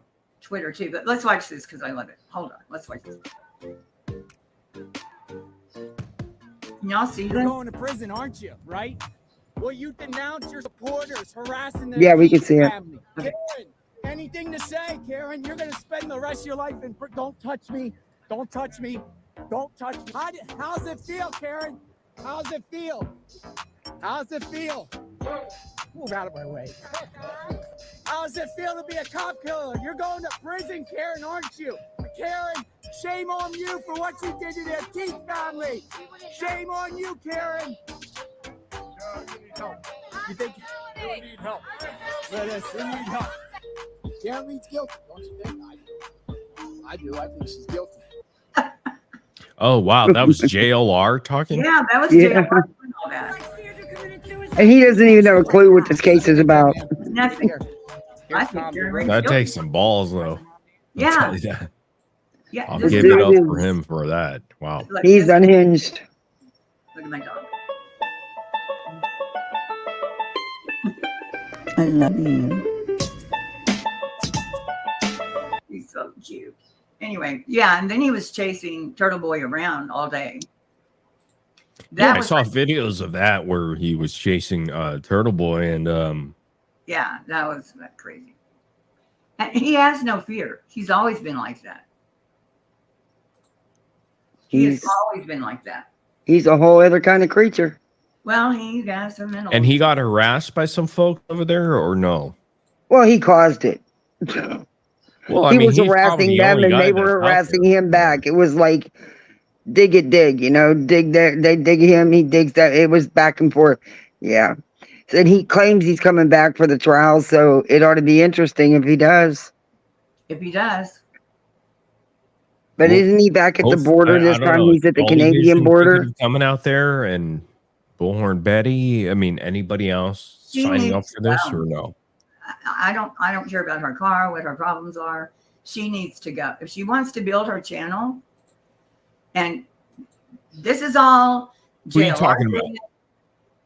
Bullhorn Betty, she needs to go out there, yell at Karen Reed and be the or the, what do you call it, the other side. And she's going to have her viewers. I'll watch. I'm telling you, a bunch of people will watch. That's interesting. Yeah.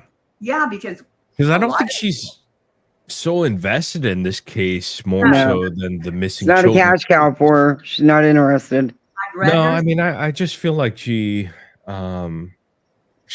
just not interested in this case because she's more interested in some other cases that have, involved missing children, I guess, Yeah, they're her cash cows. Yeah. It's doing the high profile ones. Mm-hmm. More of it. If you're interested in searching for children and you have children in Florida that you don't have to sit there for 2 months because your car won't work or whatever the hell, there's still local stuff you can do instead of waiting for the high profile. Y'all love burnt toast, or what do you think about that person? Of course, I have a problem because she's the one that put up the video with all the bullshit clips and lied to me, but I'm not About you or somebody else? I don't even know. Yeah, that's what. I mean, she's so the truth is, I mean, her cash cow is Betty, Bullhorn Betty. Without Betty, she has nothing. Nah, she does cover other people. She does. She does, but Like who? right now they're going. Who do you cover that anybody's interested in? You remember, and I'm a bone. Shanny for Christ. Those are some of her highest viewed videos. Because every single live stream that I've seen for the past couple of years, it's all Betty. Well, right now it's going to be centric. Trial coming up. Yeah. And she started covering that other couple. They're a whole train wreck. And the crazy thing is she claims that she's not a true crime creator.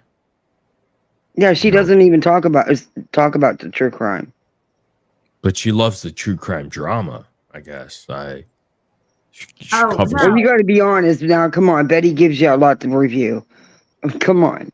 I mean, I had to call her out the other day on the damn Blair Blue could Jeans give you a lot series. to review. To be Yeah, honest that's with true you. too. And no That's covers true him. too. Nobody covers Glare the way Oh, I that. do. You haven't seen my videos on Glare? I mean, like constantly, like don't the do brick toast over there. Every single live stream, dedicating hours and hours. Nobody has covered the Glare this way, Okay. And when you do, then you have the wrath of Cherry or somebody who's gonna try to bring you down. Oh. And That's only gonna work for you for so long. If that's the case and that's what they're doing, that's only gonna work for you for so long. You know what I mean? I don't just like strike him as hard as I can and get dirty, ugly with them. Yeah. And some people do, but Glare, I wouldn't. I mean, I'll call him a cunt because he called me a cunt, but I'm not going to like go try to find out where he lives and his family and talk about his looks and shit like that. And I think, he's not, he hasn't said anything yet. So playing my video and calling me a name. I was up on panel with them about, not his panel, somebody else's, and he came up about a month ago. Oh, really? Again? He won't let it go. No, he was actually he didn't say anything. Say a word. Didn't say a word. In fact, somebody said something about me, and he goes, "Hey." And I'm like, okay. Mm-hmm. Well, okay, so anyway, I wrote I emailed you, Morbid, and I said, do you know this guy named AK-47? I told you a couple of names. Andrew, yeah. Okay, Andrew. Is that the Andrew that was on panel? He's a Lego guy. Yeah. Mm-hmm. Okay, so this is we're having weather. This is JLR's ex-wife. She used to be very pretty. I'll show you. She was a very, very pretty woman. JLR's ex-wife. Okay. Yeah. Jules, it's after 1 o'clock. I got to get up in 4 hours. Okay. I got to get my kids up for school and then get my dog to the vet, and hopefully I'll be able to bring my dog back home. But I hope so. yeah.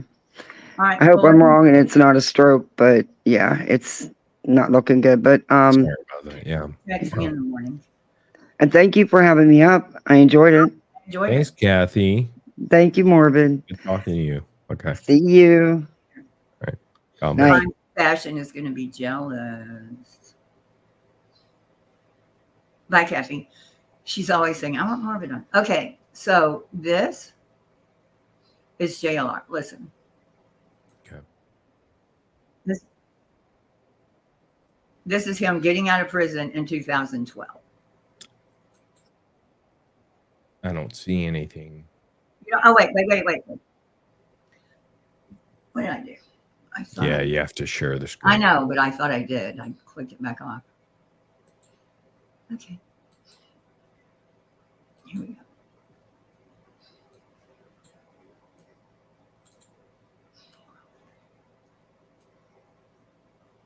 You see it now? Mm-hmm. Okay. What's up? All right. I'm going to read a medical file right here that I have from FMC Lexington. Medical file. He's just gotten out of FMC Lexington, which is a medical prison, whatever. And he's been there 10 years. Okay. And this is the day he gets out. I just like to share the information with you. Axis 1, schizo personality, schizophrenia. He's reading his diagnosis from prison. Diagnosis common. Still has paranoid. Okay. And after he got out, he married her. Naomi. Okay. I thought JLR was gay for some reason. Not that as a joke, but okay. All right. And so he marries her. That's her. Very pretty girl. All right. And so they met each other in a James Holmes, the guy that shot up the Aurora Theater. The Batman, yeah. Yeah, they had a fan club for him. So then. Oh, they had a fan club for him? Oh, yeah, they had a fan club. Bizarre. Okay. So this is her. His wife. His wife. If I push play, it'll help. This is her. Our idol with us. They had been shoplifting all day. It's a good deal. Yeah. James Deacon Holmes is our hero. It's James Holmes. Yeah, James was with me today when I got the. Why were they a fan of him? Don't know, but she is like bad. I mean, that's weird. I mean, like, why would anybody be a fan of like a multi-serial killing shooting spree? He managed to get James Holmes when he went to jail because James Holmes was getting guns through the mail. He got his address, his name changed to his address. So he was getting James Holmes mail. Bizarre. Yeah. $3.99. So. $3.99. $3.99. Yeah, $3.99. You just listen what he says at the end.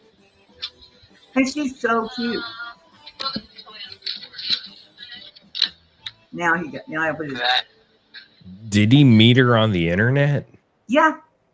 Yeah. On YouTube or wherever? I don't know, but they had he was writing those lawsuits that he wrote 3,000 of. He wrote them all. Yeah. So they would do stories about him, like Smoking Gun and different publications, stories about him. Well, he somehow met her through like a Facebook, which I didn't even know they allowed them to do that. But he met her on this Facebook James Holmes fan club thing. That, you just don't even know. But anyway, this is just one of them. But there he shows. All right, there's JLR's mugshot. Yeah, Bonnie and Clyde, motherfuckers.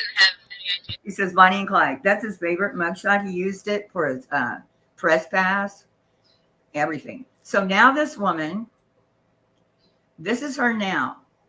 Okay, this is why I asked you if you knew those guys. Tell me if you recognize any of them. Nanobot. I'm the creator of cyanide. I'm the creator of meth. I'm the creator of Nanobot knows exactly what she's talking about. You know how Wow, disrespectful she that is? definitely Me changed. and Pete Wentz, he looks just like you. We created your Eternal Reward together a long time ago. How we just took your RV.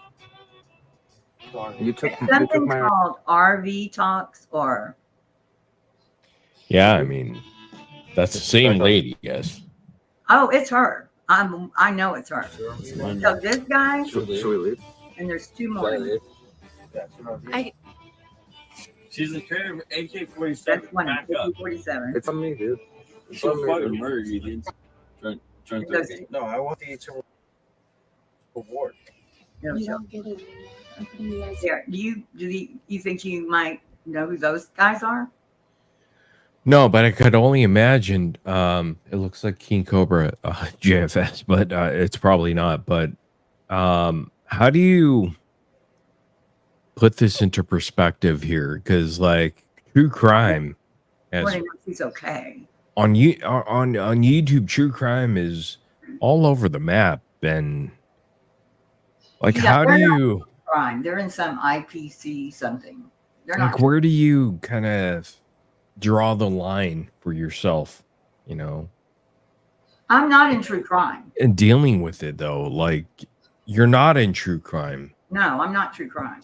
Would you consider yourself crama or No, I just crama do coverage? clips or just put together videos. I do true crime on my own. Like I enjoy true crime, but I'm not. It's not just. It's Well, what are your thoughts on the people that are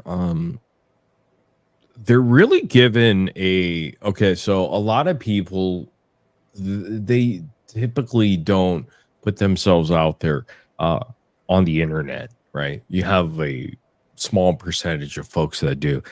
And so you have people like the Glare and all these people that are willing to do that no matter what their expertise is in the field.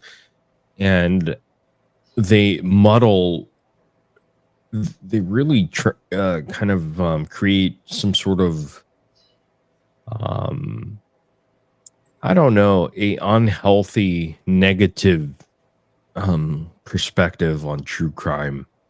And it really starts to affect the case in itself and the investigation. Talk about Sebastian Rogers, for one, and multiple cases that came before that, like the Chris Watts case and so on and so forth. the adults I'm interested only, like Chris Watts said he was guilty like within a week. I was done. I don't care about any of the rest of it. And that case went on for years. Not the It case. did. 2-3 years at least. Yeah, you can still find people that talk about Chris Watts. But the little kid, I just don't, when it's a new case and the police, because I've been doing this for a really long time, and we never try to get into a new case because the police have it. We don't have what they have. No matter what you think, you don't know what they know. And if it lasts now, because people watch CSI and they think, oh, it's going to be over like in a week, it can sometimes take years because you have to have proof, which is easier to get now. But you have people like Betty, JLR, Dolly, when, and there's way more than that. Those aren't the only ones by far. They get in touch with the parents just for the money to have content. They could give a shit. Just like JLR will talk about a case for a month. So just recently, there was a web sleuthin or somebody No, who that's my friend of 30 years, so be real careful. But there was somebody who did Sebastian Rogers interview, and he was Chris Proudfoot, I guess. I guess it was Proudfoot and Seth Rogers. Seth Rogers. and there was a drunk interview that was done or something like that. Is that what is that about? Nobody was drunk. Not a soul was drunk. Was that something at all, or No. Is that what people are saying? I'm not sure because that's what I've heard, because, and I don't even know anything about the case to be honest with you. Sebastian Rogers is missing. Those two guys that were on there are his dads, his stepdad and his real dad, and they're looking for him. So they were saying like this person web sleuths and that's a friend of yours around forever, yeah. And they interviewed this Chris Proudfoot. She was interviewing the Private Eyes because she knows one of them. She was interviewing them to get rid of some rumors and any updates that they could tell, but it was mostly to squash rumors. Well, while they're talking, and Trisha, my friend, she normally has like 300 to 500 people. It's the same. She's been doing it and she likes good, yeah. She likes it that way. She likes her people, and she interviews really good. She has really good guests, but she has zero drama, no drama whatsoever. Just straight up true crime, and let's Straight get up crime. Yeah, that's good. Okay, yeah. Yeah. So Chris Proudfoot, the stepdad of Sebastian, Correct. pops up in chat, and she said, "Do you want to come up?" Yeah. So she goes, "Do you want to come up?" So he comes up and he's got a bad attitude. And he goes, "I want to talk about something in the rumors." And Trisha's like, "Whoa, whoa, whoa. We've never said that. Didn't come from here." That shit came from JLR, what they were talking about. Anyway, so then and a bunch of people started showing up in chat. And she's got like 3 moderators. You know, like I said, 3 years, she's just been sailing along, 300 to 500 people. So then the other dad comes on. The private investigator said, Seth wants to come on. Well, they're not supposed to be fighting. I mean, no, they're looking for their son. So why would you think they're going to come on and bat? But that's what people were saying. Oh, she had him on, so they battle it out. Never. She wanted to talk to them. But Heels, what do you think about these parents who have children that are missing and somehow they stumble upon the internet to get answers or at least get their word out? I mean, if they had good, I mean, think about Summer Wells' case with Don Wells and Candace, right? Yeah, they started right out fucking them. Right off the bat. Missing children come from all kinds of people. Would you caution people like Chris Proudfoot to not be a part of the internet? Because that's almost like my take. It's almost like stay away. This is probably a danger zone to be part of.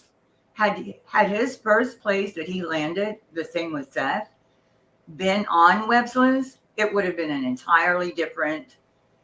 In what way would it have been entirely different? Because she would help. She has resources. She has people she knows. She has people that would go out and search, but not like they're doing. Not like JLR carrying his camera. But how would, if you were to give advice to parents that have missing children in the future, to be able to trust a YouTube creator of all people, Web Sleuth or whoever, I mean, like, what are some I would advise things that they should look out for? I probably would advise them not to come on at all. But if they're going to, if they just insist, there are more than Trisha. I mean, there are other ones, but not people like Dolly. And I thought he was. You don't like what Dolly's doing, and I kind of get that because but I liked him. Thumbnails are a little bit out there, but I'm not going to say anything because I like Dolly. Yeah, and you can't help but like Dolly. But the I problem can't blame Dolly for what he's doing because he's a content creator. No matter how you look at it and splice it up, you're all content creators. But where he puts people off, and he doesn't care, he puts people off because those people aren't paying his bills and they're not building up his following, but he goes, yeah, do the true crime. Go out and search. I've got so many videos on Dolly, but when you put a pregnant child on the thumbnail that has just died, nobody knows she's pregnant, or if she ever was, nobody has a clue. But for the clicks and views, he puts that on his thumbnail. A 13-year-old that was just found dead. That's too far. That's too far. You know what I mean? But he went along great. He did great videos on Glare. I laughed my ass off. You're talking about the Dolly Vision, and yeah. But he's found success in the Sebastian Rogers case recently. We can't ignore that. I haven't watched it with Seth Rogers, really. I think I saw one. Well, he has, and it could be looked at, I'd rather him be in with various Dolly ways. than JLR. JLR, what was that about JLR? JLR is awful. I mean, I think. Would you think that you have some sort of connection with JLR or obsession, maybe? If I had a connection with JLR. No fucking way. An Even obsession, JLR, maybe because there's a very close tie to y'all. No, woo. What close tie? I don't know. I'm just asking you whether you feel that way with JLR or not. No, JLR fascinated me. Well, he pissed me off at first. I thought what they were Did doing. y'all have a relationship at one point, or is that just a rumor that people are spreading? Okay, did Betty tell you that? Because I have to know. No, I don't talk to Betty about that kind of stuff. Dad. Why would I'm you just bring asking me you up? straight Why up. would you bring that up? It's just a question to ask you as far as I have a bullshit detector right here on my computer. Keep going. was there a relationship that y'all had at one point, even if it was minimal? Think that. Why? I'm so just crazy. asking you. I don't know for a fact. Okay. You gotta tell me why you're asking me that, because he's so cute. Well, I think that in his there's car. some sort of connection between y'all, and No. I can't explain it. Do you mean connection like we've known each other? A connection like we got maybe an intuition that I have about it, and again, I could be totally wrong. I've been wrong multiple times. Did So you say information? Because there is no intuition. I was going to say if there. No information about it. Just there's no inkling. No, I don't even know why. The man has terrorized me, and he brought out a lot of the horse shit that came out with your racist bullshit. Just wait, and he does a lot of the shit in other names. Like he did start every bit of that shit. And he's sent shit to my home. I've got 14 hateful letters. One that he wrote to the owner of my property. He does a lot of shit. One time I got a hamburger. It was sourdough. I didn't order it. It was some sourdough jacker. That night he's sitting in a food truck and he says, I love sourdough bread. He terrorizes people. Did y'all have never anything. A specific relationship with each other? Did you have anything? I've never spoken to him. He's emailed me. I've never once emailed him back. He copyright struck me like 3 times. Wow. Okay. He copyright struck me 3 times. And then I had a lawyer, so he couldn't get to me. I was going through the lawyer. And I have never communicated with him ever. Not once. Ever. And he'll say, but y'all have the same sort of political views. No, and not that's like why that. people were kind of narrowing it down to maybe there's something there or not. I don't know. If you're a Republican, you're like JLR. I didn't believe there were people like JLR in the Republic. I didn't believe it. I thought, people are making it up. It's just the Democrats just making up people. No, they exist. And I think he does it. he jumps on whatever the next big thing is. Like he'll get tired of this eventually, and he'll go. Yeah, I get it. Yeah. So I don't think he would, because he was with Hillary Clinton. He did a bunch with her, with Bill Clinton. Really? Oh yeah, I didn't know that. Wow. Okay. Yeah. And you're very close. From what I know, you're very good friends with Milo Yiannopoulos, correct? No. If I'm saying it correctly. I'm not good friends with Milo. I did an interview with Milo that my bad luck somehow got put on the internet. It was a Zoom call or something, and it was an interview between Milo, me, and then 2 other people. Oh, okay. I thought you all were like pretty good friends, close, maybe. Milo. Okay. I liked Milo. I thought he was great. He's a good guy. Yeah, I mean. Yeah, until it from what I know, I don't know much about he that. was, but then he got fucked, and he's went off into just crazy land. Did you ever have a fight with the Kendrick Johnson family at some point? I'm glad you're asking, because I'm happy to answer. Oh, you're welcome. I mean, answer the I'm question. here to. But yeah, what was it? So, did you have a fight ever with the never. Kendrick Johnson Never spoken family? to 'em, never been around them, never spoken to them. I wrote blogs, or a blog, about the case, and they just sued again recently. Been 11 years, and they're still going. But Now, no, why do you think that is? Why is that? why didn't I? No, why is that they're constantly in battle Because with? they didn't like the fact that I kept, because of my blog. Okay, when their son went into a gym mat to retrieve a shoe, he got stuck. He didn't fall in the gym mat. He didn't climb all the way in. The gym mat was upright, and it was stacked against a wall with like 13 other gym mats in front of it. So he couldn't just tip it over, he had to reach his hand in, and then he got stuck, and he died in the gym mat. The parents, for 11 years, have blamed 2 kids that are now adults, saying they killed him. They did all these things to him. And they used to carry the picture of their son's face post-autopsy. No eyes, the skin rolled back from where they roll it to look at your brain. Horrible, horrific picture. They put it on a picket, and they walked up and down saying, look what they did to my kids.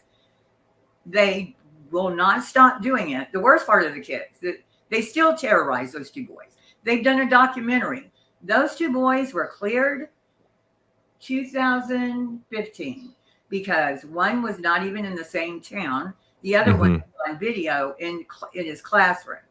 No one killed him. He was a 17-year-old kid that thought he could get his shoe and got stuck on that material that doesn't give. You know what I mean? Like you can't, when you have clothes on, you can't move back out of it. And so so when the autopsy came out, which was a year later, the woman, the mother herself, went to the judge and said, I want everything released. I want the autopsy pictures released with it, everything.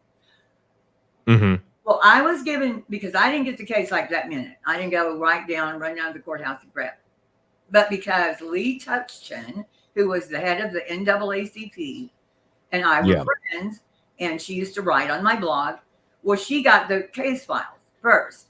She sent me the picture because CNN was asking for it. Other news places were asking for his picture, the crime scene, because nobody believed that someone beat him that bad when the autopsy didn't say that at all. And so when the picture came, nothing like that picture they've been carrying for a year and making money. Nothing like it. And filing lawsuits. That family of the 2 boys, $300,000, the judge ordered that family to pay them. So they got mad when I put the picture of her son's face, which I never would have done had they not been doing this shit for a year. I put it up where you could see him. You could tell who he was. He had everything. And then there were 2 other ones that I put behind a wall because she said she's the one putting the pictures up. The only one she wouldn't put is of his face. Her family, and you can see it on my blog, her family came into my comments, you bitch, you don't know what you're doing, because of that picture.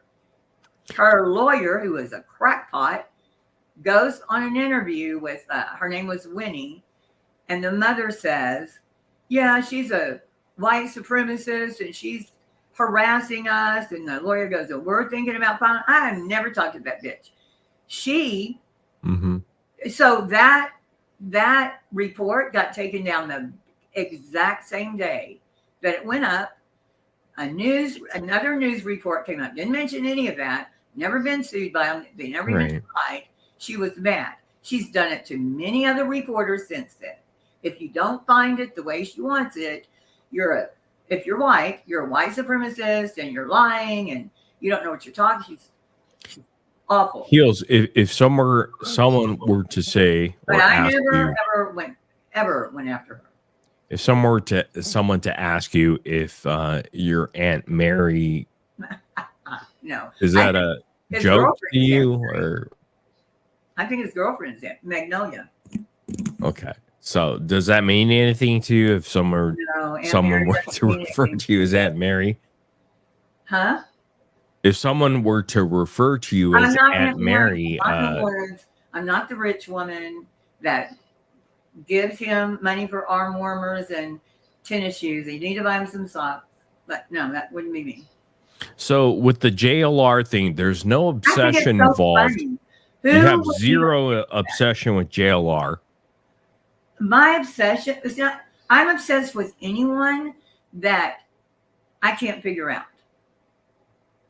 Would you say JLR is a part of that you couldn't figure out exactly his character and you got obsessed with him at one point, or? I'm not obsessed, but I'm not different than he's. Do you look at him as maybe the same person? He's been written. Go look at Jonathan Lee Riches. I'm by far not the only person that writes about him. Do you feel like you may be on the same level of him, that you mentally, maybe, whether you're spreading misinformation or whatnot? I mean, do you feel like you're on that level, or you think? Nope. Do you think he's a genius? I think he's smart. Or a liar, or he's a liar. Well, he's a liar. Yeah, he likes to start trouble. He likes to go over here, get information or make it up or whatever, and then bring it to his true crime channel. So there's some respect there that you have for him. I would respect him if he would stop doing the shit he does behind the scenes. Yeah, that makes sense. I kept rooting for him. I kept thinking, great, he's going to do good. He's going to the border. He's doing these things, and then he comes right back and gets into the true crime and just starts shit. He's the one that started the shit with the Sebastian Rogers family. Was it a coincidence that when all the racist, the stupid shit that came out there that was uncovered, it was the autopsy, put you out on a blast? Yeah, okay.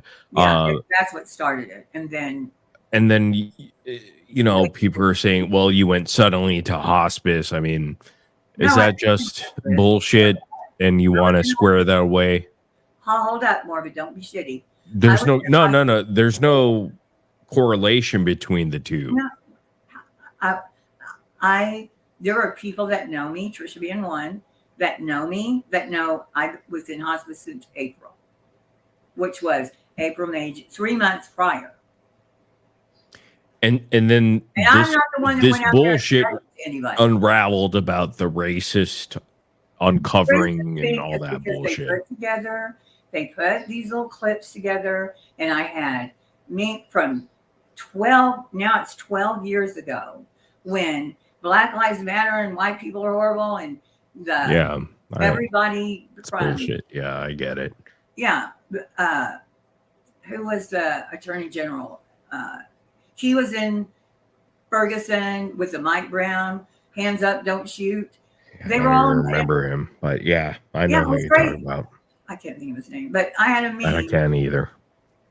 But they would put that together, and they're sitting there, not my tone, but the tone they want to assign to it, and making it sound like it was insane. The shit they were saying was attributing to me an entire article that I didn't have anything to do with. In fact, a black woman wrote it, but they don't know that because they're not really trying. Is it unfair that because you released autopsy photos that were of a black individual, that makes you racist, opposed to revealing a white person's autopsy photos? I mean, do you feel like it's fair to say that, wow, I mean, you're really kind of... The judge released them. I didn't release them. Right. You're just another person, that a messenger on the internet that sends that information out there. One wasn't an autopsy picture. It was a crime scene picture. The other one was pre-autopsy. All it was him laying. But you feel like, wow, because it was a black person, you were more persecuted for that. They thought, they kept saying over and over again, all you did was write about black people and that. Okay, but 20 years before that and all the years after that, I was on Web Sleuth, or I was on. But hell, look at Zav Girl and what happened to her when she released. Never do that ever. I'm just saying, if you look at Zav Girl's point of view, do you feel like she did wrong, or do you feel as if... I think that autopsy pictures, I'm not saying that one. Okay, let me she got the whole bad rap that she was selling that shit on Patreon, which is not true, by the way. I didn't make any money on mine at all. It's not true. It is so false, that narrative of Zav Girl selling $3 worth for this poor child's autopsy photos. That just did not happen that way. Patreon price. If you were a Patreon already, she wasn't going to charge you $3 more to look at the pictures. But I think it was like an obstacle. But what she wasn't thinking is the irresponsible part of it is. It is irresponsible that she got caught red-handed with her hands in the cookie jar. People will go in and take screenshots. Absolutely. Then they take them out of there, and then they get spread everywhere. The ones I had, they can't call them goddamn autopsy. It was just when they put him down. My point was, this was the other thing the mother was saying, that they were stealing her son's organs. They had hung him by meat hooks. His back was completely smooth. There was no cuts, no nothing to that boy's back. That's what I wanted to show. The mother, though, when they do an autopsy, they strap cut. It's called, like across your shoulder. Yeah. She put those on Twitter. She did, to show that they did that to her son. They put him on meat hooks, and I had the back that was perfectly clear. So that's why I put them. The mother puts the other ones out, and she's the one that wanted them out. So people can just miss me with being anything close to what I would never do that. What she did, she can do what she wants to. Autopsy pictures have a place in crime, in true crime. Like you can get them from cold or cases that are over, and maybe you see them all the time on Discovery Channel and. Oh yeah, for sure. Yeah, you see them all the time. But when it's a kid, like Kendrick Johnson was 17. Yep. That's still considered a kid, but the mother showing his autopsy picture and blaming it on kids. I'm sorry. And do you feel like the blog that you wrote was racist in any sense, or do you feel it was just kind of blown out of proportion, like the Glare does and tries to sort of glorify it as racism? We never read it. But I'm talking about the entire blog that you wrote up. How do you feel, and would you do it differently now, or would you just keep it the same? No, I would do it differently. I would still, because most of the blog is information that's sourced. It's huge with the sourcing, and I would write maybe a paragraph or, my thought on this information. But most of that's why I kept saying I'm not getting rid of it, because it was a lot of hard work. It's 600 pages. And it wasn't based on racism. It was more based on how you felt at the time and what you thought. You remember Trayvon Martin, right? And the big Yes, ma'am. Yes. Okay. If you said anything different than George Zimmerman walked up and shot Trayvon Martin, Be a racist, you'd be considered one very quickly. You're a racist. And so I was on Web Sleuths, and people were, it was insane. And that's when Tricia said, well, why don't you do a blog? Were you a writer for Web Sleuth? No, I wrote for myself. Did you ever write for her? I write all over Web Sleuths. I've been on there since it opened. Did you stop writing for her at some point? No, I'm still on. Well, I probably hadn't written. Oh, okay. But I wrote on there since 2005. And before that, she had a different. We actually had one together at one point. I love it. I mean, I love true crime. But that, because there were some crazy people that, just like in this case, they have a turtle boy. They have people that will destroy you if you don't go there. And Trayvon Martin was too big. Like you weren't. It was a huge sort of. You weren't going to get anywhere. And the truth was not, but they're never going to tell the truth. I mean, it's over with. There's a documentary that's really good that shows the truth, but all my stuff turned out to be right. I was right in that case. I was right in the Michael Brown case, and I was right in the Kendrick Johnson case. And it's all documented. And it's just people don't, in this case, they're not paying attention to the truth. They're paying attention to what's fun and drama and, 6 police officers killed a guy and threw him on the lawn. You idiots. Really? Right. And so with those cases, I started, they were all the same attorney. My big deal was Benjamin Crump is his name. When he started the Trayvon I know Martin him. case, Yep. Yeah, I understand. Yeah, that was why I went ahead and did his next 2 cases, which were just as bad. And in between, I would write about, they don't know it if you're just reading it and you weren't there at the time. You don't understand the connection to other people that I was writing about. But after it was done, it was done. And before that, I wrote many, many, many, many times. When people pin you down as you were harassing Michael Brown's family or Trayvon's family, what do you have to say about that? I've never talked to them, never met them. Michael Brown's family, I have nothing. I just wrote about the case. Trayvon Martin, I wrote a open letter on my blog, never sent it to her, never spoken to her. She doesn't know who I am. And that was taken off my blog.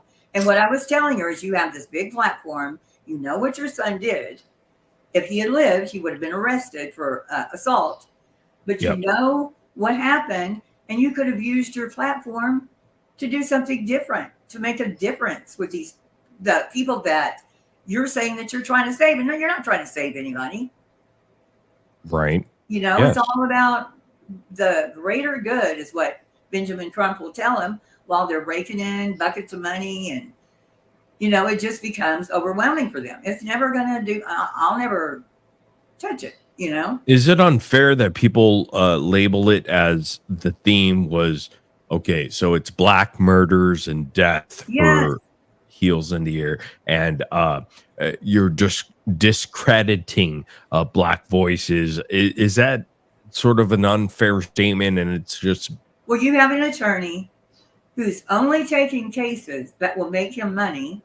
If it's in a school, if a police officer did it, if it's in any government office, then he'll take the case. No other kids that have been unfairly shot, that really were shot, just by, every day you'll find there's a little kid killed. And you're here to say that you're not endorsing white supremacist groups or anything like that you've been accused of, which is false, I would assume. I don't know, maybe. I do think it's weird that when I saw one the other day, a think it was Did they endorse you at some point? And it's not like you asked for their endorsement. Who? These white supremacists that No, came what on your happened blog was- and they said we like what this is, where this is In going. 2 different cases. And Sean King, who's a white guy, Yep, started Sean out saying King. he was black. Well, I took him down a couple of notches, but he didn't come down. But the black women that were yelling at me 10 years ago saying, oh, you're racist because he blah, blah, blah. No. Now, and I have all these stories. I don't think I ever put them in there, but all those women hate his guts because he fucked them over and they know he's white. So Right. in retrospect, I mean, I had to wait a while, but that's done. I mean, look up Sean King. It's right there. It's all over the place. Right. Yeah. I got kicked off of Twitter several times because of him, because he didn't want anyone to know the shit I knew. So he would keep getting me. I think he even got me banned like 3 times. But all the bullshit about, I never harassed a single parent. That came from Sean King saying I was a white supremacist. It's his quotes, I think in 2 different places. You look at them, because I tried to get them taken down, and they said, well, they were quotes. It wasn't what we didn't say it. Then there's one in Snopes, not Snopes the fact checking, Snopes the articles. And that woman said it was a quote, and we don't check facts on. I've got the tweet that she sent me. So that one person said that. The white supremacist came from that one person. But how does it make you feel to be, I mean, wrongfully accused of being racist and so on and so forth? I mean, what is your response to that? Like, how do you even deal with that when it's not, it's not true? I know it's not true, but I'm not going to. So, I mean, what's your response to that? How do you deal with that sort of situation? Now I don't care. I mean, if that's what people think, go ahead. Because I mean, my main thing at first was read the blog. You'll see it was about 3 cases. I was right in all 3 of them. Tons of research. The last, But a lot of people aren't going to do the homework. Well, no, they're not. Go ahead. They're that was my lazy. point. If you're going to call me something that bad and you didn't at least read it, oh, I read it, and they'll repeat the same snippet. Well, look at the glare. He did the same thing. He called you He never read racist. shit except for what Burnt Toast put up. And it was So one of those. that's who you are as labeled, because that's how they look at it, and it's I really couldn't believe it. I mean, it came out of absolutely no. I was talking to my mom today, and I don't even know why it came up. And I don't really tell her everything, but You talked to your mom tonight or today. And I was telling her about what happened with all of that. And I mean, she's like, Your mom had no clue it's that all this was people. happening. She knows. Oh, I didn't tell her when it was happening. It upset her. Okay, Yeah, but I mean, I get it. she's my mom. She's floored. Do you think Trisha, if you knew Trisha, she's a complete Democrat, way over on the left. She wouldn't have shit to do with me if she thought that, ever. I mean, Yeah. never. So, I mean, they can think that, but they're thinking it based on, you didn't like something I said 10 years ago. Would I do it? Would I say things differently? Of course. Everybody says things differently every other year. You change your speech because, I mean, retarded was fine when? 5 years ago? Do you feel like the persecution, the cancel culture, as we call it here on YouTube, because you I'm not even clearly have experienced that, and I have too.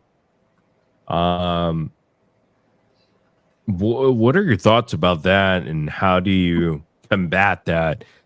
Because you've done a great job in trying to maintain your audience and grow after the aftermath of it. I mean, what are your thoughts about that, and where are we as a society as far as that goes, as far as cancel culture, and what you think about it now, experiencing it? Slowed down a lot. It slowed down. Okay. I mean, it's not as just like the Me Too movement. It was good for what it was good for at the time. But how did it feel when you were in the crux of it? It Because wasn't like that. Back then, I knew who was doing it. It wasn't that people were actually calling me like other people besides there was like, it was like a JLR. but people were publicly shaming you. Right. But it was the same, like 5 people. It wasn't like, or once in a while, somebody, if I would make a tweet and put something up about Zimmerman or something. But how do you, Michael Brown case. But that one guy hated me, and he said it everywhere he could, trying to shut me up. And but it was not like it was here. Nothing. I had not one friend that I thought was a friend ever turn on me like that, ever. And maybe it's how do you combat that though? I You don't. know? I just it.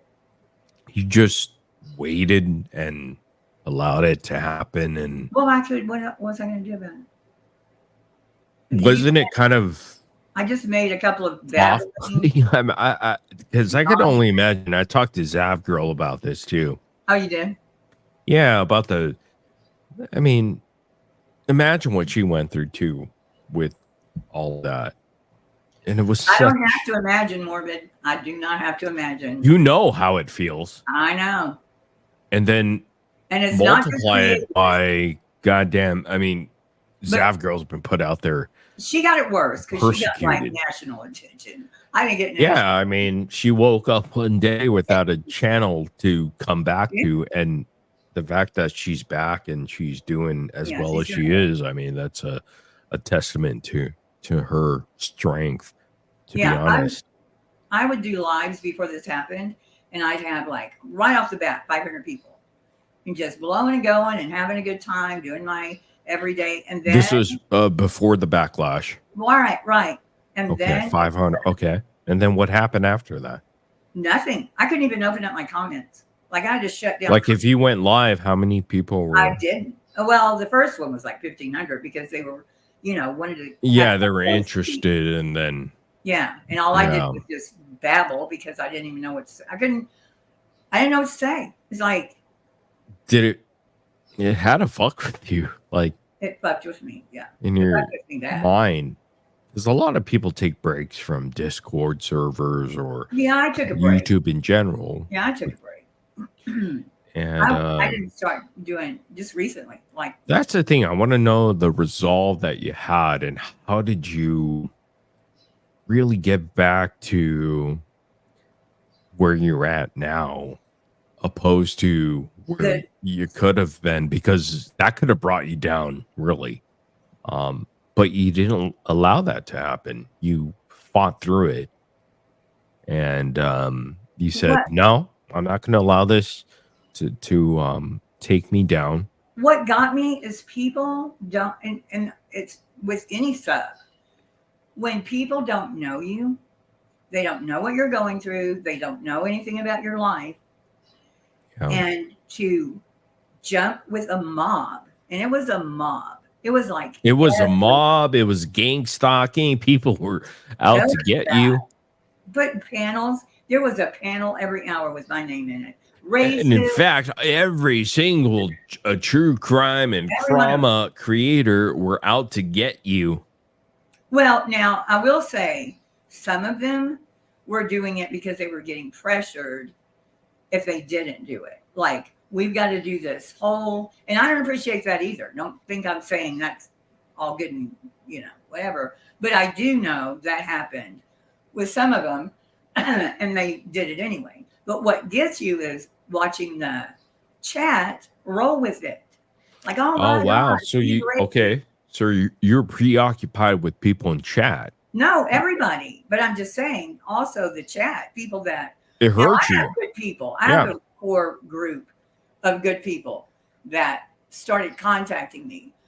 But like when I first started coming back, there were names all made up because they didn't want anybody to see because they would be called racist and ableist, Correct. Yeah.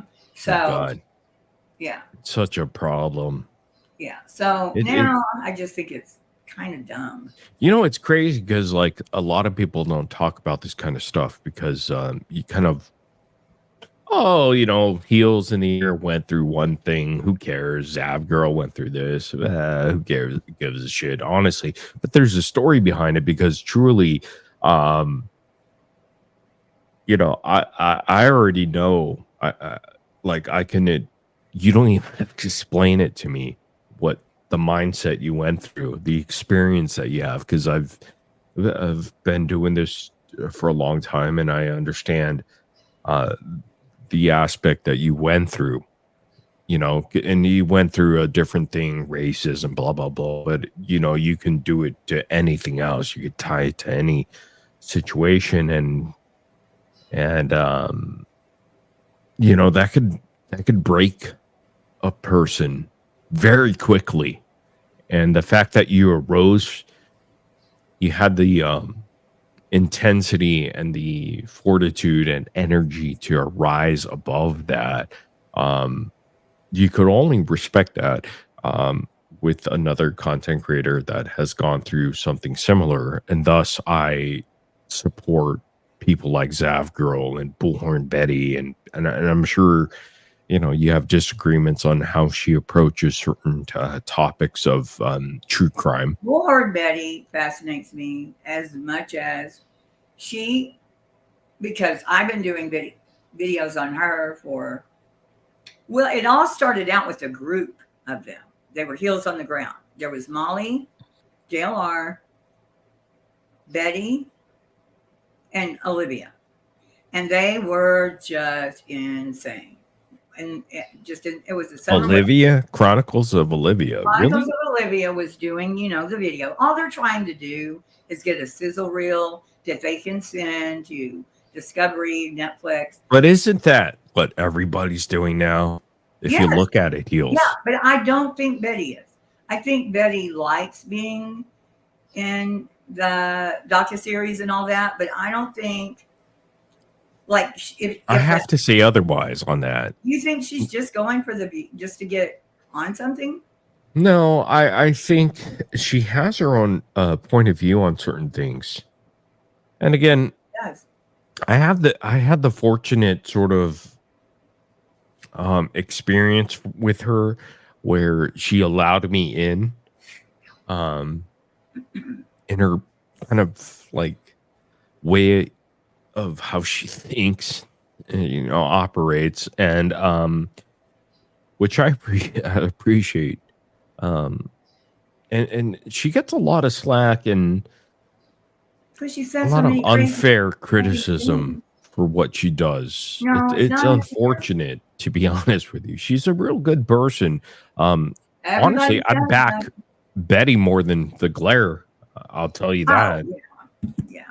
You know, in from a day different one. With Betty though, come on, Morbid. She says some crazy shit. She does, and I don't agree with everything she says. Yeah, I'm not I'm going to sit saying, here and if she disagree has- with you on that. See, I think if she would, and she has listened to something. But that's her point of view, so I could respect that. I go, but her- okay, well, But if she would look at that's the how people she that are feels. successful, she would see that there are certain, because Betty is so stubborn, she's going to do it her way. It doesn't matter what you think or what, but sometimes it's not the right way. You know, sometimes you're seeing people fly away with their big numbers and, you know, that's what you want. It's obvious that's what you want, but she won't change a thing to get there. Not one thing. But who else is changing? The Glare? Look at JR. That dude No, don't I change. didn't agree with them. I'm talking about the group she was with. They're all I'm just saying, okay, so like, not anybody else. I'm not. I don't know. It's just, it's hard to get there because, again, like I know Betty on a personal level, and I understand where she's coming from. Doesn't mean I agree with her at all, you know, and I made that very clear. But, you know, like you could only respect the person that really believes in what they're doing. They're not doing it just for clicks and views or blah, blah, blah. This person's doing it because they believe in it.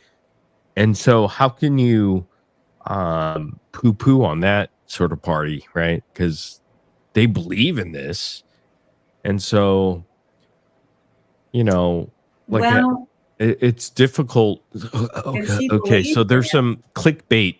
No, that's not the point. If she believes in it, then you would think she would learn the way to go about it, that she doesn't hurt families, that she doesn't hurt investigators. But in her mind, she's not And you can't doing change that mind. such the thing, you know. I rest my In case. her mind, you know. Right. In her mind, you cannot tell her a thing. She's going to keep doing it her way. And Right.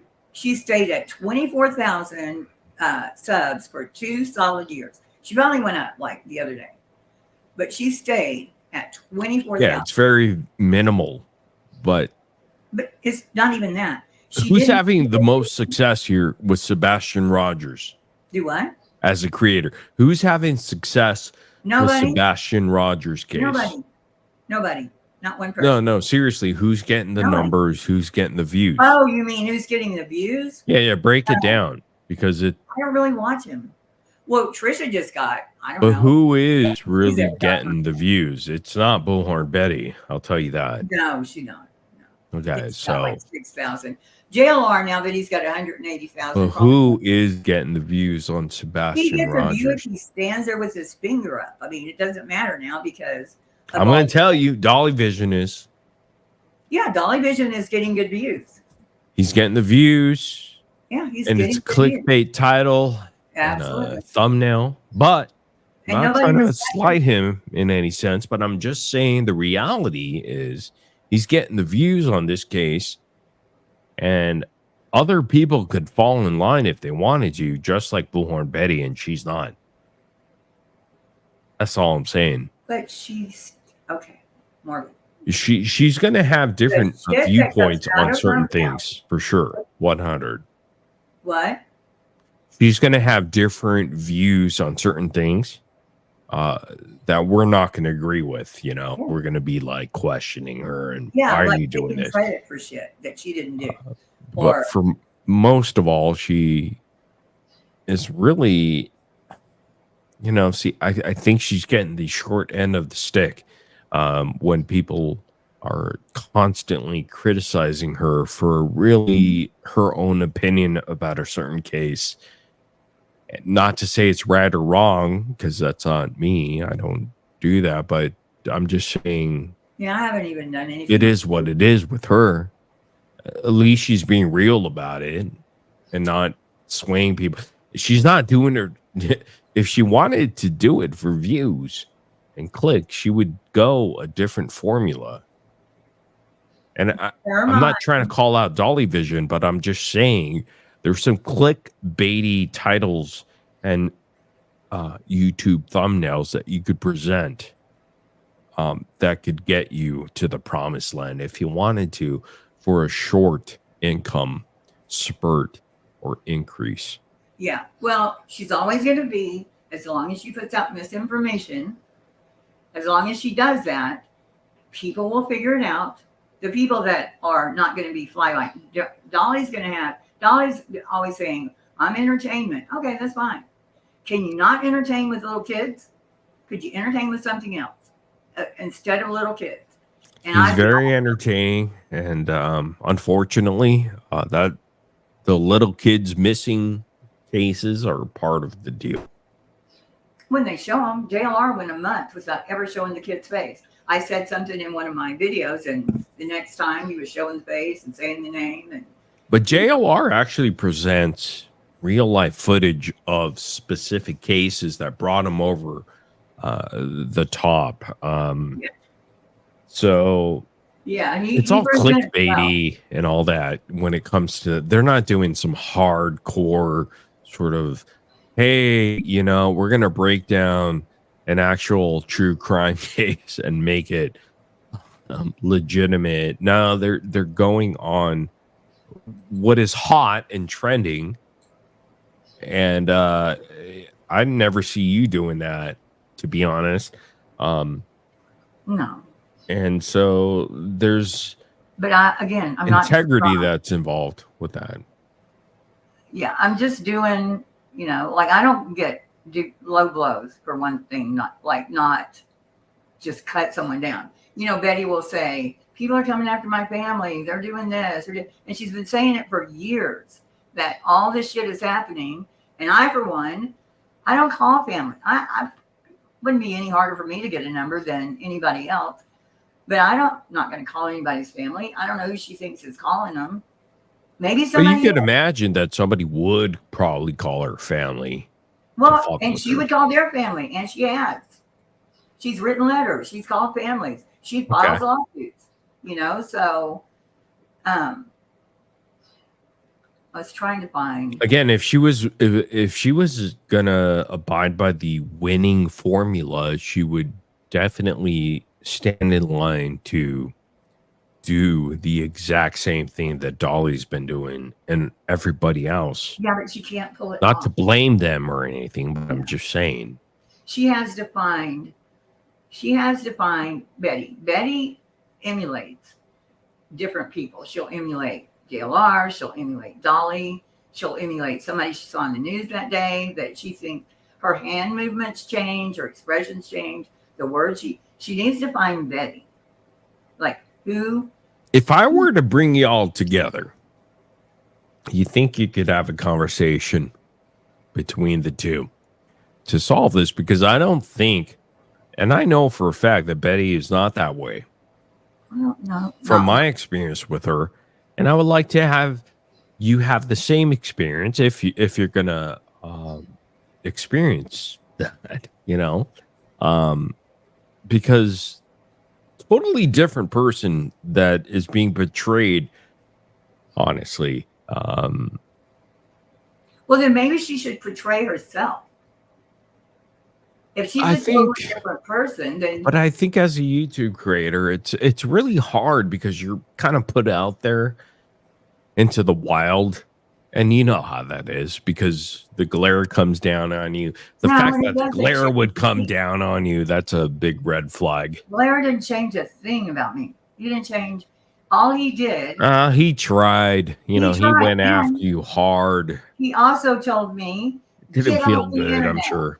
Don't ever come back. Yeah, okay. That didn't. Yeah, he's a douchebag. But the fact that he did what he did, because he does have a following, unfortunately, it's the reality. Yeah, and that's fine. I don't care that he has a following. And so he led people down the misinformation highway on 4 heels. And when you came up and you're gracious to come up and I try to play the devil's advocate, which was more working against him than it was working against you. He showed his true colors and who he was, and Yeah, and you know how I feel about you because of that. You were, and whatever you meant, it regardless of how you meant it, that moment, even when scientific skeptic came up, he and I were friends. Yeah. He and I would have long conversations. We would. Who is that guy? Is he in true crime? I never dreamed that he would come up there and do that. It blew me the fuck away. I had no idea who he was. He's just a guy that he didn't really ever have that many people in his chat, and he was doing the bad actor thing, but we would have good conversations about different things, and but we were like friends. It shocked me that he came up there and he was drunk. And I haven't heard from him since, but I remember. That is what I was getting for a fucking week. Solid of every day, everybody putting up. And I think it was unfair because you're unfairly persecuted for, honestly, well, it was circumstantial evidence to be fair. If you look at it, you know what I'm saying. That was mob and a lot of bullshit from. He took it further than anybody did. Like I couldn't even understand why he was taking it like he was. It was like crazy. I mean, you would think he was breaking up with a girl. Well, that's why I'm saying. Hopefully, you can see Betty in that light, and then be open to having her on maybe your channel to do an exclusive interview let's say, to kind of clear the way, the waves and so on and so forth. Because because my interaction with Betty has always been very solid as far as her actions compared to what she's being persecuted as publicly. That is not her. And she, just like us, struggle with that very sort of The reason issue. Some people like burnt toast, and I was with her at the time this happened, is she ran another creator off because he reviewed her. Betty, when she came onto this platform, had no idea how big YouTube was. I swear to God. She thought it was like 20 channels. And this person was going to ruin her reputation on all of the internet. And she false claims against him, said he was sexually harassing her, doing all this stuff. She and her group went to take his stepmother's Etsy business down, like writing reviews, going after him, writing letters to their neighbors, all kinds of shit to this guy. And he finally, she didn't get the restraining order, but she wrote up this ridiculous lawsuit that wanted all kinds of shit. And the guy just said, well, you take $500. She took $500 and that was it. But he had to leave. Like that was part of the deal. He has not been seen. Well, that was a good friend. Not a good friend, but I mean, everybody was kind of close. Well, he was a good friend with Burnt Toast. So that is where it began with her, because Betty did that. And then now she's filed a suit. I don't even get to sing with Queen. I did way more videos than Queen did. I think mine was in there just to out me. And then Queen, I don't even get at all. Queen Bee, yeah. Yeah, because I don't know. I would love for you to talk with Betty. And if I could set that up somehow. No, I don't know. Marvin, You don't think so? You don't think you could I'm not going to think. possibly? Because let me tell you something, Heels. You've been through the mill. You've been through the cancel culture bullshit. No one's trying Blah, to blah, cancel her. No one is ever trying to cancel her. No, you've been through it with the racism crap. Yeah. Well, she was. And it's not fair. It's not fair. Okay. That's why I've always had your back. I said that it's not fair to persecute Heels in the air like this. It's absurd. So, we'll see. I mean, if you want to learn about Betty, the real person, about Betty. I could bring you all together, I think. If you're willing to do it. I don't know. Maybe you're far gone and you're... I'm not far gone. What makes me far gone? I just feel like y'all Hey, Ducky. could, bring something to... Because I know... One thing I know about Betty is that... You know who could interview her and do much better for her than me? No, she just is not the type that is a clickbaiter. She is the type that's a clickbaiter, and she will tell She's not. I swear to God. She's not good at it. I'm not saying she's good at it, but she will tell you herself that that's what we do. We do that. Well, she wants to get the message out, but she's not all about that. Yeah, you just don't. I don't think you. What was it? One day she think put about it though. A completely false title. They told her the minute she got in chat that it was wrong, and she left it up. Somebody like 20 minutes later said it's wrong, and I think it was his account. But she gets. See, here's the thing with Betty is everybody has to go ahead and look at every single thing that she does. She's under a microscope, unlike everybody else. No, when you say and it's not fair. People are going to pay attention. No, it's not fair. She's under a microscope. I don't do like hour long. Sometimes we do. Sometimes, but and again, I'd love to. I mean, if you're willing to. Why would I? Why, Betty? Well, I have an opinion, that because I would love to see I'm just anybody do saying, that. and I'll be there if you want me to be, and she might want to be me to be. But I just feel like Y'all pick a one. there's And a lot of miscommunication going on. do I have any? I really pick a do one feel that that, I Heels, think I should do because an it's interview she's with been Betty. unfairly sort of No, she hasn't been unfair. I labeled think some as people maybe this individual that y'all trying to make her out to be, you know? got no one. Hey, perpetual. And Heels, you gotta understand, because you know how that goes. No. Claire did the same thing to you, and Yeah, but you know, come on. Okay. So you understand. I never told a mother of a missing child, your baby's dead. Where'd you bury your baby? You're talking about Betty? Yeah. Yeah. See, it's a whole misconception. You think that's a misconception? Well, yeah, I mean, I think y'all could talk it out and see, you know, because All I'm saying is I've Just my- not done what you I'm say. telling you, Heels, from my perspective, and it's okay. I respect, you know, No, how you I'm feel. My personal relationship with Betty has been very good. In fact, better than anything that I've experienced here on YouTube. That's awesome. And Nobody can understand it, but that's awesome.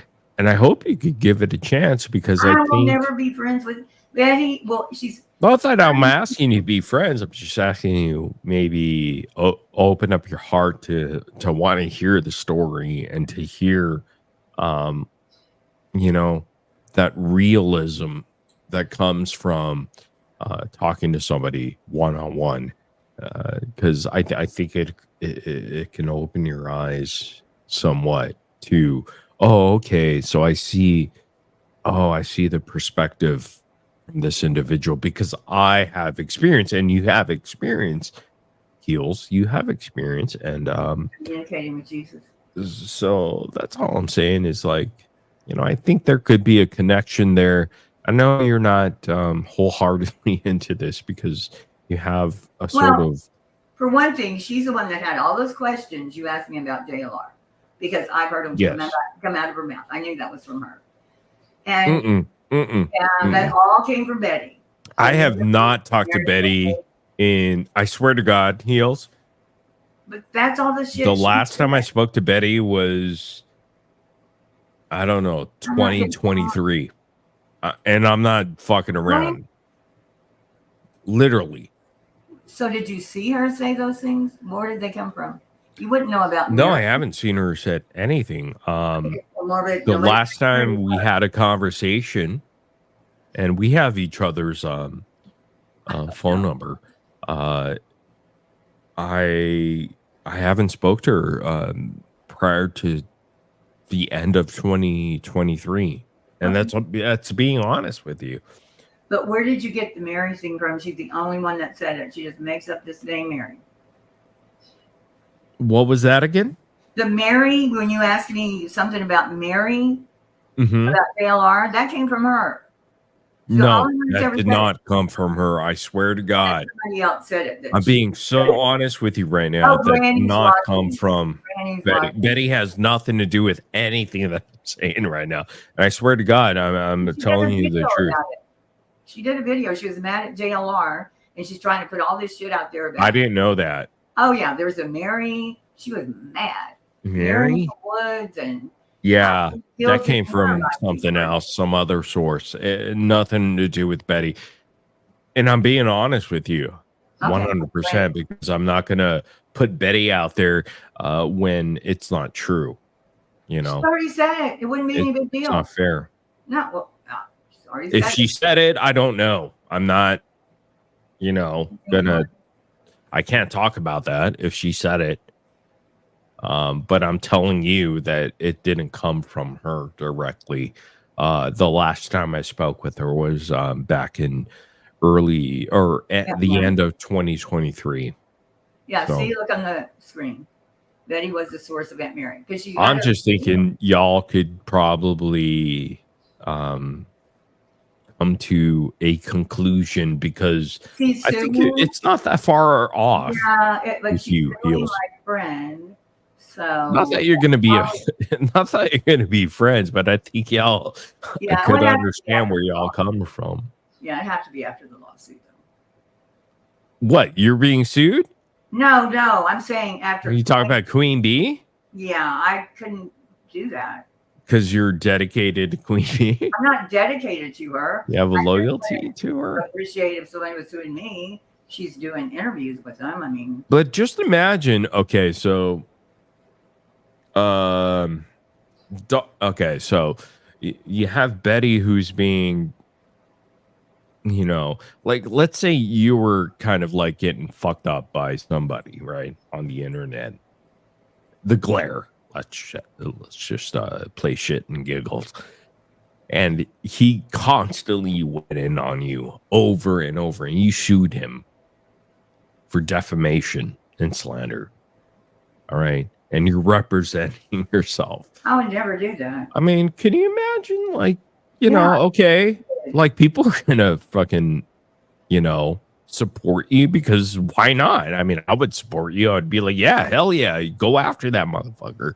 Nobody's supporting her. You deserve him. I mean, you deserve, you know, retribution of whatever it comes out of. He deserves to sit down and not sue people. No one's relentless after her. It's people were, you know what, whenever she did the lawsuit, then people were relentless at her. But she had enough, you know. No, and she I doesn't. get She it. didn't even get it passed. I'm not saying she's right or wrong. I'm just saying wrong. I understand the point perspective she's That coming was from, the right? other guy. She constantly, since the day she got here, I'm going to sue you, and I'm going to sue you, and I'm going to sue everybody. She's constantly Okay, so Betty doesn't sue everybody. I'll tell you that. no, but she says she's going to, and so She could have. Yes, she does say that, but she has not put that into motion. And I could say that because she said she would sue me, and she never did.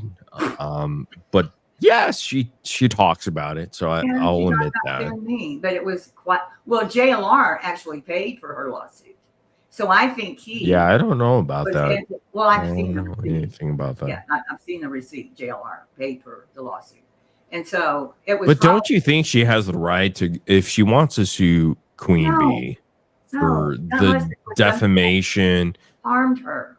Nobody harmed her. You could leave Betty, and people have. I'm not bored with it, and she would still do the same thing. She just does this. She says crazy shit that makes absolutely no sense, and she's content. She is content. That's clear and loud. I mean, it's not just like one person saying it. I don't agree with somebody taking every single word, every 5 words, because nobody is that worthy of criticism. But there are some sound bites that Betty does. Betty, you know? Yeah, I mean, I agree with that. I understand it, but she doesn't deserve the hate and the constant trolling and criticism that she gets, you know. She's not being trolled. She's writing shit. Are you reading She her is getting interviews, though? trolled, you know. Do you watch or read anything she does?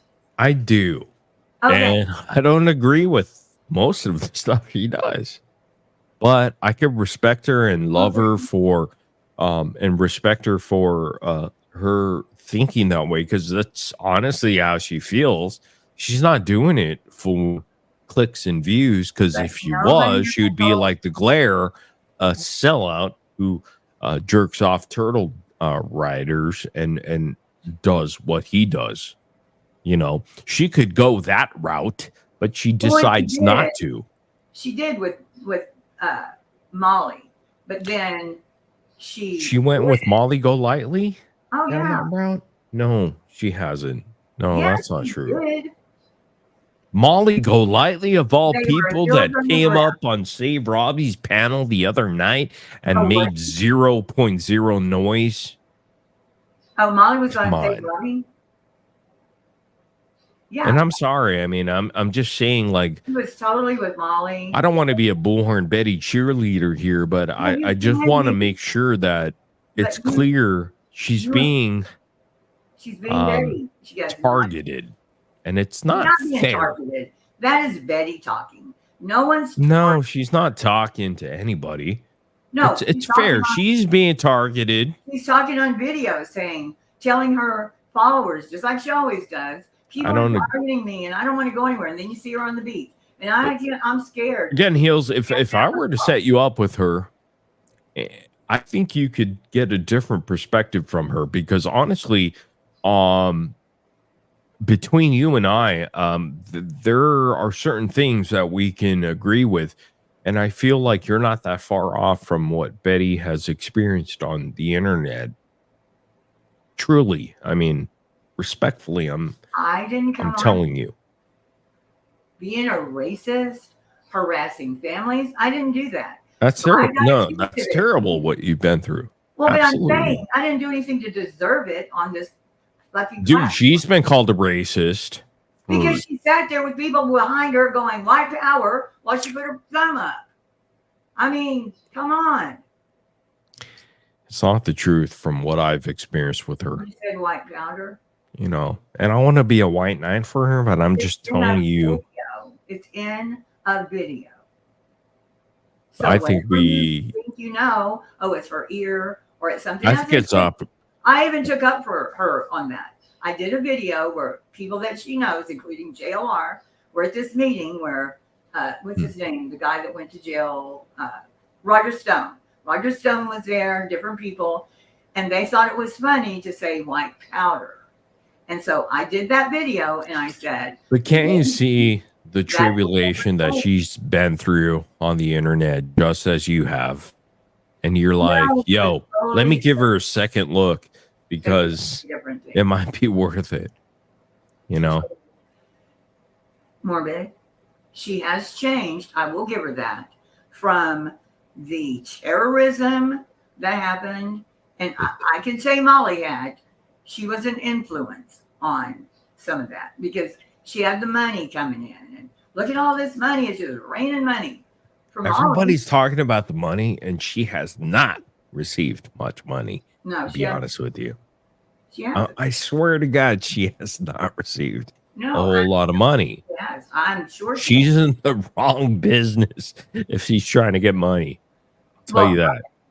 But Betty needs to reflect on filing a lawsuit when you don't have money and you don't really know how to file a lawsuit. Right. Like, So she's handling it herself. She's not paying a lawyer. So, you know, it is what it is. Yeah. And hopefully she'll learn from it. I don't blame her for it, though, to be honest with you. If you're being attacked by a creator on the internet. They were out there in front of a baby that is missing, playing Quentin Simon? baby sounds, babies crying at night. Yeah, I didn't like that. I didn't agree with that at all. It was horrible. So It was definitely horrible. yeah, that was horrible. But who else was out there? And You they had were- Molly Golightly. You had It doesn't matter whose house was out who's there. the other guy? Justice for whatever his name is. And you had Dolly It's as out bad there. as Betty. You had multiple people out there. But they just do it differently. That's what I'm saying. The only thing with Betty, do you. But you have to there are some areas where you have to pretend that you're not. I just feel like she would recognize, okay, well, that was a problem. I shouldn't have done that. What? And let's move on to a different topic. It wasn't solely her problem that she created.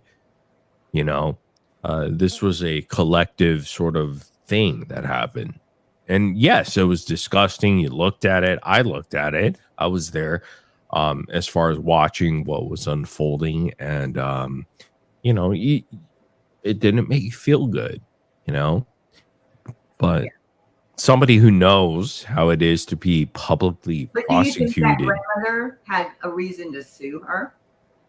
What I was did. that? The grandmother. could have sued her for the things. Billy Joe? Are you talking about Billy? Okay. Yeah.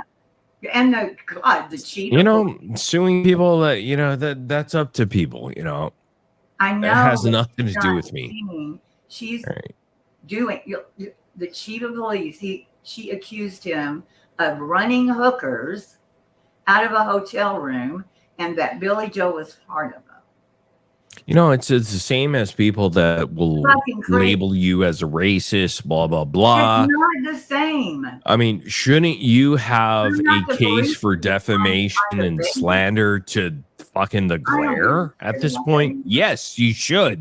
You Well, I should be able to sue the glare, to be honest with you. No, well, I would sue. Well, you several should. people, but If he had money, you should sue his ass. all they would say is it's in this article or it's been, he's not saying anything he didn't read somewhere. So, it would be futile to do that because believe me, there's a couple of them I would sue. One main one, it wouldn't be Glare. You should. I mean, I would imagine you have a list of people that you could sue. No, there's just one. I would imagine you have a ton of people that you would want to sue. No, because And you're like I said, I have time to you're reflect. righteous in that sort of method of wanting to do that because people, blasted you out as a character of slander and that's their- defamation. I don't care anymore, really. I don't. Because I know who I am. They don't. To me now, it's silly. I mean, if that's what people want to believe without knowing me, then they're not gonna. What is it gonna do? I don't have a big career going that's gonna have any future, so I don't care. But at the time, the people that did it, it was over fucking whelming. Right. No, I got you. I understand. But if I had been doing that to people, being horrible to people, and then somebody's horrible back to me, I'm thinking, okay, I deserve that. I felt, but even with Betty, when that happened to me, I thought about Betty, and I thought about how she feels, and I haven't really done any horrible. Fashion Crimes in Fashion, and I did one, I think Friday night, and we did 15 minutes, and then didn't do any more. But if you have to sit there and everything they say is bad or even worth paying attention to enough to comment on it. But Betty can give as good as she gets. She really can. And as long as nobody, I don't know anybody that would ever call her mother or come after her or do all the shit she says. I've never talked to her. I've never commented to her. Never. And that's why I'm saying I'd love to introduce you both because I think speaking to her on a personal level, you'll have a different perspective on her. Because I truly. But do you know even the people that know her and have tried to get or they don't want anything to do with her. No, but I truly understand. I mean, I know Betty personally. You don't know Betty. You think? No, Betty, I do. Betty. I know her personally. I know. I don't know her on the YouTube streets and all that. I know her personally. I've had a conversation with her. I talked to her on the phone. Betty wants to get on the airport. We haven't banged each other, if that's where you're going at. But she wants to. She does. No, she doesn't. Oh my See, God. that's bullshit. Come on, Heels. No, That's not true. When she starts whining her No. nerves, She's a good person. I swear to God, you're going to have a different outlook if you actually talk to her in real make life. her a bad person.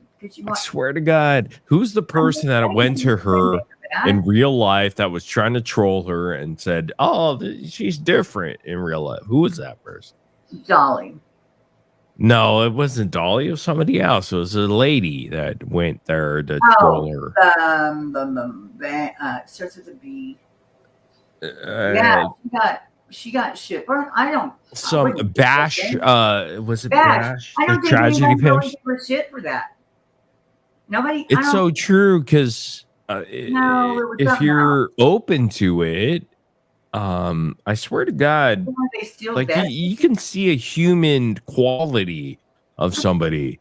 See, I know your mindset is like, yo, Betty's fucked up. You know, she's thinking. No, I'm not saying that. I'm saying if Betty wants to, So give her a chance. I don't have any reason to. You What should am I give her a gonna do anything chance. for? I can't do anything for her.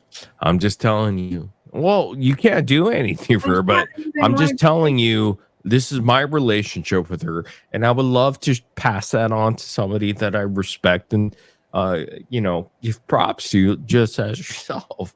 You know, Why like, didn't hey, you do it with Granny? she's a Granny human. Watson would be way better than me. What? She's way more fair than me. Not fair, but she's way more open. She's a very open person. Granny's watching. She's been on your damn show. Well, Granny's watches. That's not the issue here. It's you. No, I'm just saying. I'm she would be focusing on you, and I would love to bring that. I would mean, love to nurture that relationship because I think you're full of crap. I think you're afraid of talking to Betty Oh my god! because there might be some human interaction in between that you're like, yo, okay, oh wow, I got to treat her differently. I swear to God, Heels, just as you promoted Blue Emo on me, I'm promoting Blue Betty on you. No, you know, because I swear to God, I wouldn't be even. I would have nothing. imagine so who cares about the amount of viewers? But imagine you just talking to her and having a conversation with her, and then kind of like realizing, whoa, okay, so this person is actually No, legit. 2 years of watching this person, and there's nothing that's going to surprise me and make me go, oh my gosh, she's really. You got to give it a chance. She might be a nice person if she doesn't have to. I don't know. Will you be open to it? No. You won't. You won't even be you won't even be open to this. I don't. It's not Really? even anything. No. Why would I? Girl, you got to be open to this I mean, because I don't have a hate for Betty. Betty thinks everybody hates her. It's not hate. yeah, but I if you're think going to it's talk to her, unfortunate that she won't. and I got to be You know there what I because mean? I got to make sure everything's cool, you know. But let's just say you're not open to talking to Betty at all. You're just going to shut her down. I'm going to that shut quick? you down because I'm not. I think Granny's wife. If you're wanting her to get to, I don't know why me, because I'm the last person. I don't have the patience. I don't have. Even I'm if it's begging you and I'm asking you, person. please reconsider and think about it because I think you look You're at Betty confusing differently. I wouldn't. I would not. I'm just saying, I believe personally that you would look at her different. And again, I can't People are force her to do shocked that so. you can. I mean, really, it's like, I think so. I really do. is he trolling us with that? She's But- not trolling anybody. No, I'm to be saying honest with you. people were thinking he might. She's very upfront and straightforward. I have to say that. Yeah. So she's not going to bullshit you. She's going to tell you exactly how she feels and thinks. So I would love to make it happen. You know, I'll be Well, here. we'll talk about it. Let's talk about it again. Let's talk about it because Okay, I really think I think you understand where she's coming from. I don't think it's that far off, you know, the thought process of that. Yeah, we have- Because you've been through a lot. Well, I'll tell you no, that. No. And she's been through a lot. I don't so- bond with people just because they've been through a lot. I know, I understand, but there's commonality though. There's a bond that you guys could No. kind of connect with. The only commonality is blonde hair, maybe. No. See, you're going to the nitty gritty. You know, there truly is something there. And I want to bring it together, not because it matters to me, but video stuff. I just feel like y'all just Stop, a little bit off, just a little bit, off. Bye. I gotta finish my video. All right. I just noticed I've been on here for hours. I was gonna make it. You better cut it off real quick. Well, no, because I do, and I have to go to bed. All right. Thank you. Heels in the Air is the greatest of all time. Love her. Thank you, Heels. Bye. See you later. Bye-bye. I'll see you Bye-bye. later. So I'm not sure where we're Okay. going with that, but she'll You kick know what? me out. What? You mumbling? Get bye. All right, hold on one second.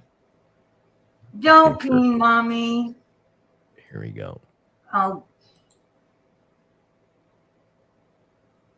Bye. Okay. So I don't even believe he likes her like that. I don't talk to scumbag. Well, I don't think he's a scumbag. Did he ask you to talk to him? Perpetual, what are you doing? So good to see you.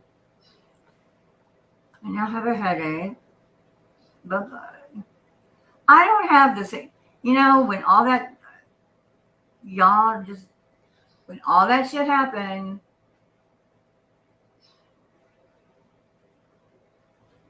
whether he meant to or not, whether he's trolling or not, whatever the hell Marvin was doing, I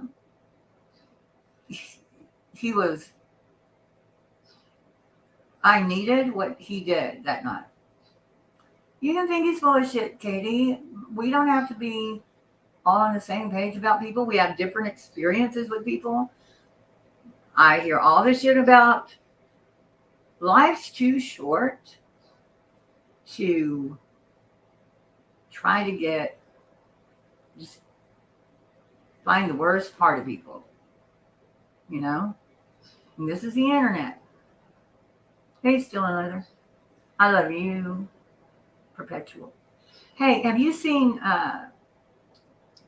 Skip, Perpetual? I haven't seen anything of him. I will never be okay with it. I just don't have anything in common with Betty. But I wouldn't even know what to talk about. You haven't seen him? It's weird. Weird and kind of sad. So I'm going to have to, when I get done with my video, I'm going to have to cut it in half. Oh my God, it's 2:00. The trial starts tomorrow. Okay, listen. I hope y'all got something out of the first part of this. Jennifer texts John, Brian Higgins. Let's see. So my bottom line before this trial starts, there was way more to it. Oh my God, I've got like 5 notebooks. There's way more to it. But I think, what is it? The air? Oh, thank you. I think Karen's going to come into court with an entirely different attitude because she's going to have to. I don't know that she can keep it up, but she kind of has impulse problems. So I would love for everybody to come tomorrow and watch the trial with me. I think I'm still sharing something, but I'm getting a headache. Man. I think Morbid was, there are people I would never sit down and talk to. JLR, I don't know where that shit's coming from, but it needs to stop because I got nothing. I wouldn't be in the same 100-yard space with JLR. I wouldn't even at all. Don't hate him. I have hated him. I don't hate Betty. But I sure hope they go to Boston tomorrow. That'd be awesome. She lies. She does. Betty's biggest problem is she does not see her own self. And I can't tell her about herself. Nobody can. You know, I was watching her today and I'm like freaking amazed. I can't say I'm amazed anymore. I'm just Arrested Development. I wasn't here, but what I got out of the second part is confirmation of morbid being after a number of. You're not going to get anything out of me talking to Betty. And you know, as far as burnt toast, I didn't really want to say anything because of. I mean, I think if Betty could sue anyone, if she thought she had burnt toast's name, that's where she would go. But my problem with her is not for anybody to even fucking think about. You know? Squids, what are you saying now? Right, ding, same. I'm not going to be able to do this tomorrow if I can't see. Some of these people do openly. You can see them. Shocks me daily. Well, we're on the internet, Squids. And the people on the internet, if you met them in person, would it be the same? Probably. Some would, but a lot of them wouldn't. You know, I mean, if I met Betty in the grocery store and passed by her, and as long as I didn't brush her or make her mad, we'd probably just say, hey. Molly would probably be, hey. Whether she hated you or not, she would greet you like you're her long lost friend in a grocery store. I kind of think JLR would run. He was trying to get you to shove your foot. No, he wasn't. No, he wasn't. It's not like that. Morgan and I talk on, it's not like that. He's really probably trying to get me to talk to her. But I don't want, for some reason, he probably thinks I'll talk to her like Bash did. And all Bash did was go on a search with her. Betty has that persona she can put on that's nice and smiling and helpful and all of that, but there's no longer in there. There's no longing. I don't even care about it. But a lot of people I would. They have redeeming qualities that you think might. I'm awesome. I am too perpetual. I know you are. A lot of people are. I'm not saying everybody, but I'm saying people that act like that. I wouldn't probably. They're just on the internet. Yeah, personality disorders are.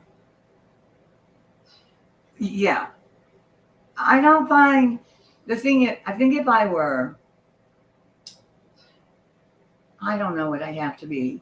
There are people that. I mean, there are times I find JLR funny. There are. It's just so sad that his mind goes to doing something. He could be successful at probably anything he wanted to do. Not really brainy stuff, but he could be successful, but this is what he does. He's 48 years old.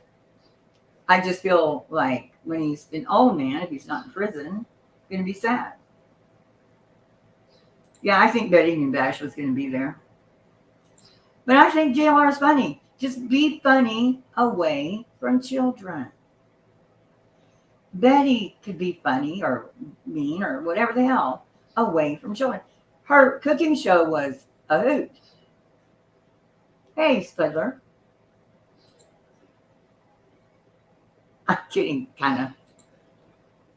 Yeah, y'all can't take things so seriously over here. The guy was asking me, I want to, do Betty. It's not anything serious. I think sometimes as subs,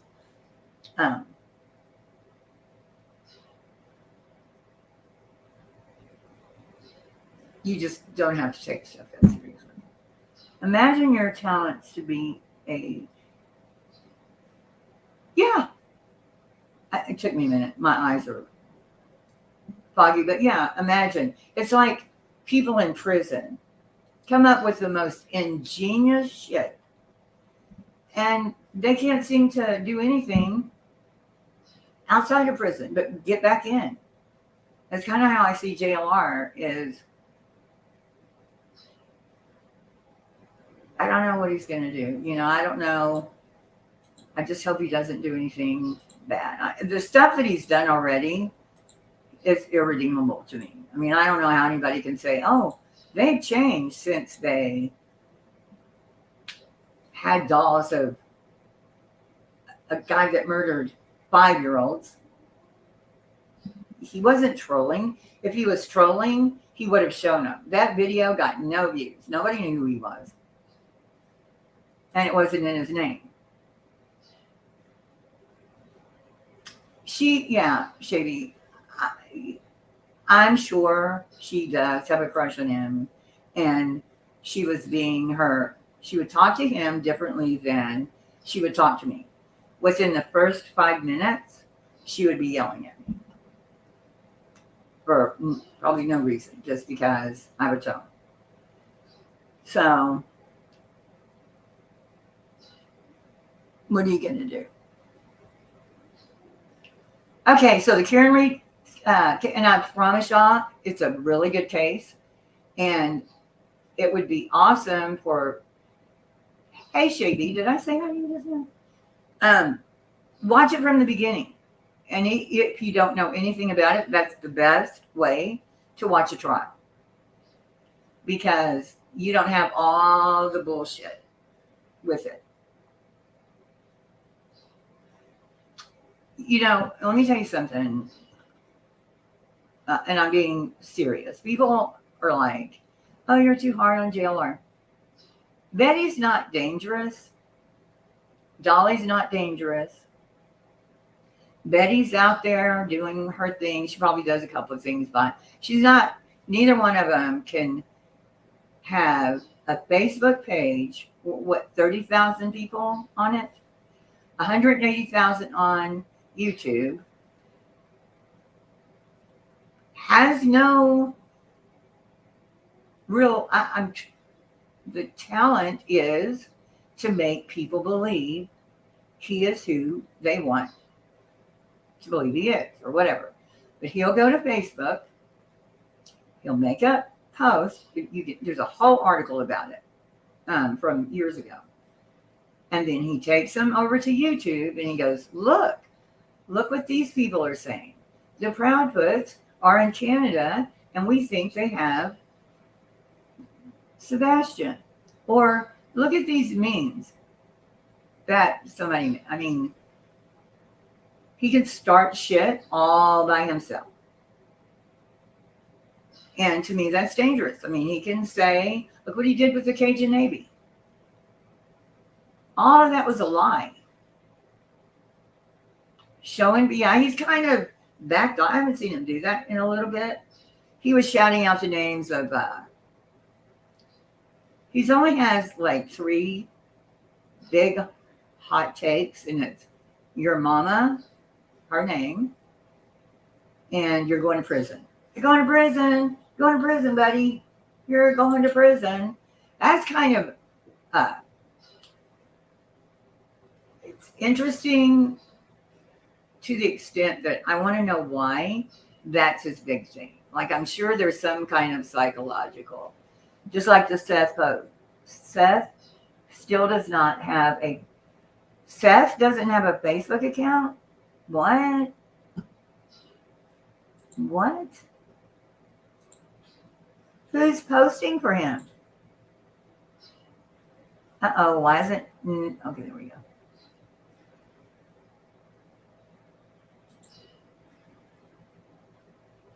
He's projecting because it's a thing. It is a thing for him to want people to get arrested, for telling them they're going to prison. And I would bet, let's see, what would I bet? Not my dog. I would bet one of my first edition John Grishams that he had something to do with 4 people that were at the Capitol that went to jail, for sure. I would bet anything. So you think JLR is Seth on Facebook? Couldn't Seth? That would be a little brave. I don't know if he would do that. Or if he would say somebody else did it. And he opens a Facebook for every single high profile murder or like any high profile murder that's happened since like 97. He has a Facebook page for it. And they're usually pretty big. Protecting your own and others' right to privacy is a big thing for me. Oh, protecting. I was like, lost it from there. It seems to get forgotten about without privacy. Yeah, there's no privacy. You can forget it. I used to be so concerned. Every little thing I did, you know, but you don't have privacy. The people that have privacy are like probably on top of it every day, and they'll still slip. I mean, even having a phone. If you have a phone, you don't have any privacy, period. Good night, sweetheart. I'm going to get off here, too. Me and Bet having coffee. Okay. Runs with Scissors. I'm kind of interested in that. Can you email me? Mad Chatter. Okay, let me write it down. Mad Chatter.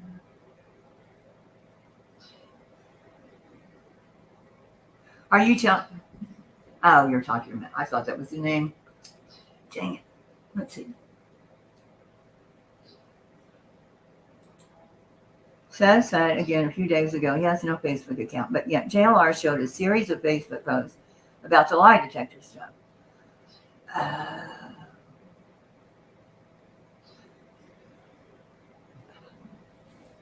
That would be bad, but he does it. Even like these private DMs he'll show and say, oh, I got a hold of this person. He would get Facebook pictures off of someone else's Facebook, put it on his profile. He was going back and forth with Chris Watts, pretending he was a woman and getting all hot and bothered with him. And then that picture of Chris Watts, not Chris Watts, who was it? The brother. JLR had gotten that picture. And so I don't know if it started with him or somebody else, but he was passing it around in a private group. Good night, sweetie. So wouldn't put it past him at all. All right. I'll see you in the morning. Please come and join me. I'll be by myself. Bye. Goodbye. Which one do you want to hear? The wrong one last night.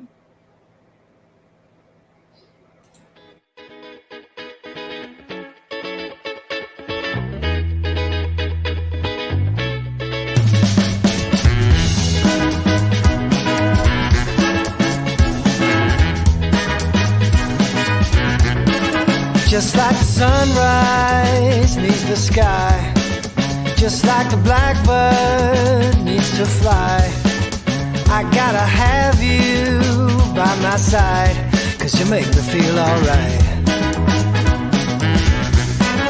I know some people play it cool, but baby, I ain't that kind of fool. When I'm with you, girl, there ain't no rules, 'cause you make me feel alright.